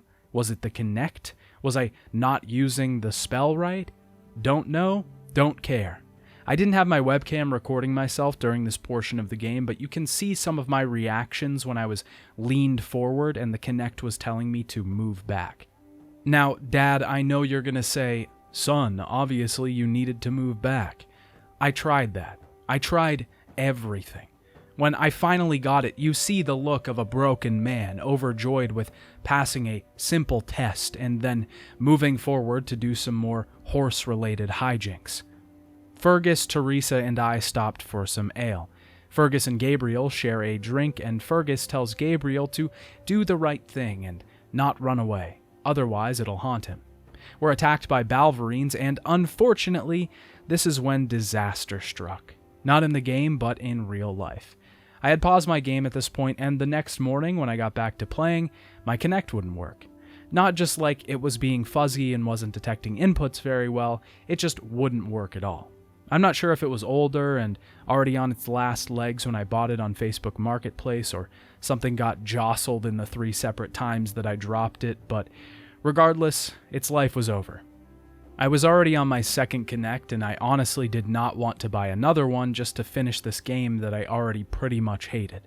Because we're already into the story, I'll summarize the rest of it for you, because its lore implications are pretty sweeping. Needle Mouse Productions kindly let me use his cutscene footage for the rest of this video. We get rid of a white Balverine with the help of Saren, and Teresa and Fergus are safe. Teresa is confused as to how she didn't see the attack coming. Teresa and Gabriel are about to head out for the temple when the Devourer, the beast that's been chasing us the entire time, shows up. We take Fergus with us, and he becomes a member of the party. Teresa recounts her blinding and becoming the seer. The group arrives at the Forge of Fire, and Fergus finds his wife, dead. Gabriel passes the trials of the temple and claims the Willstone of Blaze. We gain the Fireball spell, and the Devourer shows himself, attacking us personally. The Corruptor's lieutenant is destroyed as Fergus sacrifices himself to distract the abomination. Gabriel decides to keep the gauntlets on and not let Albion fall. Gabriel and Teresa continue through Miremore, picking up a woman named Betty on the way. Betty wants to find her father, who she believes is across the river Ironwash. She guides Gabriel through the fallen fen, and he rids the place of hollow men. Betty and Gabriel begin to fall in love, and Betty is quickly captured by one of the Corruptor's lieutenants, the Temptress. Teresa and Gabriel journey to the Shattered Prism, and Gabriel gains the Willstone of Soul, gaining the Light spell. Betty then reveals herself as the Temptress all along, blasting Teresa and putting Gabriel into a dreamlike state. Even in his dreams, Gabriel is still driving this damned cart. He defeats the Temptress, and Teresa and Gabriel continue on their journey. Gabriel finds his dying friend, Catelyn, one of the dwellers we saw at the beginning of the game. A Balverine attacked him, and Gabriel couldn't do anything to save him. Teresa and Gabriel find the way into the spire, and she reveals that she only had the ability to transport 2 people into the spire. Delay, the only fate that awaits us is death. But I can protect us. Even if you could defeat those hordes, by then it would be too late to stop the Corruptor. You have no choice. You brought us here knowing I couldn't take 7 with us. And if I had told you, what then? Ah! I should leave you here, not her. The heroes in your fables, each of them faced impossible choices, made sacrifices. It's why their stories endure, why the world endures. No. Please, Gabriel, before it's too late. Saren dies to the corruption as the two make their way into the Spire. Gabriel has to face one last trial in the heart of the Spire. Teresa is to be sacrificed with the Corruptor and the Spire itself. Gabriel makes it out, and the place of power is destroyed. The game ends with Gabriel on a beach. He is revealed to be blinded, taking Teresa's blindfold, the new seer of Albion. The story overall seems pretty unoffensive, but what it does with Teresa is the most interesting point. The game overall is pretty Teresa-centric. There are many campfire conversations where she reveals the plots of previous games from her perspective. One of particular note is Fable II. She says that she influenced the death of Lucian's family, either directly or indirectly, and nudged him to build the Spire. This was so that she could take control of it eventually, and hopefully rid Albion of the corruption. Now, there's been some comments from people that have worked on the game saying this was not the intention with any of the previous games at all. Most in the Fable community don't even consider this entire game canon. As for the game itself, the few hours of experience that I did have with it were not enjoyable at all, really. When the game did work like it was supposed to, it was relatively fun, but I definitely wouldn't take it over just playing with a controller. When it didn't work, it was awful and frustrating. I'm not totally against motion-controlled games, I just think the Kinect had some serious issues, at least from my experience, and it really wasn't meant for a dedicated 8 to 10 hour fantasy game. This still wasn't the end for Fable, though, as Lionhead would reluctantly begin work on another project shortly after. Before we get to that, though, I'd like to briefly, I promise, talk about the Fable books. Quite a few of them have been released, but some of them have some interesting content. I'm not going to explain every bit of every one of these books because it'd get boring fast, and most of it isn't canon. I already briefly mentioned one of the books, Fable, the Balverine Order, in the first section. This one centers around two young gentlemen, Thomas and James, who are looking for a Balverine, a legendary beast in their minds. Thomas has seen a Balverine before when it killed his brother, but no one believed him. The whole book is framed as a traveler telling a king this story. The whole thing is pretty YA, and its writing shows that. I can't say I loved a lot of these novels. Most of them were pretty inoffensive and just generally boring. There wasn't anything hilariously awful about them, just nothing really special either. This is to be expected, though, from licensed video game novels. Blood Ties does have an interesting main character in that of Ben Finn from Fable III. It takes place shortly after that game. Ben Finn wanders around Albion's countryside, meets a gnome, ends up fighting half-breeds, and it ends with the dissolution of his and Paige's friendship. It was odd. Edge of the World by Christy Golden actually centers around Gabriel and acts as a prequel to Fable the Journey. It shows a lot of the distant land of Samarkand, and most of the country has been overrun by the Corruptor. It's an interesting little story and gives us a little more context on Gabriel and who he was as a dweller. 3 short stories were written by Peter David, each surrounding an individual from the games. The first, Teresa, seems to take place sometime before Fable the Journey. Teresa finds a young girl who seems to be a seer and is dying. She looks for a cure with a failed hero, and the story in the end becomes about the consequences of indecisiveness, or something. Jack of Blades is told through the perspective of a pilgrim named Zero? Xero? I'm going to call him Zero. He passes through Oddwood, and the children there tell him they are collecting money for Jack of Blades, who has enslaved the town. Zero is trapped in the town and eventually comes face to face with Jack, after completing some heroic feats seemingly by accident. When Jack looks into Zero's eyes, he is afraid of what he sees. It's revealed that Zero is not just a pilgrim, but something stronger, and this man is not Jack of Blades, but just a bandit who has taken on his persona.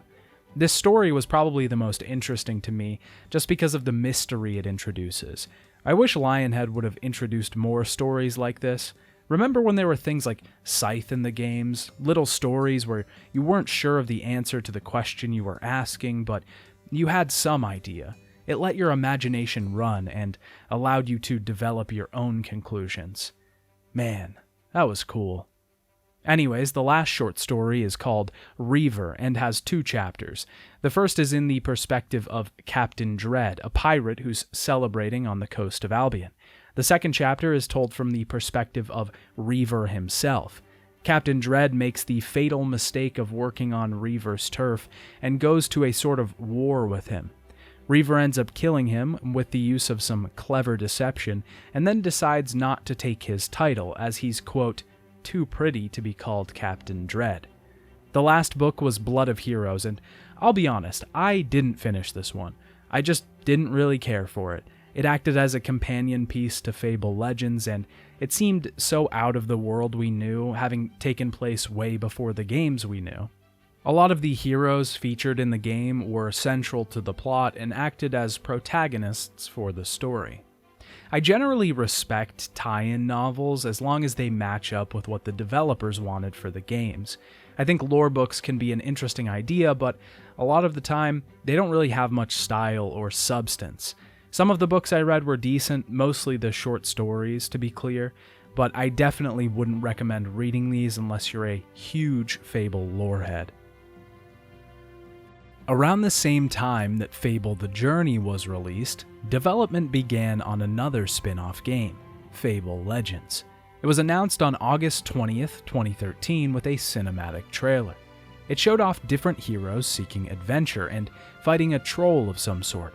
The trailer introduces the idea of a villain at the end, and focuses on this 1v4 model.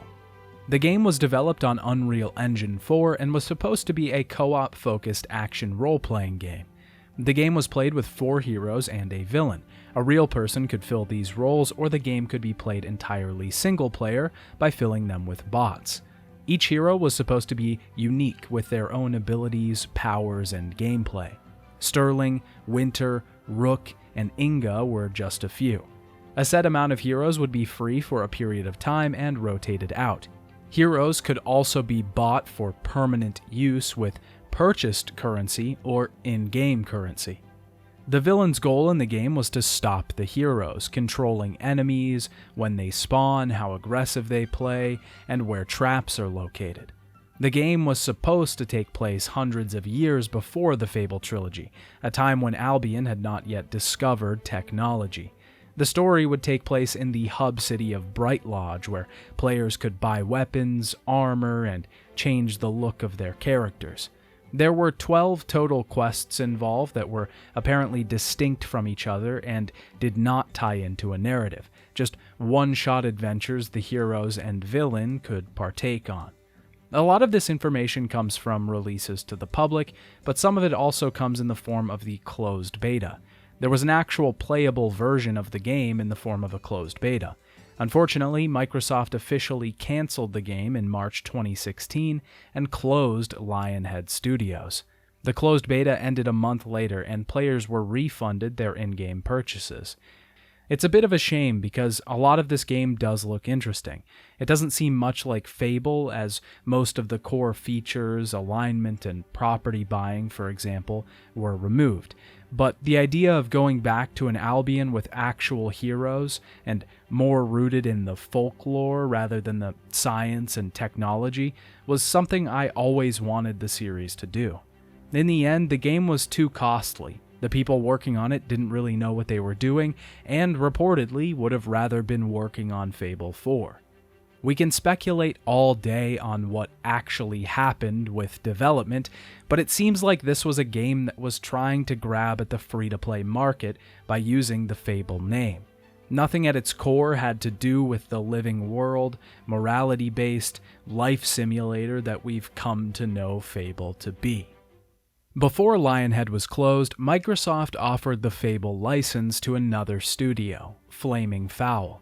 They began working on a card game called Fable Fortune. The game received $250,000 in Kickstarted funds, and even some private funding to make development costs. The game seemed like a pretty straightforward TCG, definitely taking inspiration from Hearthstone. Cards cost gold to play, and you gain gold every round. Each card has an attack and defense rating unless it's a spell. The interesting approach that this game took was the hero powers. You could put guard on a friendly unit, causing it to not take damage or restore its health. The ultimate goal, however, was to bring the other player's health down while keeping yours above zero. The game featured cards with famous characters from the series like Jack of Blades, the Crawler, and Teresa. The game was in early access for a while and eventually launched fully in February of 2018. It didn't do so well, however, and Flaming Fowl Studios announced that they would cease work on the game as of late 2019. The game's servers were finally shut down on March 4th, 2022. I can't really give my opinion on the gameplay because I didn't get a chance to play this game, and the servers are shut down. This honestly just seems like another way to use the franchise to grab money. I mean, at least Fable Legends looked like it could have been a promising game. Making a card game out of the Fable universe isn't even something people were asking for. This one I can definitely write off as a cash grab attempt gone wrong.